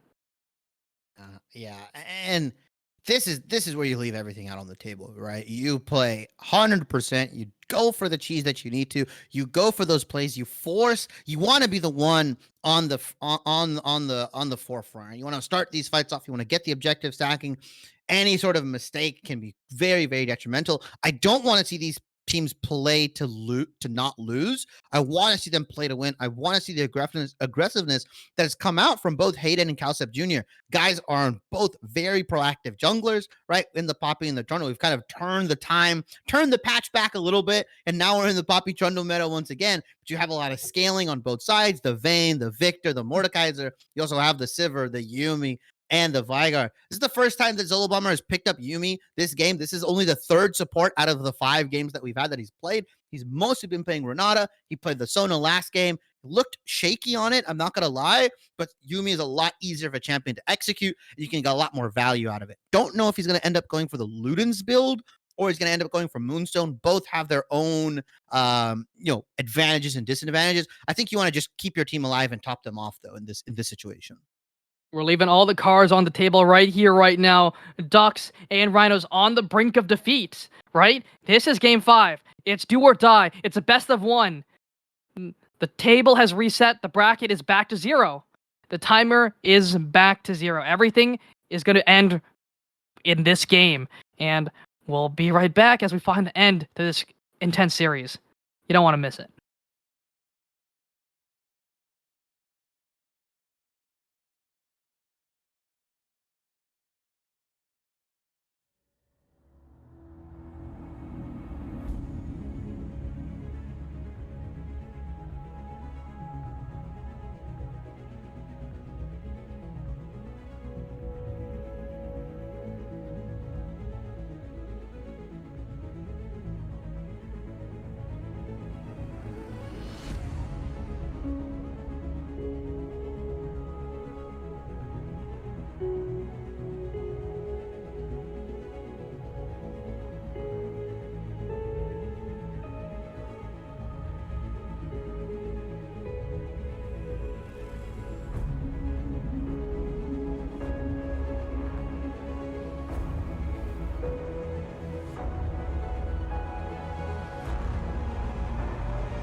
Summoner's Rift.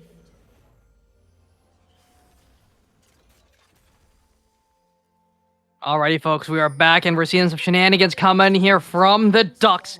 They're looking to fly low, close to the ground, and taking out this Ornn here. The roll forward, going to be forced to flash away. Flash forward from Hayden. I don't know about that one, Chief. Might not be able to find anything here. The damage is there, though. Lethal Tempo is procced, but this Ornn is very low. But they're going to have a high-level execution dive here if they want to make that flash worthwhile. Oh, no! Wait, this might be a throw. Wait, his recall gets stopped. Hayden. Recall gets stopped. Hayden taking so much damage here. It is going to be a 3v5, though. Hayden going to be able to run away. The speed up coming in from the Zillion will buy some time. But that's a leveled E. No bombs available level 1.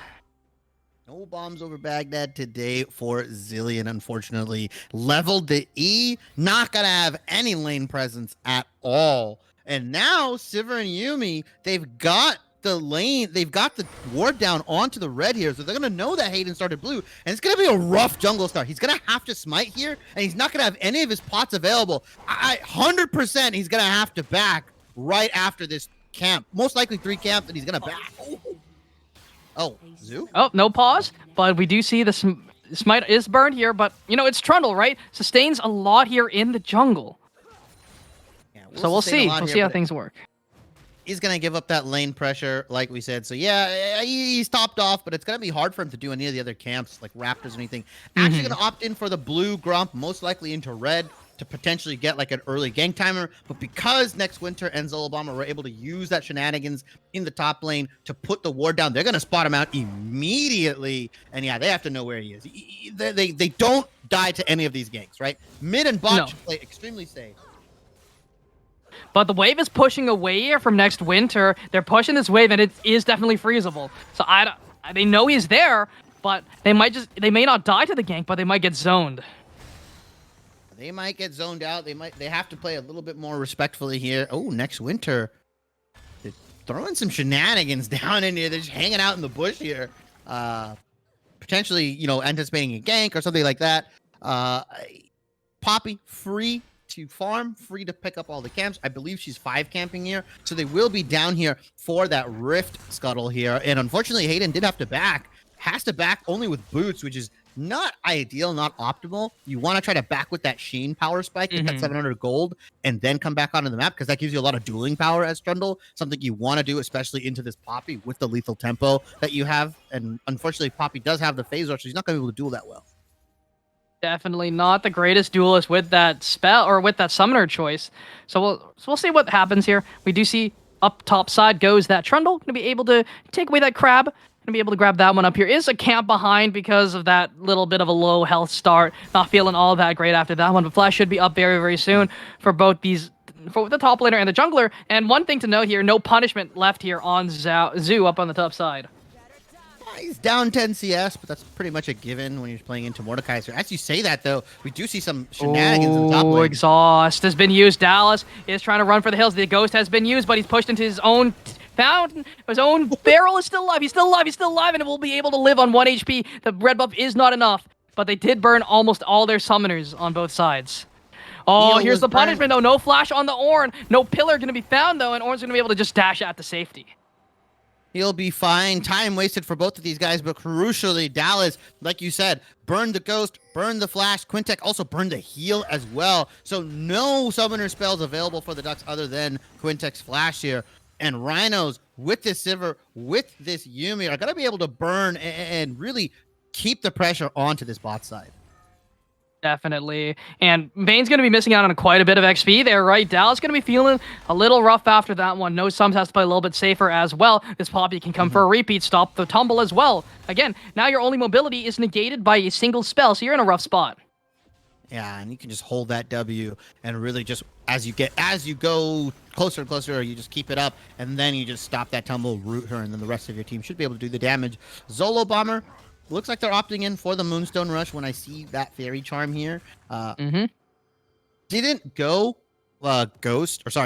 Exhaust Ignite. Ended up going for the heal because next winter also took a Ghost Flash here, which is really nice having that mobility in these team fights. So there's not a lot of action. Ooh. Aiden gets a valiant effort. Yeah, that was a good pillar. It kept him pretty locked down. You almost had one of those weird pillars where it kind of traps you in between two pieces of terrain and you're kind of just like jiggling back You're and stuck. forth. Yeah. Oh, Calcep though didn't buy yet, so he is weaker technically. I want to see them back and just get the Bomby Cinder. Definitely, we'll see what Cowsep does look for here. But yes, no base has been found yet for this Poppy. You're going to be looking for that right now, but we do see that Hayden looking for the play here. And Dallas dashing forward here. Next Winter going to be taking a good chunk of damage here from the bombs. Going to be able to spell shield that one, but the flash forward finds the pillar, and the heal is enough to get Next Winter out to safety. One more auto will do it. No, it's just not enough as Winter lives on just a speck of HP. Winter got lucky there as Dallas messed up the condemn into the pillar, wasn't able to get the stun going, actually ends up saving them. And like you said, that one more auto is just getting ticked away from the heal from the potion here. And now Cowsep Jr. finally is back, actually not opting for the Bammy. Aiden's level 4. Going for the Divine Sunderer. Event Horizon is down, no flash here, stunned into the wall. It's the Poppy Vagar combo, and Primordial Burst will find the first blood. And that's Hayden burning that flash pillar, and immediately Lobum and Cowsep get the combo off. Event Horizon into the first stun, and then you get the Primordial Burst. This now unlocks them to get this dragon at the 7-minute mark, and Rhinos have been doing a pretty solid job grabbing these early dragons throughout the series. They just haven't been able to get an Infernal Soul, a soul at all. Only in game 1 were they able to grab the Infernal Soul, and that was after some back and forth. They were never able to get a clean 4-0 Drake, which is something they should start keeping up and really start focusing down, especially in this game 5. When you're ahead early, when you can start building these leads, especially with Poppy and Vigar, you have so much control around these objectives. And Melly G, having some aggressive trades up here on the top side. But again, Ornn has that Bomby Cinder and will just be able to replenish HP in lane because of the nature of the champ. We see Hayden invading on this top side, looking to try and grab this red buff because he knows Poppy was down on that bottom side of the map, getting that dragon. So a good invade coming in, but it does, look at the CS differential. It's just not looking too good here. And that was off that jungle star. And you look as well, Hayden the guys have switched, right? They've switched their champion builds. Hayden opting for the double ruby crystal. This is definitely going to be... flash forward. There it is. The Death Realm has been found. Welcome to Brazil, my friend. And Hayden waiting outside. Ornhorn going to be used. Can he find the knockup? The Unstoppable is there, but the knockup is too early as Hayden claims the kill. Yeah, and the idea is that you want to try to use your W, your Bellows Breath, while he's ulting as he raises his hand. And so that when he does that, you're pretty much immune to all CC. You're immune to it, and you can kind of do that outplay. Now, I don't know what ping these guys are on. They could be playing on 70, 60 ping, but it is possible to outplay the Mordekaiser R with the Bellows Breath. It is difficult. Collapses here. Hayden not going to get stunned up, but again, the combo is there, and Hayden instantly taken down. The Primordial Burst finds it again, but Melly doing so much damage here. Castle forced to flash away. Zoo is here as well. Flash forward. Another kill for the Vagar. And Dallas is going off on the bot side of the map, but heal is not enough as Next Winter finds the kill, and things are just falling apart here for the Ducks. They're collapsing. Flash forward. Zoo trying to find the kill, but cannot do it. Chaotic going to be able to walk away, but does burn their own flash in response. Vigar getting a nice start into this game 5. Lobum doing a lot better than Chaotic did in that game 3. Able to pick up the 3-0. Has somebody to force him into the Event Horizon with the Poppy. This combo is absolutely disgusting. And now he's a solid 1,000 gold ahead of his lane opponent in Chaotic. And the Rhinos have opted in and gotten a 2,000 gold lead. Next Winter picking up a kill onto Dallas. Everything that the Ducks picked in previous games, the Rhinos have just shown that they're more proficient on in the preceding game. It's literally a flip of game 3. And they're up a good chunk of gold here at 10 minutes, right? 7K-ish ahead. Things are looking a little rough here for the Ducks. They scale very well, yes, but so do the Rhinos. So you're in a rough spot here, giving the scaling comp a lot, and especially Vagar. This champion scales infinitely. Will be constantly getting AP. Will be constantly just scaling up as the game goes later and later, and you're already feeding him takedowns. Yeah, and as well on top 94 of that, stacks. 94 stacks right now, but you also have the added scaling, the added gold value of the ornaments, right? When these come in, when Sivir gets the Kraken Slayer upgraded, when Vigar potentially gets, he might go Everfrost, he could go Ludens, there's a lot of different builds he can go. Whatever he chooses, that's going to get upgraded. That's going to do a lot of damage. When these ornaments start coming in, there's going to be so much more gold value on the side of Rhinos, and they have equal scaling options, right? Vigar matches Victor. Sivir can match Vayne, although Vayne does a little bit more damage. But the burst from Vigar is absolutely disgusting, especially if it's a guaranteed landing on all of his abilities. If Poppy ease anybody into the event horizon, the W is going guaranteed, the Q is guaranteed, and obviously the primordial burst is guaranteed. We've seen that combo executed twice now on Hayden, and this guy still doesn't have any pieces to his mythic. No Bammies, no Divine Thunder, nothing right Going now. for the play. The stun into the wall is not going to be found. The condemn is a little late. They find the knock up here onto Hayden, but that subjugate doing a lot to keep him alive. Next Winter forced to flash away. Does not have the ghost, and the slows are there. They're trying to find one. Can they find the pick? Ooh, the the Yumi's doing so stun. much work, but Dallas finally finds one. But the resurrection is there. The chrono shift keeps them alive for just a little bit longer. But Lobum has joined the fray. Here comes the Everfrost. Cannot find anything. Probably projectile lands Victor's onto here. Hayden. But on the top side, we have a fight popping off as well. Melly G brings one to Brazil, but Lobum still has the primordial burst. Will find one. That is a pick. And they're looking for more. Quintic has no mana. Melly G does find the solo bull up in the top side. Lobum is so fast with this Yumi sitting on top of him. It does not even matter. Just able to run away. Victor's shown up, but does absolutely nothing as this Vagar's 4-0. 4-0 with the Everfrost. Hayden is still looking for something onto them. The solo kill comes out from Melly G onto the top side. 1-1-1, and this could be the start of something, right? Melly G, known to carry on this Mordekaiser, has proved it already once this series. If she can get going, if they can get going, then it can be a nightmare for the Rhinos to deal with. And 2 plates as well into the back pocket, just getting stronger and stronger as this game does go on. But I'm still wary of this Vagar, right? 120 stacks in 12 minutes. That's 10 stacks a minute. May not be at the 10 CS mark, but you take 10 stacks any day of the week.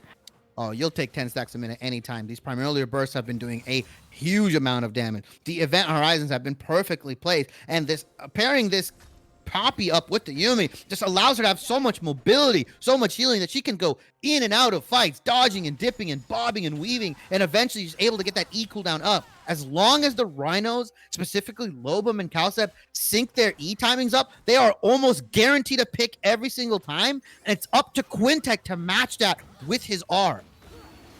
And they're just going to get second Dragon as well. Ocean and Infernal. Very, very solid Drake spread. The early game should be helped out with that Ocean, and the Infernal scale so incredibly well. Yeah, and you also get the Cloud Dragon here, the Cloud Soul.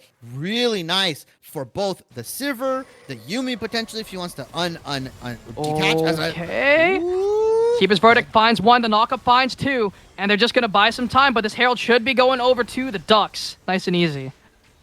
This Herald should be going fine. Vigar, their main carry, is not there, unfortunately. But yeah, a lot of value coming out from the Rhinos with this Cloud Soul, right? You have Vigar, who's going to ult and wants to move around the fight. Next Winter as well. Potentially Poppy as well. I mean, other than that, you don't really have too much value. On the side of Ducks, they would really like to grab this Cloud Soul, right? Victor and Vayne benefit so much from that bonus move speed that you get when you pop your ultimate that it could be a deciding factor in some of these fights. But so far, Rhinos have had a good lid on capturing these dragons, opting in and aiming in for about a 22 to 23 minute Dragon Soul. Definitely, but this tower is still up, will not fall just yet. The minions may not be enough here, but Cowstep just annoying Melly here, finds at least the dash, and here comes next Winter, but into the Death Realm you go. Welcome to Brazil, Loud says hi. Cowstep still running for the hills, running right here into Dallas. But can they find the pick? The flash forward from Melly finds the pullback onto Next Winter. The spell shield used a little late, but the DBS is there. Next Winter staying alive. The Yumi is so strong, but Dallas is even stronger. They're finding one. They're looking to find 2. Hayden claims that one. Dallas forced to flash away. Solo Bomber has to run for the hills. The Condemn going to stop Yumi from getting pulled back. And it's going to be a trade of towers, but they lost 3 in exchange for a tower. And they lost one too. They lost one as well. Lobum not grouping with his team. This is a massive blunder. I get it. You're farming. You want to get your stacks going of your passive, but you are the strength of your team right now. Your Sivir is just not there yet. Your Ornn does not have his mythic. If you're going to abandon your team, you have to group eventually so you can flex your gold. You can distribute the power, share the wealth, but instead, he's opting in on playing selfishly and for himself, which is going to cause the gold lead that the Rhinos had, which was once 2K. Now they're down about 500, and crucially, Vayne has picked up some kills. Mordekaiser has picked up a kill. People that love the gold that can carry with it. Dallas is no slouch, and Melly G is definitely not one either. And like you said, it's just a huge blunder, right? The Lobum wasn't there. No teleport available as well. It just wasn't the opportunity to look for a fight. Just give up that tower. Kill the Herald before it hits your second one, yes. But they defended a tier 1 for too long. tier 1 for too long, and they didn't allow themselves to properly fall back, so they can't get the healing off from Yumi. There's just not enough. You're not dragging the fight out long enough, and Dallas was just able to get it's not resets, but he was just able to pick up kills with the lethal tempo, picks up 2 for himself, and then obviously Melly G picked up 1, which is really nice as well. But all these guys, they're picking up kills when they shouldn't be, and Rhinos, they had control of this game, and they're slowly losing their grip. The thing is, all their gold, like you said, is on Lobum, right? 4 out of 6 kills, 5 kill participation, right? Everything is on Lobum. That is where you put all your eggs. That one basket. No one else has gold. So you really have to be playing around this Veigar, and if he's not there, you just have to give whatever you have to at this point. But Kasov might be caught out here. Gonna get slowed down here. The pillar is gonna buy some slowdown, and into the wall he goes. They might be looking for the pick here onto Hayden. Not enough, but here comes the Chrono Shift, buying some time.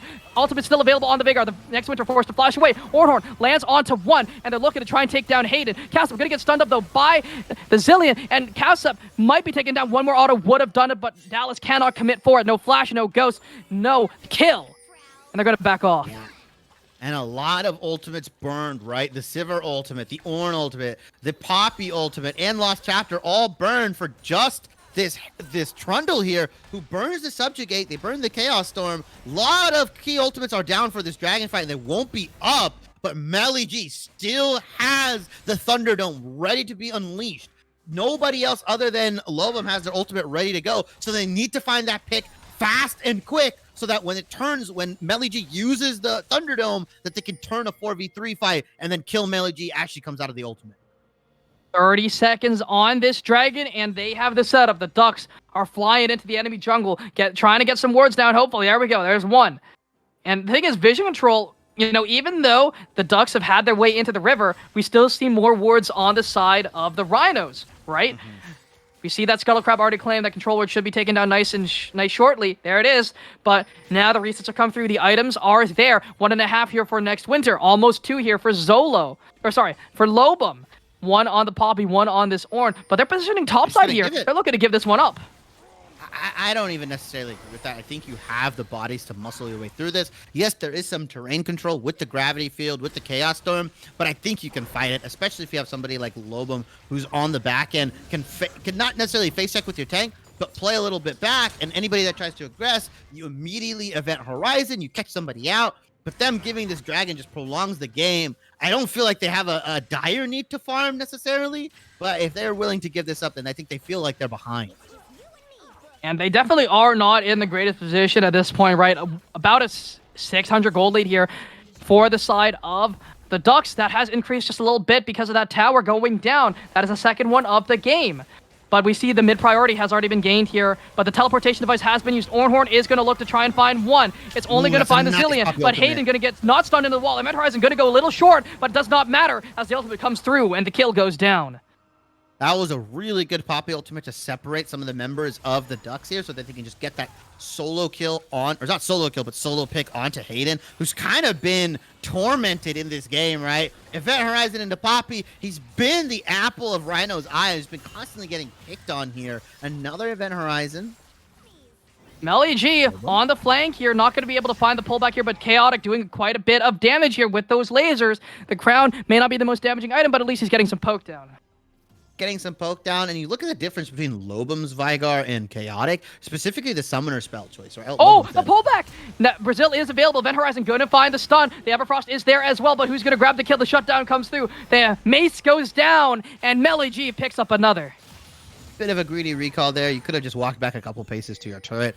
Instead, opts to back in a potentially warded area. Didn't really sweep it, didn't really clear it. And now that shutdown went over to Melly G, and that's scary. Right, because they were the deciding factor in that game 4. They were one of the huge reasons as to why they were able to come back. And now, if you're the Rhinos, you're looking at it like, wait, Mordekaiser's fed again, guys. Like, I don't know what we can do. You're gonna play more scared. That leaks into your mental. You don't really know if you can take these fights confidently, especially when your main carry is down right now. Kasov Jr. though looking for Hayden. Does he steal it? He did not steal. Oh, he did not steal it. It goes over here to Hayden, but the blue smite is there. The Prowling Projectile is going to be found here. Can they find the stun? Can they find the pick? This could be a Baron. This could be a throw. And Zoo grabs that one, but Dallas has shown up. Final chapter going to be buying some space. Only on to Dallas, though. And they find Melly, though. Going to be rooted up here, but they're walking forward. And Dallas just ghosting here at Cowsup, who's split from the team. The flash away. The flash forward. They cannot find the pick, though. And Lobom buying a lot of space here with that Event Horizon. Beautifully placed, didn't allow any gaps into that river entrance here, so just saves Cowsep's life. Not a Baron, but still another kill onto Hayden. I mean, he's just getting absolutely bullied. 4 deaths now. He's responsible for pretty much 50% of RNO's kills, feeding them in. Now, unfortunately, the individual that picked that up, I believe, was the Ornn. Sivir didn't actually pick it up. So, you know, would have loved to see that gold go onto one of their carries, especially when you're trying to match somebody like Dallas, who is doing really well navigating these team fights on the Vayne. Alice is having a great old time, but Burn Both Thumbs wasn't able to find a pick here. They could just be looking to try and grab some priority here in this river, get some wards down so they at least know about rotations incoming. But look at that ball wave. No one's there to catch it immediately. So they are going to lose at least a couple minions off of that one, but Veigar moving for that, trying to grab that. Get some more CS in the back pocket. Yeah, Veigar, 182 CS, 21 minutes into the game, so CSing pretty well. Is around that, you know, I believe it's That's 10 cap CS. completed.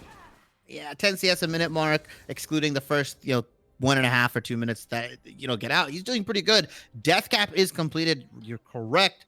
The boots are in as well, and you have a fully stacked tier waiting to be completed into an Archangels. So there's a lot of power that Lobom is sitting on right now that he needs to convert.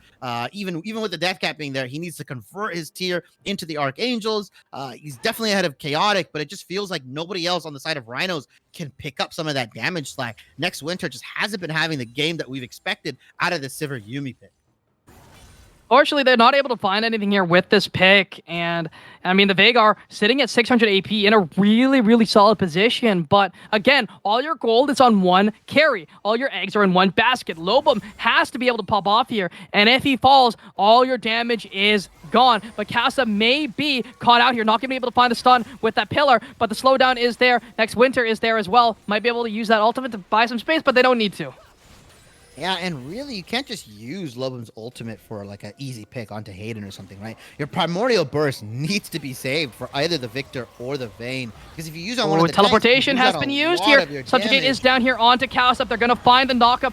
Oh, but a good flash. Melly G finds Lobom in the back line. Lobom trying to stay alive, trying to stay up and healthy, but the bonk is down and he's stuck between enemy lines. Primordial Burst not going to find anyone. Chrono Shift has already been used, but that doesn't matter. The Dragon is next on the menu, and all the Rhinos can do is just watch as the Ducks take down this objective.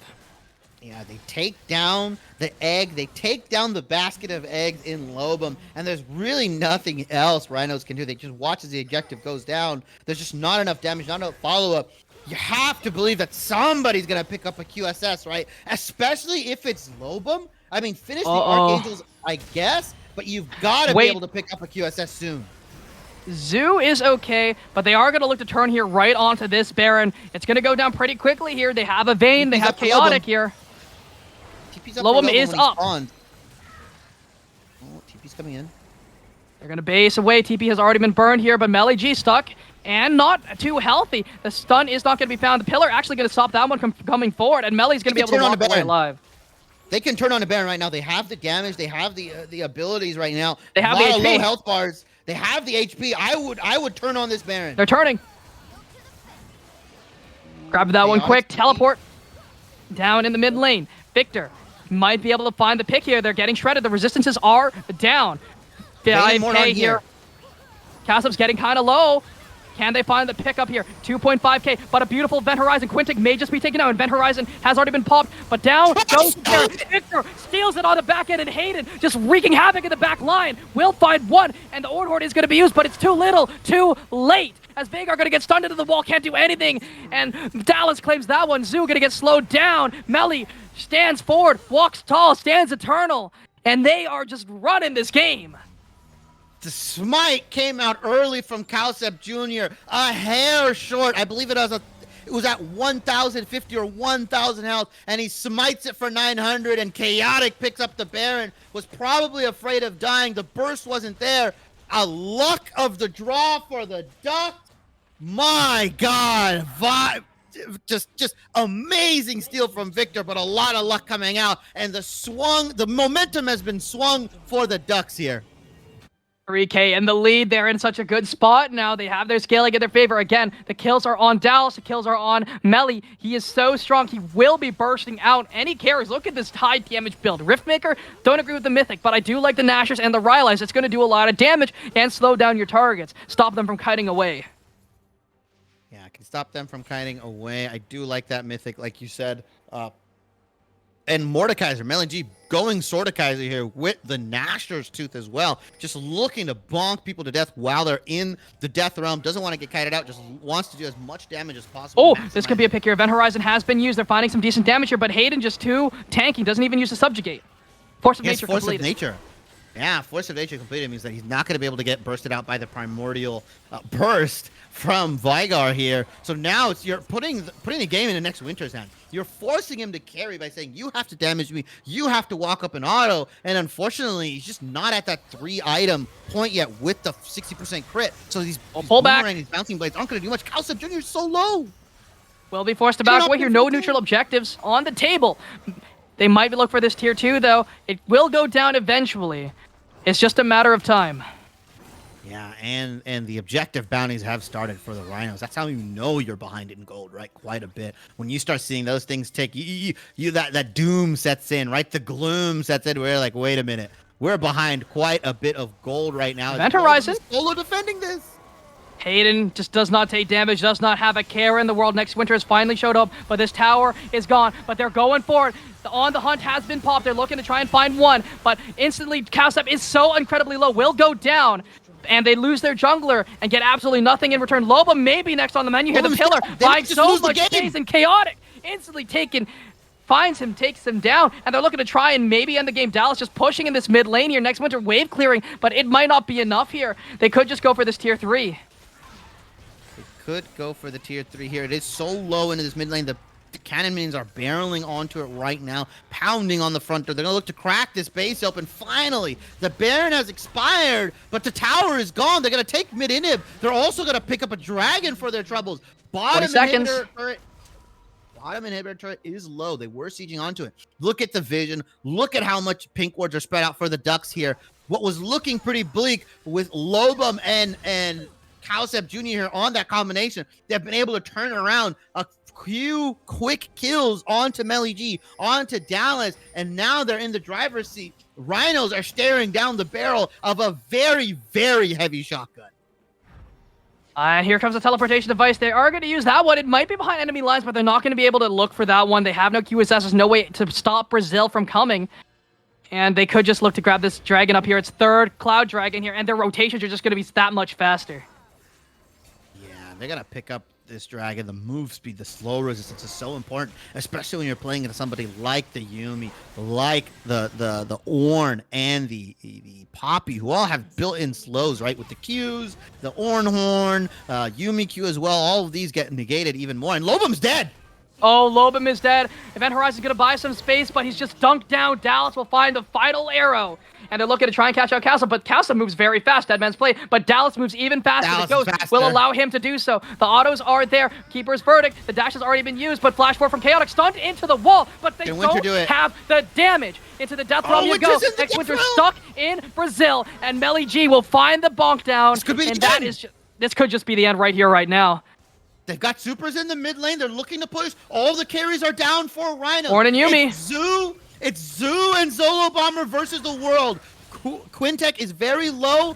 Ooh, can they end? Are they looking for it? TP's coming in. Ornn Horn.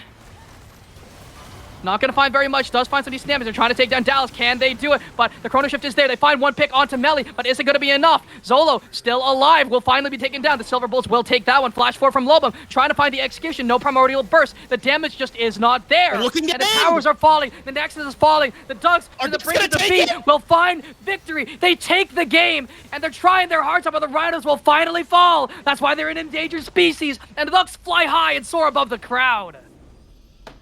Ducks are flying high. They were down 2-1 at one point. They make a miraculous Game 3 comeback, and Game 5 was an absolute stomp, right? Ducks just taking control of the game. Unfortunately, Lobum could not carry. He had the kills, he had the gold, but just couldn't put it to work. Unfortunately, the Rhinos will fall out of contention. They will take fourth place. The Ducks will move on to face the Hounds, I believe, right, in the semifinals Would be matchup. the Hounds.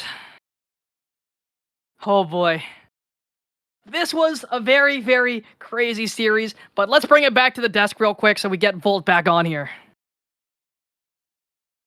Well, looks like I don't know what else to say other than I told you so.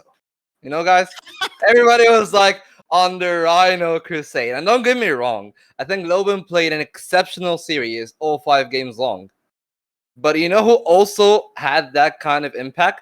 Meli G in the top lane. He's been very pivotal. Even his Ornn was good in game 2. His Aatrox was good. Sometimes it was capable of making an impact, sometimes it wasn't. But at the end of the day, both teams really like shown us a lot of highs and a lot of lows sometimes as well. I mean, that's just VRD, Oof. right? That's VRD in a nutshell. A lot of highs, a lot of lows. Ducks eking out with the win, 3-2. A 5-game series from them.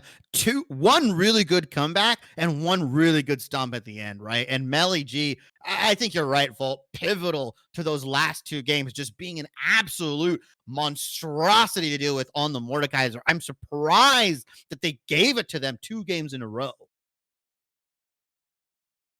Well, I mean, right now we have the MVP poll up in top right, I assume. So with that, you can just vote for whoever you believe that had the most impact. If you do believe that Lobam was the best player of the series, you can also go ahead and do that. But at least for us, I'll go back to you, Salt. What happened in the last 2 games? Like, we were talking about how like the comps of Rhino are usually much easier to execute. And Don't suddenly, get Meli G. suddenly, Oh boy. Need I like, say more? suddenly we see a lot of different stuff, especially like the Sona that we've seen in game 4. Was that like too out of left field that went awry in the game? I mean, the main thing here that we have to say is no QSSs on anyone. And sure, they were behind and the tax feels bad, but if your carries are caught out in that QSS, it's almost a death sentence, right? And that's exactly what happened. You weren't able to keep your enchanters alive, and they just fell over like brickwork. And this Mordekaiser was just wreaking havoc. 2 games in a row, they thought it wasn't a problem, but every time Mordekaiser was picked, it got fed. So, I mean, sometimes you just gotta bite the bullet and say, you know, maybe it's not the most meta pick, but getting rid of this might be the way to victory. Especially if you're not willing to pay the tax, right? Like I saw at one point, Vigar was sitting on 2 items, had the Everfrost and the Death Cap here, had the fully stacked tier, had enough gold to buy a blasting one and still sat on the Dark Seal. I think if he sold the Dark Seal, didn't buy the blasting one, and ended up going QSS, these fights probably go a lot different, right? Because then you immediately QSS the ultimate, or if he chooses not to ult you because you have QSS, now you can start affecting these team fights. Now you can start putting your event horizon down, zoning the rest of the enemy team out, potentially picking off this Vayne. I mean, just simply because Mordekaiser was ulting the Vigar, Vayne had complete free reign of these team fights, was able to ghost in, play super aggressive, and it didn't really get punished. So, yeah, you probably go back to that. You look at it for the Rhinos, like, yeah, you know what? We probably should have just bought QSS, especially if we're running a 2-carry comp like that, where it's Sivir and Vigar. Drag the game out, buy the QSS, and just pay the tax. I think that's what you need to do. I think especially in game 4, they probably could have paid the tax a little bit more too. I don't think Yasuo ever bought QSS. Yeah, well, Maybe at the that very in end. itself, yeah, but that in itself was like one of the trademarks of the game, where we see, like, I would say a lot of, I wouldn't say non-respect to the other team, just a lot of confidence in your ability to outplay on either side. And that just led to a lot of situations that we've seen where people would walk into a Renata ult, because who knows why. Or, I don't know, somebody will walk into a Vigar. Or people will walk into Vayne from the side of next winner in like game 3, where the Vayne just absolutely took over when the side of the Ducks Yeah. couldn't handle it. So, do you think that kind of over aggression will be harmful for the Ducks moving on now that they're on the second round of the losers bracket? The Hounds are a good team, right? The Hounds and the Wolves are very good teams. I would say they lucked out a lot, right? Like you said, they walked into a lot of stuff. A lot of people walked into them. The Hounds and the Wolves, they're not gonna make those kind of mistakes, right? There's a reason these guys are at the top of the table. I've seen them when they get these 5,000 gold leads. They absolutely suffocate you. They absolutely close these games out. And it's an uphill battle for the Ducks. Can they do it? Definitely, right? If people overperform, if people perform above their standards, they can definitely look to pick up some wins here. But they do need to kind of work on their comp flexibility. I don't think they have found their identity just yet, which is really odd to say this late into the playoffs.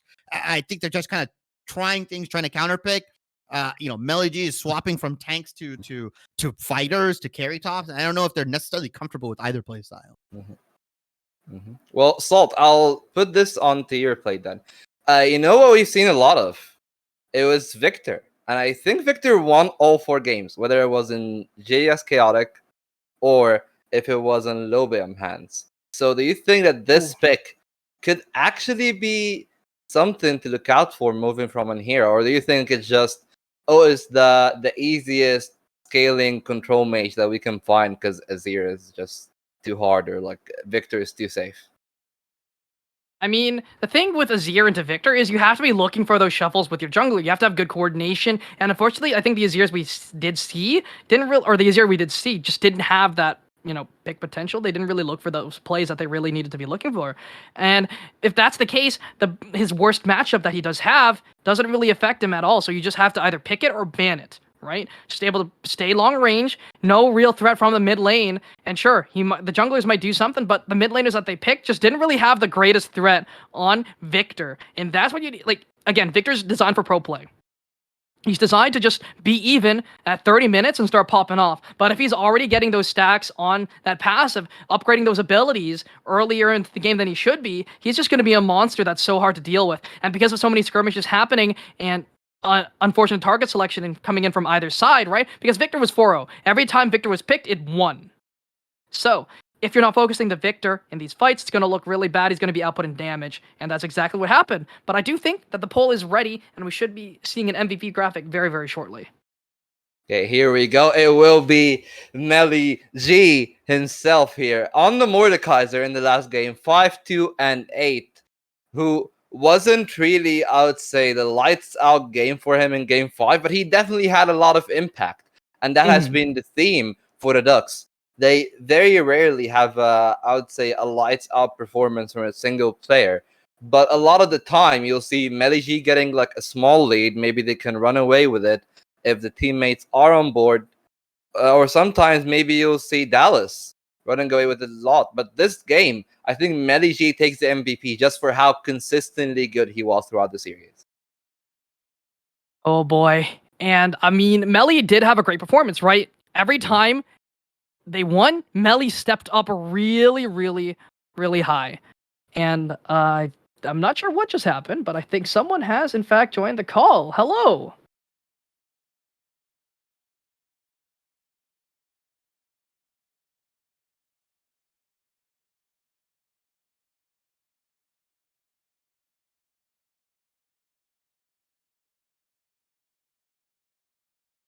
Kongman. I didn't realize that you all were live because you all are in green room. So Mordekaiser, is it? Yep. Is it? Yeah, someone introduced me. What's up, Kong Man? Mr. Colorcaster of the VRS, back at it again here tonight. How you doing? Yes, sir. Feeling pretty good. So Mordekaiser, are we talking top lane or jungle? Top lane. Oh, top lane, very solid pick in the top lane. 100% balanced. I have no complaints. Yeah, okay. I'll just hit you off with this. What do you think of somebody that likes playing Aatrox and Mordekaiser primarily? What does that kind of person strike you as? A very well-rounded individual who's very intelligent. Absolutely based here from the side of the Kongman. And well, with that, I think that maybe we can actually we can actually talk about like more of the performance that happened.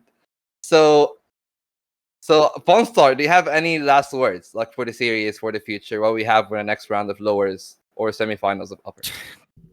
Ban Melly G Mordekaiser. I mean, that's how you win if you're Hounds, right? You look at this game, you look at Chaotic, you look at Melly G, and you say, what? Their solo lanes are the strong point, right? Dallas, unfortunately, wasn't able to show up until game 5, and even then had a little bit of extra support coming out from the solo laners here. It's gonna be a tough uphill battle for the Ducks here, but they definitely can make the upset. They definitely can make the run, but they've got a long way ahead of them, and they've got a lot of teams, or not a lot of teams, but 2 very strong teams to plow through. Yep. So Salt, any last words for you either?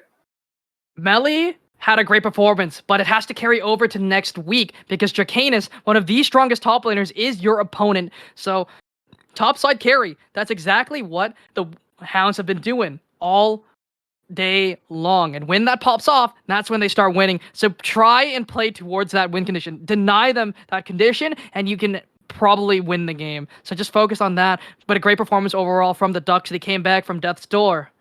And thank you all for watching.